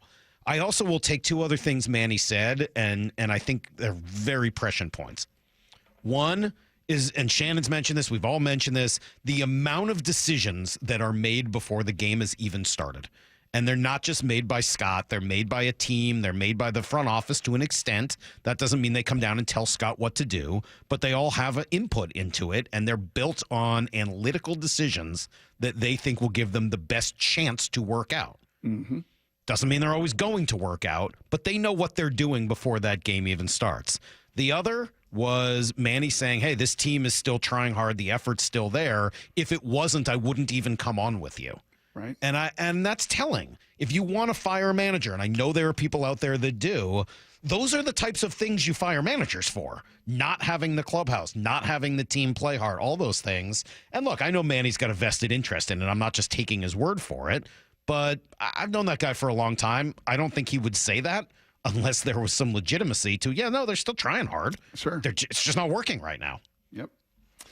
Yeah, man, it's just, it's not even close to working, unfortunately. I mean, that is, I think, some of the challenge. Now, I did over the weekend, and it was a wonderful series, and it was a great series win against Philadelphia, and you've seen these little spurts, Salk, where you see these little outbursts, these little bubbles of explosion and the bubbles of some runs, and you love to text me at that point and ask for a wellness check if I'm doing okay, because they're actually scoring some runs. But, it's not that I think that they're great because they score the runs. I just wonder why you're not interested in commenting on that. When they do actually perform? Yes. Because it is vastly infrequent. Well, but when it happens, you go silent. Sure. I just don't understand. Oh, no. It just seems like you're making yourself miserable. No. Oh, they're playing bad. I want to tell everybody about it. Absolutely versus they're playing well. I'm just going to not say anything? No, you celebrate that. And we had an absolute blast over the weekend with them and high-fiving with the series win and all the good mojo you felt. And you're right. No, absolutely not. I'm not that dour and that Eeyore and that negative that I can't celebrate the successes and want this team so desperately to be successful, because I do. You absolutely do. I want them to get to Paul Skeens tonight, right? And by the way, a guy whose fastball is kind of tailed off as the season's gone on, and he's at an inning load that he's approaching now that he's never really approached before. So hopefully you can go and totally flush away that series by doing to the Pirates what you just did to the Mets. And go score 20 runs and go sweep these guys away and go be a game back from, well, you might still be 3 back because they got the White Sox for the next 3. Mm-hmm. But, it is just. But then their schedule gets a whole lot tougher after that. Does. They play a whole bunch of serious contenders after that. Look, this thing's not over, and I understand the emotional response. I understand there is a group of people that's wanted to do this for a long time. You guys are in your own separate category. There is another group that just emotionally respond, and I totally respect it. I am emotionally furious. I really am. I do think that's, and Shannon said this earlier, that's not the best way to make a decision when you're in the heat of the anger, the heat of the frustration. Whether that is your marriage, whether that is parenting, whether that is in your own work environment. You never, ever do that when emotions are at a 10. And I think when you look at what the actual job is of a major league manager in 2024, I don't think there's any reason to fire Scott Servais. Does that mean that somebody else couldn't do the job? Of course they could. He's not the only person capable of doing this. But I think you said it very well earlier, Brock.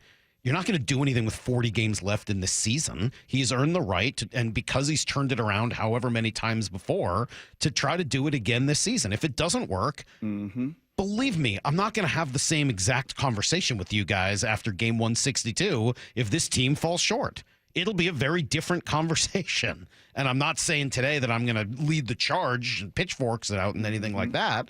But we'll have to have it differently because there will be a humongous, complete piece of information on the table. If I thought that changing managers right now today would guarantee or give this team a better chance to make the playoffs, I'd be right there with you. Because you would probably elevate that guy we just talked to. It would be. Yeah. Right? Either, or Christopher Negron, one of the two. He's done it twice before. And, if you were going to do, or Negron, right? And guess what? He'd make the same decisions. Yes. I mean, he'd be dealing with the same decision-making process, and he would probably play the same guys, and the guys would probably play equally as hard. I love Manny Acta. I love the man. I think he's going to be, if he ever wants to do it again, someone gives him a chance, great at this. But I don't see how that would give the Mariners a better chance to make the playoffs this year. That's just me. We're going to take some phone calls on this coming up in about a half hour, 866-979-3776. Before we do that, though, Brock, you want to go back to those 2 McDonald cuts that we talked about earlier? Sure. Because I think they're very telling. He's not Pete Carroll. We know that. But there is this one thing about him that I just think is going to be special. It's next on Brock and Salk. Seattle Sports, your home for Bump and Stacy. You and I have had a close overall look at Mike Macdonald's tenure so far in Seattle. The preparation feels different. The word thorough comes to mind, like it feels like things are clean, disciplined. That's what it felt like. It's like, all right, right now, you're at your homie's house for the first time. Yeah. You're trying to figure out how the rules are, how do things work in this home. That's what it feels like with Mike Macdonald. With Pete towards the end, it was like, that was the cool house. People are coming over there to hang out after school and do all sorts of things. That's what it felt like. So there's just a switch in discipline. Streaming live on the Seattle Sports app. Motorcycle riders, Bob Stelton here. I love this time of year. The weather's nice. I'm out on the bike as often as possible. And knock on wood, I've never been in an accident. But maybe you have. And if you have, you need to call 1-800-LAW-TIGERS. First of all, your case evaluation is completely free. They don't get paid until you get paid. And they should be the first call you make after a motorcycle accident. And I'll tell you why. Because they fight for you, the motorcycle rider, and your family to get you the compensation you deserve. With over 20 years of experience, they're going to handle your case with the respect and dignity you deserve. The insurance company wants to get away with paying out the lowest settlement they can as quickly as they can. With the Law Tigers, you don't have to handle your motorcycle case alone. So why should you hire Law Tigers after an accident? They can help you get your motorcycle and gear repaired or replaced. Law Tigers knows how important your motorcycle is to you, so after you've been in an accident, give them a call at 1-800-LAW-TIGERS. They will get you the help that you need. Again, that's 1-800-LAW-TIGERS or lawtigers.com. The Law Tigers, Washington's motorcycle lawyers, Mateer Law Firm, LLC. Metallica in the round. Phantom 72 World Tour, live from the 50-yard line of Lumen Field. 2 nights, 2 different sets. Friday, August 30th, 2024, with Pantera and Mammoth WVH. Sunday, September 1st, 2024, with Five Finger Death Punch and Ice 9 Kills. Get access to preferred tickets with your city card. Single-day tickets on sale now at Ticketmaster.com. Metallica, presented by Blackened American Whiskey and Liquid Death. To me, the LJ way is to provide an experience that people really enjoy being a part of. And they enjoy being a part of it because they're getting great service. They're talking with somebody that actually they feel cares about them. They care about what their impression is going to be walking away. It's also understanding you're now part of our family, and thank you for doing the business with us. And this is how we're going to show our appreciation through customer service. We're going to show our appreciation with taking care of you if you ever have an issue. Majority of the people that are coming to see us are within our community. These are people who are providing maybe services that we also use in our community. So the LJ way, to me, somebody can come into a retail setting and not feel like they got to have their guard up. And that's been a long-standing thing in the car business that, we've tried to shake. The LJ way is the Lee Johnson Auto family. Guys, did you know your testosterone affects everything in your system, including how you feel and perform every day? Right now, Revive Men's Health Seattle will check your testosterone for free. Knowing your T levels is the first step in understanding if you have low T. Your testosterone level impacts your energy, libido, sleep, weight, hair loss, mood, and even ED. Maintaining an appropriate T level can change your whole life. Most men start to see changes in their hormone levels in their 30s. Experience and results matter. So what are you waiting for? Get your T levels checked today by local, experienced, and trusted men's health experts. They've helped thousands of men since 2011. They're so confident they can help you, they even guarantee it. Call Revive today and schedule your free testosterone test, free exam, and free consultation. Call Revive Men's Health at 206-529-1111. That's 206-529-1111. Or visit ReviveMen'sHealth.com. Feeling lucky? Don't miss the Lucky Fall Classic Collector Car, Truck, and Boat Auction. Saturday, August 31st at Tacoma's LeMay Marymount Event Center. Gates open at 9 a.m. and auction starts at 10. Up to 200 collector, vintage, and classic vehicles. Many going to the highest lucky bidder with absolutely no reserve. Get lucky, get local, and get in line. Visit LuckyOldCar.com. That's LuckyOldCar.com. Or call 206-467-6531 for bidding and consignment details. At Shane Company, we'll help you design an engagement ring as unique as your love story. We have the widest selection of diamonds and gemstones for you to choose from, and you can compare them side by side right here in our store. Only at Shane Company can you sift through exquisite diamonds, rubies, and a rainbow of sapphires in a variety of shapes and sizes. We'll help you create your dream engagement ring no matter your price range. Choose the ring setting that speaks to your style, from classic to modern to vintage. We offer so many ways to personalize your ring. Pick your favorite center stone, add a decorative crown and a custom engraving, or select a perfectly preset ring that's ready to go. At Shane Company, our jewelers know how much your ring means to you. They hand-set each center stone with precision and pride in our jeweler's workshop, so you can feel confident knowing your ring is crafted with the greatest care and comes with an unmatched free lifetime warranty that lets you know we'll always be here for you. Your love story deserves to shine bright. Shane Company, your friend and jeweler. Let's go! This is Seattle Sports. Streaming through the Seattle Sports app. KIRO AM Seattle. KIRO FM HD2 Tacoma. Home of the Seahawks, Mariners, and everything Seattle sports. Get his freaking auto! From the Quantum Fiber Studio, this is Brock and Salk on Seattle Sports. Brock Heward and Marcus. Sorry about just Mike. Presented by Simply Seattle. Heward, not exactly Joe Cap there in the pocket. Now here are your hosts, Brock Heward and Mike Saul. We've spent a lot of the day talking about subtlety. We haven't necessarily used that word, but sort of nuance, I guess, would even be a better description of it. Having the ability to be upset about one thing, not like one thing about someone, but not necessarily thinking that it's cause for their dismissal. And for the most part, that's been a Mariner conversation, and we will do open phone lines here in about a half hour. But it did lead me back to think, Brock, a little bit about Pete Carroll. And of all of the things I loved about Pete, and there became many of them over the years, the thing that would drive me absolutely up the wall was the lack of attention to detail. It drives me crazy.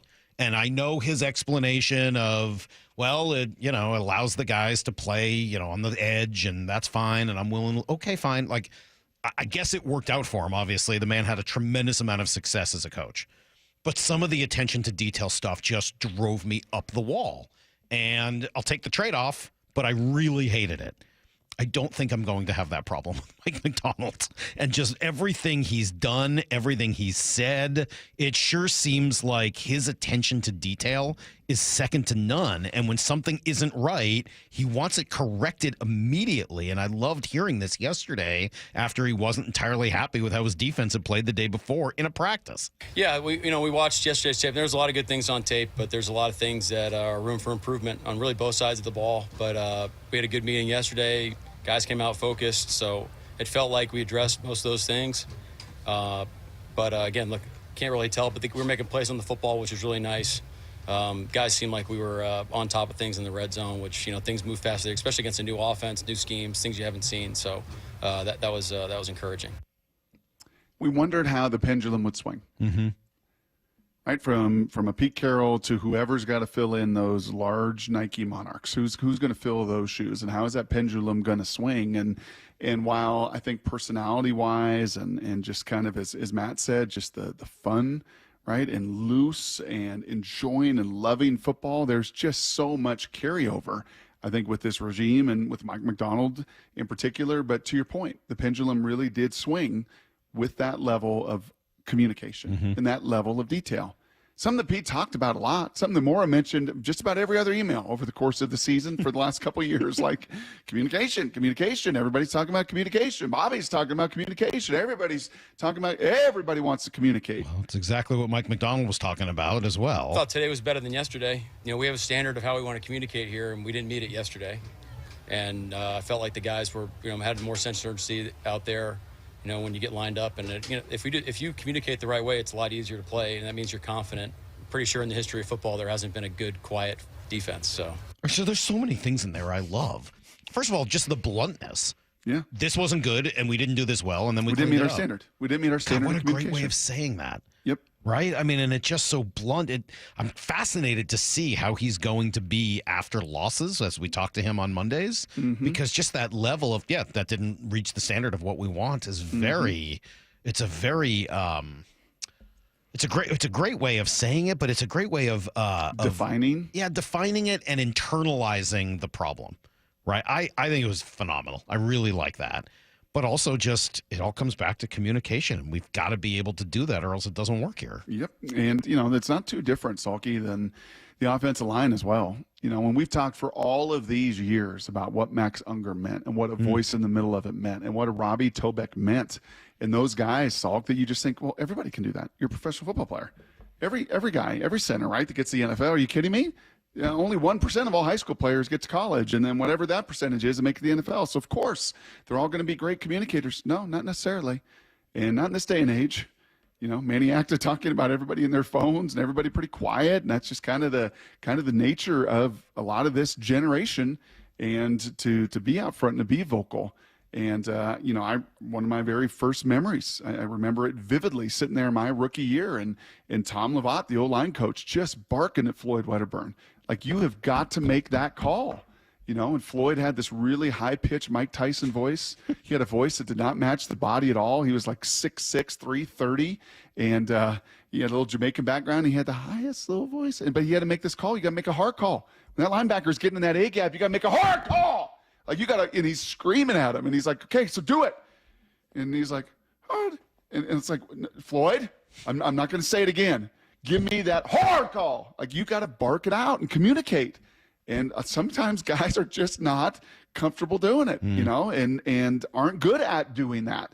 And if you're not going to be good at doing that, you're not going to be a part of this program. When Hasselbeck says what he said at the end of it there, And you think about McVay's guys over the years, Salk, and, from Jared Goff to now Stafford to now Cooper Kupp, and you listen to those guys talk the game, understand the game. You've got to be able to communicate. And once again, Matt dropping a comparison with Mike Macdonald that we've heard a bunch of different times, but this is from Hasselbeck's personal experience over the last couple of days being there in Nashville. The Seahawks haven't done a joint practice since like 1992 or something like that. And so I think this is like a lot of firsts. So he's a first-time head coach. This is his first team. This is the first time that this coaching staff has been together. They're on the road for like 4 or 5 days in Nashville, Tennessee, which isn't easy to do. And I think I appreciated his sort of like organized approach. He's not too high or too low. He's very excited about some of the things that they have. He understands where they need to get better. I don't know. It just reminded me, and I said this to you guys probably the last time I talked to you. He reminds me of like a defensive, like kind of a young version of a defensive Sean McVay vibe. A defensive Sean McVay vibe, right? That is going to just over communicate. And when you ask Sean McVay about a play from 6 years ago, guess what? He remembers it.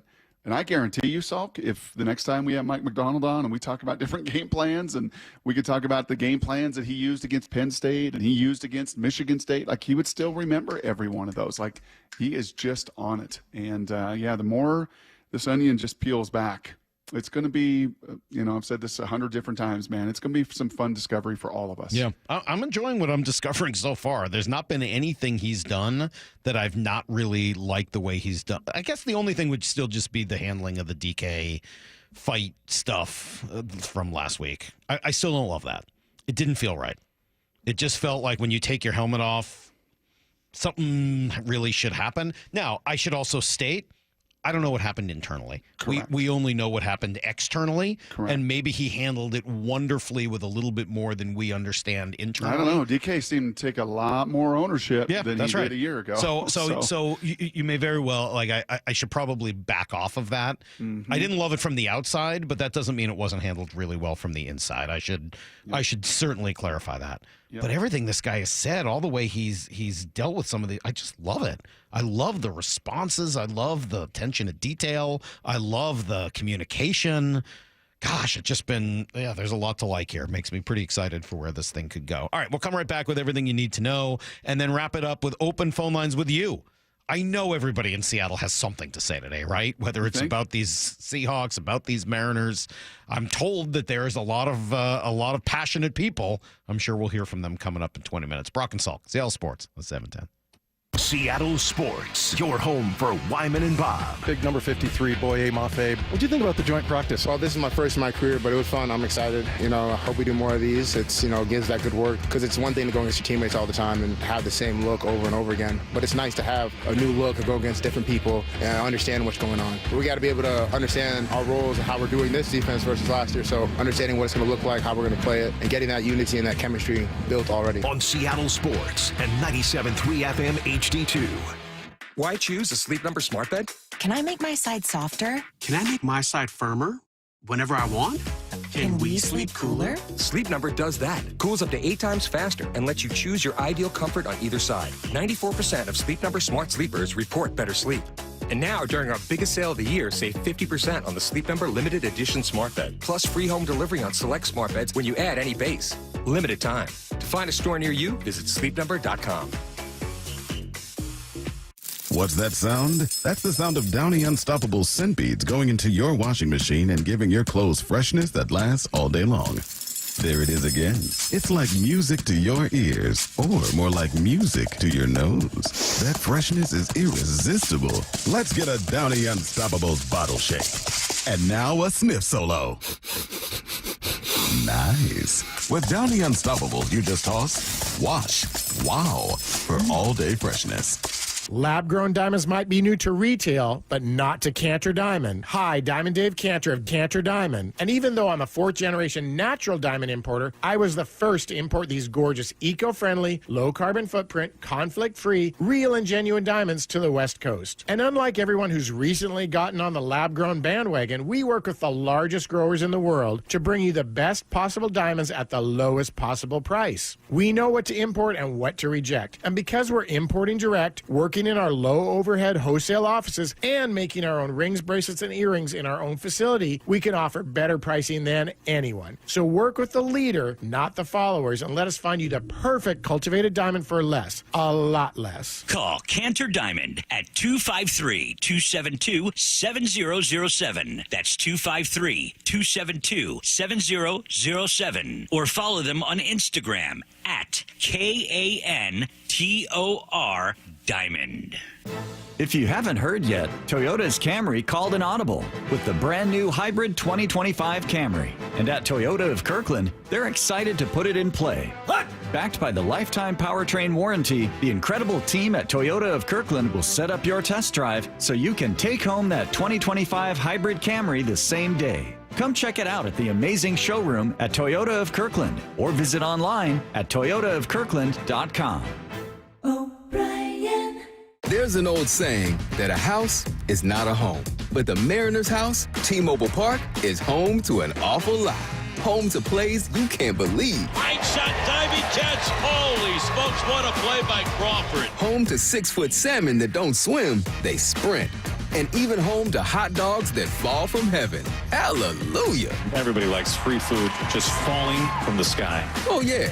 And it's also home to 47,000 screaming faithful. We have a sellout crowd. I mean, the folks are up there in the rafters. T-Mobile Park is our house. Mariners fans make it our home. Mariners baseball. Trident's up. Don't miss out on the next Mariners homestand as Cal Raleigh and the crew take on the Giants and the Rays. It all starts with a 3-game set against San Francisco, Friday, August 23rd through Sunday, August 25th. Then score Mariners value game seats as low as $10 to all 3 games against Tampa Bay, Monday the 26th through Wednesday the 28th. Get your tickets at mariners.com. Heading outdoors or on the water this weekend? Check in with Joey and Nelly on the Outdoor Line from 6 to 8 a.m. every Saturday on Seattle Sports and the Seattle Sports app.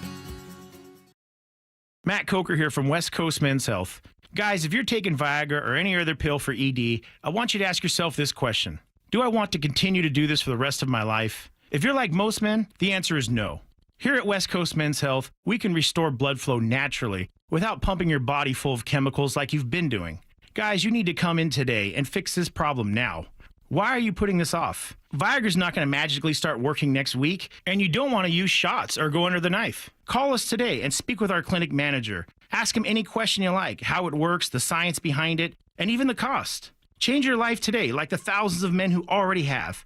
If you're tired of dealing with ED or Peyronie's disease, then call West Coast Men's Health. With clinics in Redmond and Tacoma, call 206-519-6541. That's 206-519-6541. 206-519-6541. Online at westcoastmenshealth.com. It's football season, and that means colder weather is on the way. If it's time to update your windows and doors, talk to Pella Windows and Doors of Western Washington. Local owner Keith Dashafee has a great deal just for you. That's right, Steve. Now you can get 20% off qualifying installations or 0% financing for 24 months with equal payments. Just schedule a free consultation with Pella Windows and Doors at PellaPNW.com. Thanks, Keith. Check out the unbeatable selection of windows and doors today at PellaPNW.com. That's PellaPNW.com. Having quality care matters to everybody. So, let's talk about it. Optum Care Washington is healthier primary and specialty care. Your doctor can connect you to the care you need with top clinicians in more than 55 specialties, including podiatry, orthopedics, sports medicine, and spine specialists. And if you ever need ENT, breast, or colorectal surgery, you can count on board-certified surgeons. For top local doctors focused on you, connect with Optum at yourhealthwa.com. Need to know. Brought to you by Ben's Plumbing, Heating, and Air. 15 minutes past every hour with Brock and Salk. Here's what you need to know. Up first. I admittedly don't have a lot more to say about yesterday's game. It took place a really long time ago. It was an early game yesterday. By now, you know what happened. You'd already seen that game the day before. I will play you Scott's view that this is what you've got to get through, and you've got to find a way to turn the corner. Yeah, you can't jump off the cliff. You can't. You have to ride it out. knowing that we got a good offensive club. They did some, look at the pitching they threw at us, and we'll see another good pitcher here tomorrow night in Pittsburgh. But, you got to be able to make a few adjustments, and we're certainly capable of doing that. We've seen that. We've seen it throughout the year. All of a sudden, we do make some adjustments, and we put on a good roll. We get some offense going for a week, 10 days, something like that. But it needs to happen on the road trip. You need to score runs on the road. We've seen what happens the last couple of days if you don't. Yeah, what happens is it doesn't matter who you play in baseball. Like if you just can't put the ball in play and you can't hit, Salk, and it doesn't matter if it's a 6.5 ERA guy or a 2.5 ERA guy, right? Unfortunately, they have all just kind of shut this lineup down, a lineup that across a bunch of it has just gone icy cold. Dylan Moore over the last month. Josh, don't look at the numbers. No, I mean, won't. Rojas over the last month and a half, 2 months, like it just... But those guys are not everyday players. And this is what's sort of driven me crazy about the Fire Scott thing is everyone used to be mad at Scott because he wasn't playing those guys every day. And I kept saying, well, he's not playing those guys every day because they're not everyday players. You put them in the best position to succeed by limiting their exposure to things they're not as good at. Well, then when they play every day and they get exposed, everyone's like, well, fire Scott, the team's not playing well. Like it just doesn't really make, I don't know, that doesn't work for me. And not a lot of everyday players then. Right? They don't. I mean, they don't have enough everyday players. Garver's right now offensively the worst season in the history of the franchise. Right. He's, even Mike Zunino. That year, Mike Zunino couldn't hit the ball. Polanco needs days off. His knees are not where it's supposed to be. Justin Turner's 39. Haniger's not an everyday player anymore. Rojas, Rayleigh, Moore, Canzone. None of those guys have ever proven to be everyday players. So, what are you dealing with? Center fielder and the catcher. Well, your center fielder's iffy. Really, your left fielder. Excuse me, your left fielder and your catcher. Yeah, and unfortunately, with Julio hurt and JP hurt, you got like 2, maybe 3 guys in your lineup every day that are everyday players. That's your ball game, folks. That's why you're not winning games. You don't have enough everyday players in there, and that group of guys who are, as Mark McLemore called them last week, NFL players. They're supposed to be playing 1 day a week on Sundays. They're going to take on Paul Skeens in Pittsburgh tonight. Here's the second thing you need to know. The changing of the guard, Brock. It looks like we may see one at right guard where Christian Haynes worked with the ones. Yeah, man. Like I always said from the beginning, it's a competition. So I wanted to see what Christian could do with the ones. Yeah, man. Christian Haynes working with the ones. Let's go. Yeah, Let's right. go, Christian. Is that why Matt makes the comparison to Sean McVay? They're like, yeah, man. Okay, dude. Yeah, because he's 36. Yeah. Because that's not a front. He's not trying to be, a Gen Xer, Gen Yer, Gen Zoomer. You keep saying that, but Lyle's 26. He's looking at 36 like, man, the guy's his old man River. I don't think so. You and I are like, geez, he's really young. Lyle's like, well, he's 10 years older than me. Yeah, maybe a little. How are you only 26, I know, Lyle? it's disgusting. How is that possible? Yeah, Sheesh. really sad. Christian Haynes went right in there, and he mixed it up with the big boys, too. He was not going to back down. That is the one thing from the Senior Bowl, Salk, through these OTAs, through training camp, through the first preseason game, and even big old Jeffrey Simmons. Like, he is not going to back down to anybody. Why they liked him in that third round, and why, he's I'm not going to say he's a front runner for that position. Mike McDonald's looking for somebody to take hold of those reins and not let go. Well, one guy who also is never going to back down is Devin Witherspoon, and Mike McDonald was pretty impressed with the outing here day he had yesterday. Well, that's Spoon. I mean, I know we do the joking thing back and forth, and but we love him, and he is a great player, and we expect great things out of him. And for him to make plays on the ball like he did today, that's what our team needs, and that's we're happy for him when they make those because he's working his tail off. He's very detail oriented. Like he does not make the same mistake twice, and he's doing a great job. So just happy for him to have some production on the ball, and helps our team too, which is nice. I'm happy he could stick it right in Jamal's face. Sounds like they were getting after each other yesterday, huh? All those guys. After that pick, just ran it right over to him and put it in his belly on the sidelines. I kind of like that move. I think that's a great move. I do too. But just in terms of trash talking, I like the handing the ball to the guy. You obviously can't do it in a game, but doing it in practice like that seems like another benefit of doing these joint practices. Here's the third thing you need to know. They will play tomorrow, by the way. 4 o'clock start in Tennessee. You can hear the game here on Seattle Sports. And my impression is you can actually see it on King TV. We'll see how that goes tomorrow when I turn on my TV. You can watch the Storm, WNBA back underway, and the Storm are in Atlanta 4:30 this afternoon. They're in second place. The Fever, if you want to watch Caitlin Clark. I feel like we haven't really heard anything about Caitlin Clark in a while. Other than that she turned down $1 million to do The View. Yeah. You see that? I did. I think I would do The View for $1 million, even if that. No, you think that I just think there's no upside. There's zero $1 million in upside. Sure. But she'd say something that would inevitably be a problem. At this point, wouldn't you enjoy some of the silence of people not talking about you for a little while? Mm-hmm. Yeah, probably. I'd like She's $1 got million. a lot of money. I'd also. Does she? Yeah, yes. She has a lot of money. Yes, she's got a lot of money. What is she making money from? Nike? Yes, and other endorsements, and State Farm, and all the rest of That's them. true, Yeah, State Farm. I think she's doing okay. Still $1 million. Yeah. I don't know. I think I would do The View for a day for $1 million. One day? I'm not talking about a new job. It's just a day. How bad could Whoopi and Joy be for it? It can't be that bad. You could certainly spend a day. Brock, you wouldn't do it for $1 million? Me? Yes. Oh, I would love to. I'd sit right next to him, and we'd have a great old time. I bet you would. That is everything you need to know. 1/4 every hour here on the Brock and Salk Show. Yeah, that would be that would be interesting. I don't know that I've ever actually seen an episode of The View. I mean, I work, I've generally either work during the day or nap during the day, so it's not something that comes up a lot in my life. Right. Yeah. Or golf during the day. Yeah. Like I have 3 things I do during the day. I guess the 4th would be driving kids around. So watching The View's never been a big part of my life. You're not missing a lot. Yeah, I'm not missing a lot. No, you're not missing a lot. I'll tell you what, I'd watch it and go on it for $1 million. Call me, Joy. I'm in. Who's on that show now? Joy Behar, right? Whoopi? Whoopi, yeah. They've had some turnover through the years. Right. There was an Tim's episode wife, wasn't Tim's wife on it yes, for a while? 8 years ago, by the way. Trump went on it and got hugs and kisses from Whoopi and Joy and Elizabeth. And so, What a things world. have turned. Yeah, what a world we live in. Elizabeth. What's she doing now? Is she also working for Tim? Is she on staff? No. I don't know. She's not on staff with Matt. No. He's got his dad, his brother, and his wife all on staff for this one high school football team in Nashville. What is going on down there? Sounds bizarre good. situation. All right, you ready to do this? I think I am. Let's open up the phone lines on whatever you guys want to say. Yesterday, I saw Mark from Maple Valley tweeted me. Oh, jeez. Mark from Maple Valley Open them up, Lyle. Yep. Open up those lines. Open them up. 866-979-3776. Friday tradition.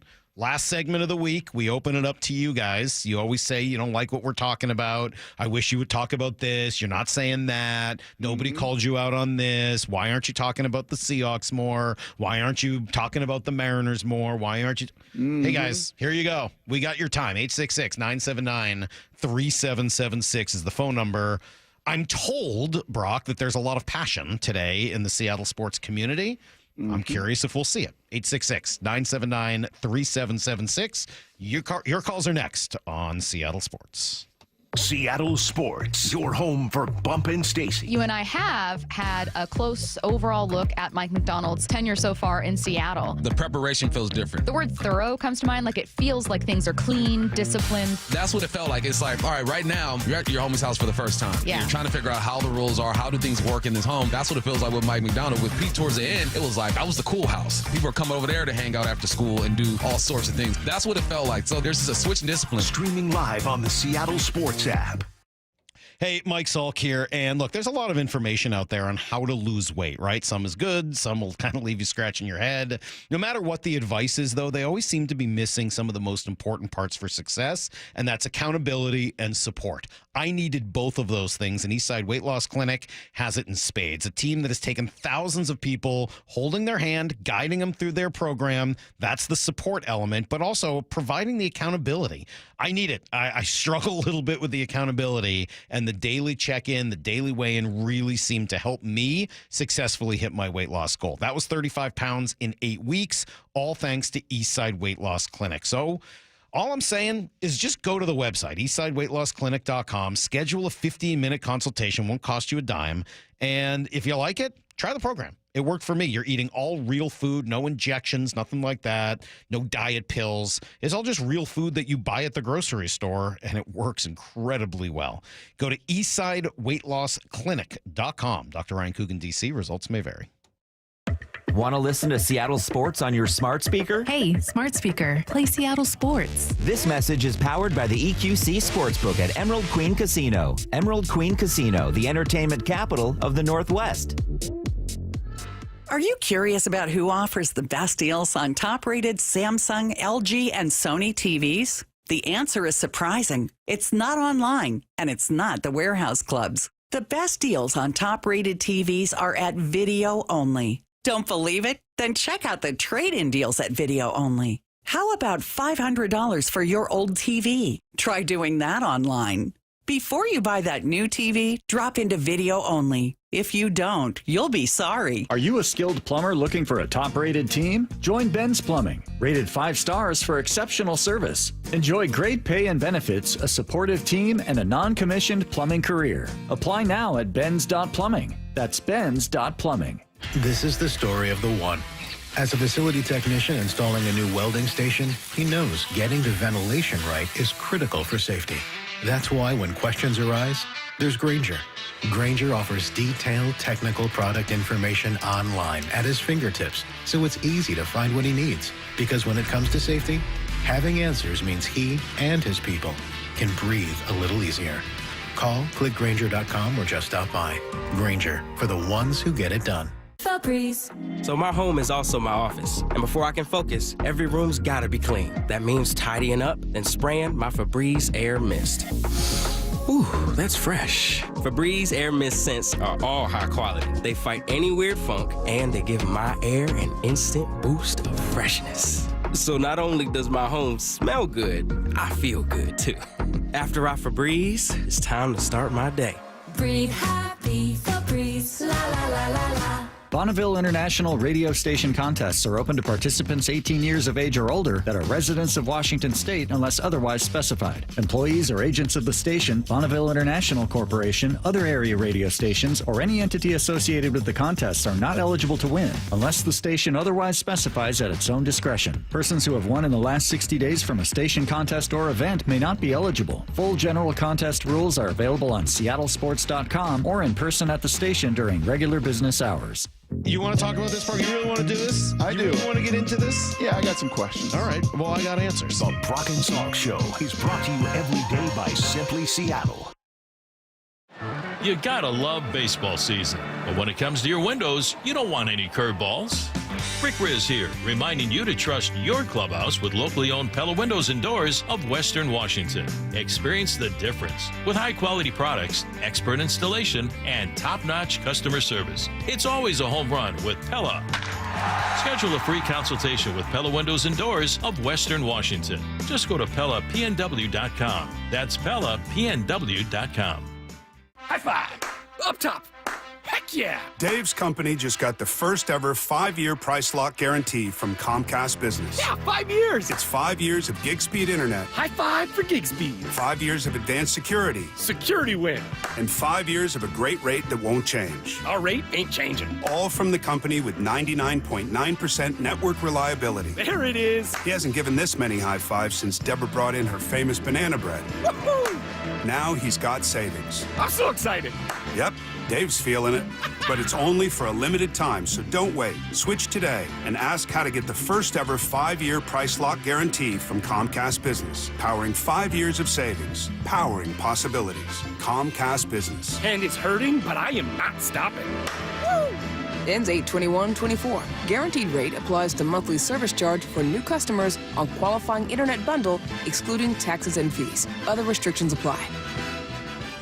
Lexus is electrified, and the first ever RZ450E has the performance and range to get you where you need to go. With the exclusive Lexus Direct 4 all-wheel drive technology, Lexus of Bellevue has over 50 RZs available for immediate delivery with electrifying savings. Up to $18,500 lease cash on every RZ450E. Visit LexusofBellevue.com. On approval of credit through LFS, lease cash from Lexus available on select 2024 RZ styles. Must take delivery by September 3rd, 2024. A documentary service fee up to $200 may be added to the purchase price or capitalized costs. See dealership for details. From the Quantum Fiber Studio, you're listening to Brock and Salk. Weekdays 6 to 10. On Seattle Sports and 97.3 FM HD2. It's a good question, Brock, before we get to the calls. Matt in Oregon, are you worried that you have a 26-year-old who's probably deathly afraid of talking on the phone, running your phone lines now? That is a good point. Yeah, I mean, I heard him. youngest I heard person. him take the call. Is it hard for you to actually speak on the phone, Lyle? Hello, where are you from? No. Liza, could you please just text? I mean, I do a lot of texting, to be fair. Oh, I'm sure you do. But, like, are you capable of talking on a phone? Sure. All right. Yeah. Have you ever used a landline? When I was growing up, yeah. Actually, I think my parents still have a home phone. They don't. Now, I think it's nothing but, like, telemarketers. It's for their modem? What's that? Is it for their modem? Sure. Let's go with that. He doesn't even know what that I'll is. talk on the phone. I actually have a couple friends that'll like to go out of the way and call people and actually talk on the phone rather than text. So You might, they might throw you out of your generation. We'll see how this ends for you. All right, let's see what the people are saying on the phone lines today. 866-979-3776. 866-979-3776. Going to go right down the list. Scott's in Marysville. Good morning, Scott. You're on line 1. What's up? Hey, how you doing? I love you guys' show. I have a few points to make. Reference Game 2, Houston Astros Mariners 2022, Scott Service. This is where I was done with them. We had a guy on first base. We were down 1 run. I was at the game. Jared Kelenic was up to bat. He had a 3-0 count, no outs, 7th inning, I think it was. And he gave Jared Kelenic the green light. Jared popped out to Tucker in right field, killed the whole thing. Okay. Down 1 run. That's your coach.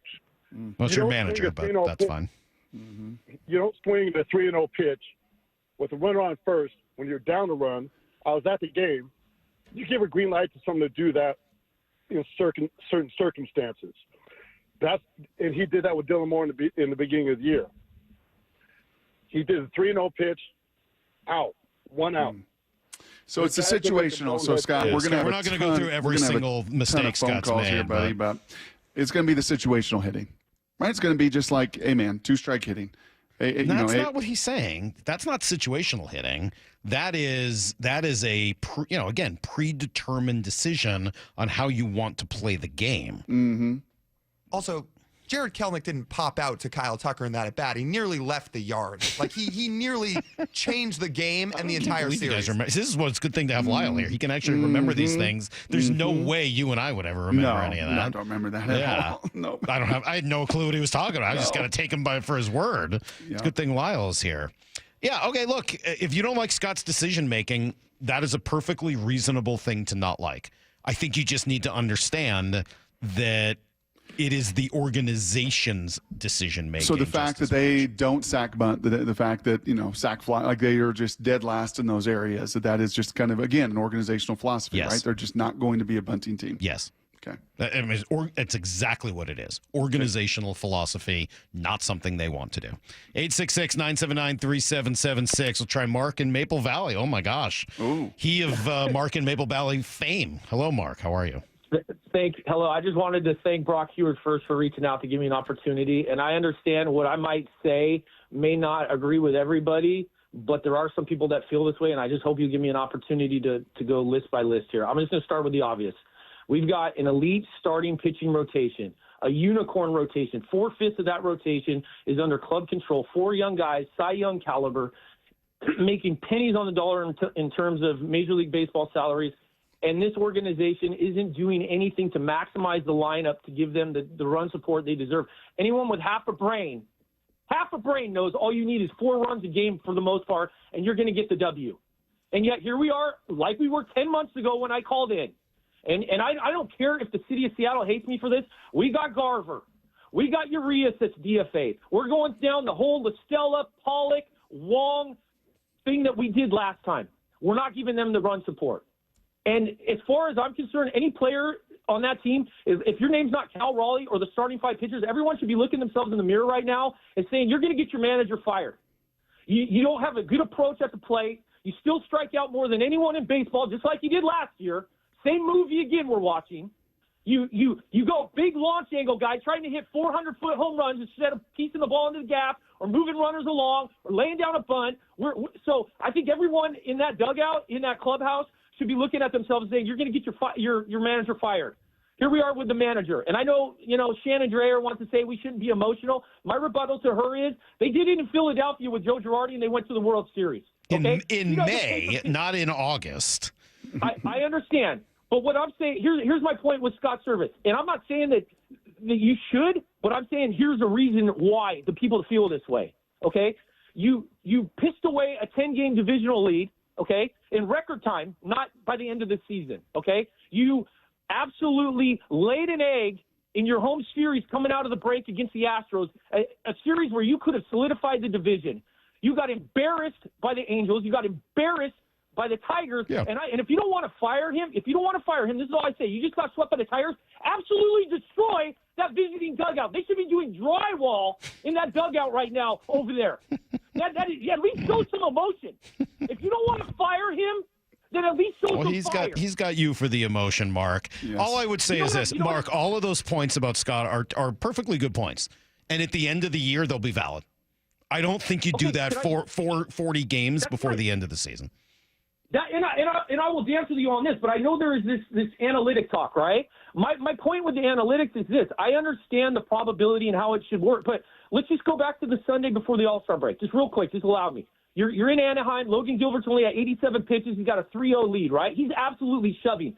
I would expect my manager who has Major League Baseball experience to be able to say to the guy with the iPad, hey, I understand what you're saying about lefty-righty situations. It's not just lefty-righty, though. You're missing some of that, Mark. It's not just lefty-righty. It's how do I keep these guys healthy for 162 games?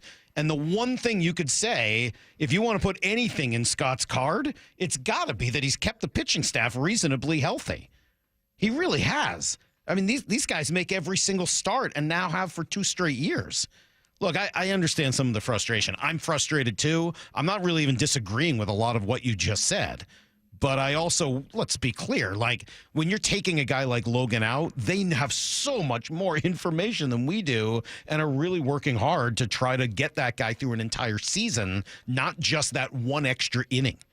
866-979-3776. Great phone call, though, as always. Brian's in Tacoma. Good morning, Brian. Hey, guys. Hey, Mark was right on the beginning of his call, and then he kind of veered off a little bit. What he was right on is why are we here? Ownership is 100% why we're here. We have this incredible pitching staff once in a lifetime, once in a generation for all of baseball, and we are missing out because ownership decided to go cheap and not invest because we have no offense. So for me, it's accountability, and like the fact that we're even talking about Mariners right now is giving them the ownership the out. We don't reward poor behavior. We shouldn't be talking about them. Mariners got us here. Let's start talking Seahawks now. I am a huge baseball first guy, but this Mariner team is the most frustrating team I've ever seen in my life because we have this incredible pitching staff that we can't do anything with because the front office went cheap and didn't push in, and they didn't even have to spend a lot. And that's the reason why. And I hate hearing people talk about, fire Service. That is the dumbest thing ever. Service can't go out and make those guys all-star bats. We got cheap bats, and that's why we have a cheap offense with this incredible pitching staff. We're missing out. Ownership's fault. Hold them accountable. And hey, Brian, let me jump in because Brian, there's some good points in there. I'm not disagreeing, but I do want to ask you a couple questions. Is it ownership's fault that Julio's been terrible this year? Is it ownership's fault that Mitch Garver's been terrible this year? Is it ownership's fault that Jorge Polanco and J.P. Crawford have been terrible this year? All of those guys have gotten paid. All four. Is it their fault that Mitch Haniger's been terrible? All of those guys have gotten paid pretty big money. Is that on ownership?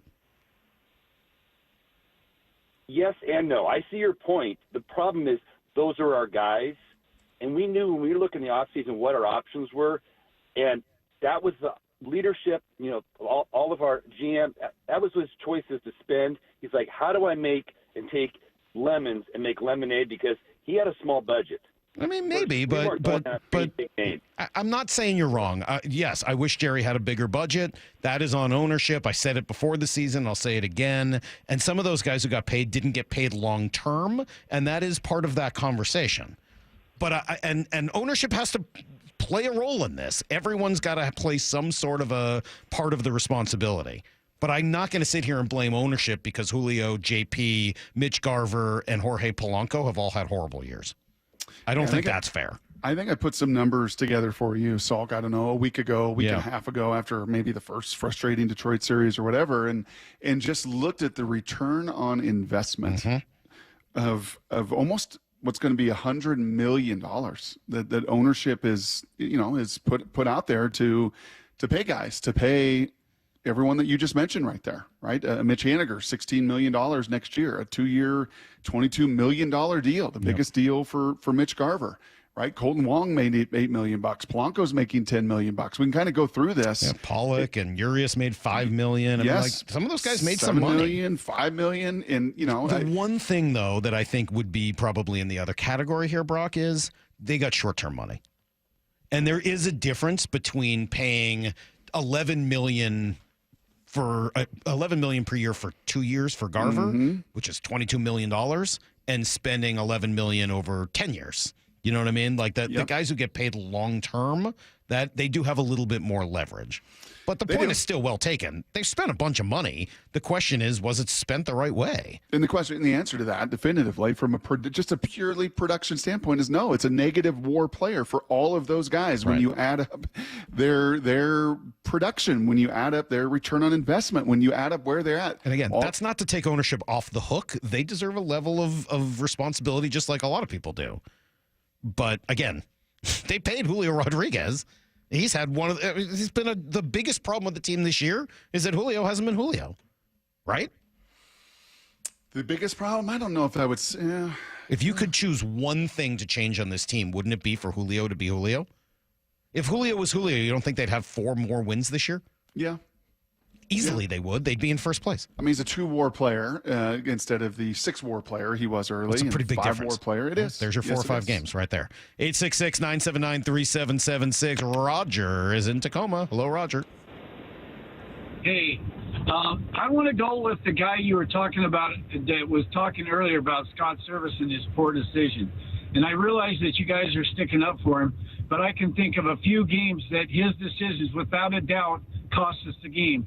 And Logan Gilbert, his last game before the All-Star game, pulls him out with 80 pitches. He doesn't have to pitch for 2 weeks, and then we lose a 3-run lead. Puts Mitch Garver in there with bases loaded 0 for 15, and we lose that game. Last night he pulls Miller out with 80-some pitches, and we lose that game. There's multiple. Well, 90 pitches, big deal. Well, it is a big deal. You got to be accurate. No, listen. And why do you think people are so frustrated? Because you guys stick up for these stupid decisions. And I like the fact that you're taking phone calls because you can see the frustration in the fans who paid money. I love the frustration, Roger. I just think it's misplaced. Yeah. I'm frustrated too. No, I just think it's misplaced. There's multiple bad decisions, and I could show you my text to other friends on what I would do in this. Oh, your friends would have done it too? Oh, Roger. Well, then hold on.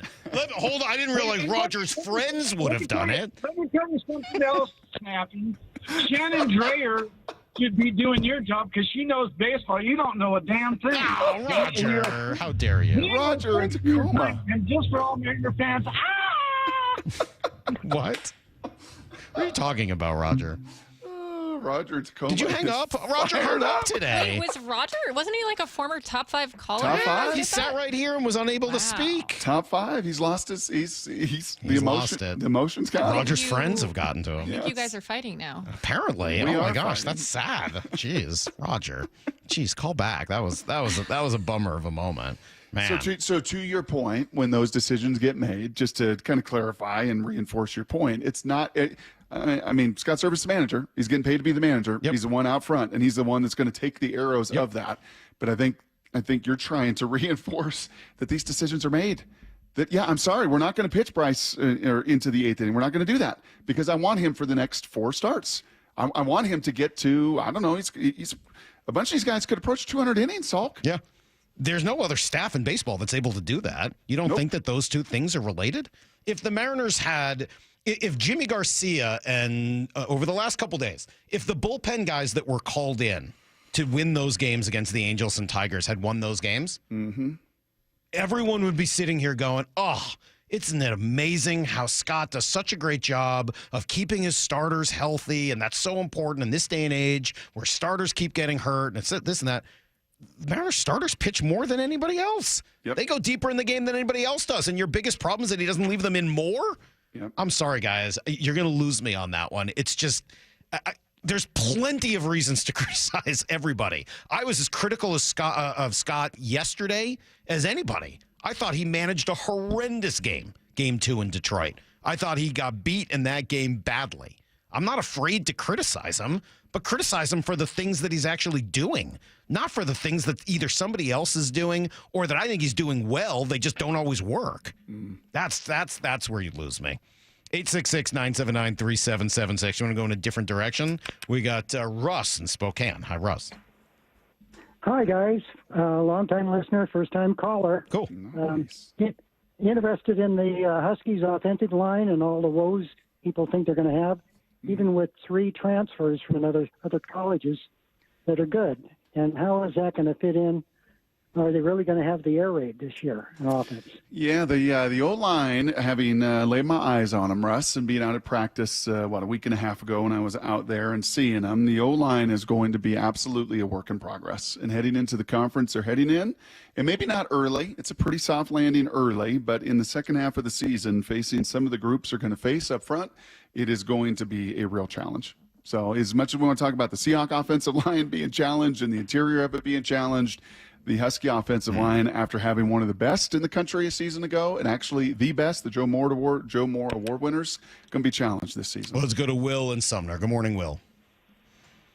Hey, good morning, guys. Salk, I know you know way more about baseball than the rest of us, but this Dipoto, he's the reason for all this. I mean, he's signing guys. Every move he makes, every free agent's been a bust. We're just blowing this pitching staff, and I'm shocked he doesn't come on anymore because it was always really reassuring hearing him just talk for 30 minutes and not say anything.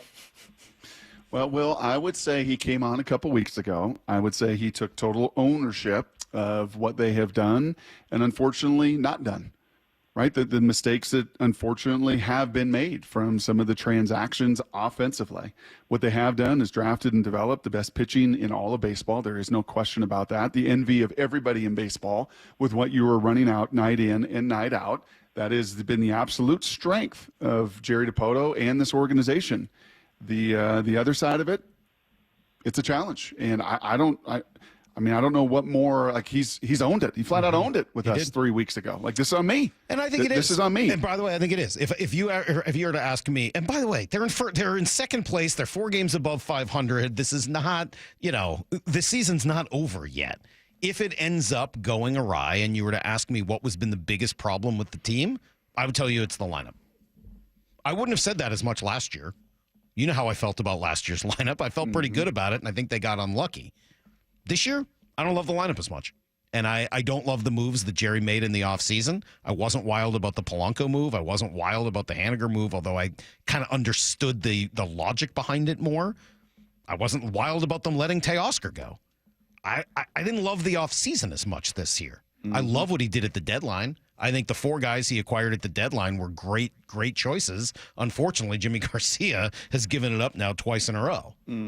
So, at the end of the day, it's going to be a results-based business. Yep. And I think that the acquisition of the lineup is going to be right there in the crosshairs. Yes, because last year you could point to a bunch of areas, right? You could spin different numbers around, and ultimately you scored the 11th or 12th most runs in all of baseball. Like, that's what you did. That's right. You scored runs. This crew not scoring runs. That's right. It's bottom 3rd and bottom 3 in all of baseball. That can't happen. 866-979-3776. Mark and Brennan. Good morning, Mark. Hey, good morning, guys. Hope all is well there. Obviously, as you said, Mike, there's a lot of issues with this lineup offensively. I mean, you can go through the whole crew, and it's just been that bad. And, ultimately, if they don't make the playoffs or they have a bad 40-game stretch here, which I think is entirely possible, somebody's going to have to be responsible for that. And for me, it's going to be Jerry. I mean, I like Jerry. I've been a supporter for Jerry for a long time. But, boy, all of these moves of, bringing these older guys at the end of their careers in, thinking that they're going to get you over the hump, that just hasn't worked. And so, Jerry's head's got to be on the chopping block in my mind. If they don't get their act together, I mean, it kind of feels like if they're going to make the playoffs, they're going to kind of lose their way into it, meaning everybody in front of them is going to be about the same as the Mariners, and they might just win enough to make it. But the other point I want to make is about Julio. And, I'm not down on Julio, but Julio is kind of at a crossroads in terms of his career. I mean, yeah, he's young, but everybody wants to talk about how great he's been. Well, really, he hasn't been that great. He's had periods of time where he has been spectacular, but it's like an 80-20 deal. 20% of the time he's been great. 80% of the time he's been so-so. So he's not a superstar. He can be a superstar, but it just feels like something in his head is not where it needs to be. And well, I don't know how to judge what's in his head. I appreciate it, Mark. Great points up till that. I'm not going to judge what's in Julio's head because I don't think we have the answer to that. But I did write about Julio and some of the problems I think he's having. It's up at seattlesports.com. And I'm feeling more and more convicted about this, Brock. Yep. He just needs to swing less. He just swings the bat too often. And I'm not saying that would fix everything. Maybe it wouldn't. I know everybody's got to have their own style. But looking at swing percentage, he is well over the league average. He swings 55% of the time this year. That's gone up a little bit each year. And league average is 47. And when we spent some time yesterday looking at some of the best players in the game to see how often they swung. They were all in the 40s. Low 40s in many cases. Some cases in the 30s. Aaron Judge. We looked at Ronald Acuna just because we're trying to find people that were similar to him. We looked at Ellie De La Cruz because we were like, oh, well, let's see what another guy similar He's athleticism. a free swinger. Yeah. It was well below Julio. What was he at, Lyle? It was like 40? Mid-40s. I want to say 42%, right in that range. Crazy. Arozarena's at 42, just for some reference. Honestly, I think he's just swinging too often. Yeah, and you look around the league, and I think to Mark's point right there, why is Baltimore leading their division, tied with the Yankees? Because their stars are being stars. That's right. The Yankees are Judge and Soto doing everything that they're supposed to do. Right, in Kansas City, who now is 11 games over 500 again, Salk, is Bobby Witt Jr. the MVP of this league? Is Correa in Minnesota elevated everybody around him? Like is Jose Ramirez at third base been the star? Yes. And your star has not. No. And that's not a rip job on Julio. It's not that I think he's not trying. That's why I don't want to get into what's in his head, because I think Julio cares and it works hard, and this is not a criticism of him as a person. But he just hasn't had a good year. Yep. And when a guy like that doesn't have a good year, you're probably not going to be very good. And by the way, the Houston guys are warming up, and I don't think they're going to lose their way back to you. I think Mr. Verlander's coming back. I think Kikuchi had a nice start. I think their rotation is rounding into form. I think Bregman has found himself. I think Altuve and Alvarez are still absolute monsters hitting over 300. So, yeah, it's going to take some yeoman's work, and it's going to start tonight, and it's going to take a yeoman's effort against the NL possible Rookie of the Year. That would be, I would say, almost definite Rookie of the Year, and the guy who started the All-Star game as well. Well, we're going to get out of here. That's it for our week. It's golf time, Brock. That was intense, Salt. Great calls. I love the passion. Yep. Someone's saying that wasn't the real Roger. Well, that was Roger. It sounded like him. That was Roger. Somebody else said Roger's my brother. That wasn't him. Roger in Tacoma. There could be. It sounded like him, but didn't act like him.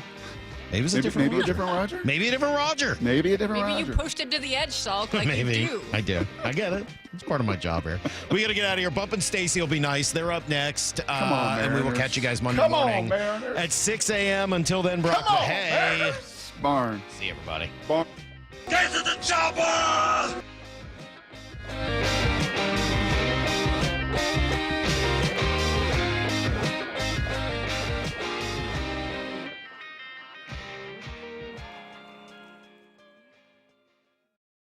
Seattle Sports, your home for Bump and Stacy. Can Ken Walker be a top 5 running back in football? Weekdays 10 to 2. He's more than capable of doing it. He's got all the tools to be a top 5 running back. If he's not a top 5 running back, I'm not mad. That just tells me that Zach Charbonnet is getting in the mix as well, and you're saving his legs. Talent-wise, he is there. It comes down to how Grubb is going to use him, but we know Grubb is going to run the football. I don't see why he couldn't be a top 5 running back in this league next year. On Seattle Sports and 97.3 FM HD2. It is a celebration of true professional wrestling. AEW Wrestle Dream! And on Saturday, October 12th, it returns to the Pacific Northwest as AEW Wrestle Dream comes to Tacoma, Washington. The best professional wrestling this world has ever seen, bro! Be there live as one of the biggest pay-per-view events of the year lights up the Tacoma Dome. AEW presents Wrestle Dream, live Saturday, October 12th. Tickets on sale this Friday at AEWTIX.com. Seattle is home to Swedish CyberKnife, a non-invasive and highly precise treatment for prostate cancer. Swedish CyberKnife is the only CyberKnife center in the Pacific Northwest. Compared with other radiation treatments, which can last 6 to 9 weeks, CyberKnife treatment is much shorter, typically 5 days or less. CyberKnife advanced robotic technology can track your slightest body movement, adjusting in real time to deliver radiation with extreme accuracy, sparing healthy tissue. The vast majority of patients experience minimal side effects and can continue normal activities during treatment. CyberKnife offers curative cancer treatment while minimizing side effects and disruption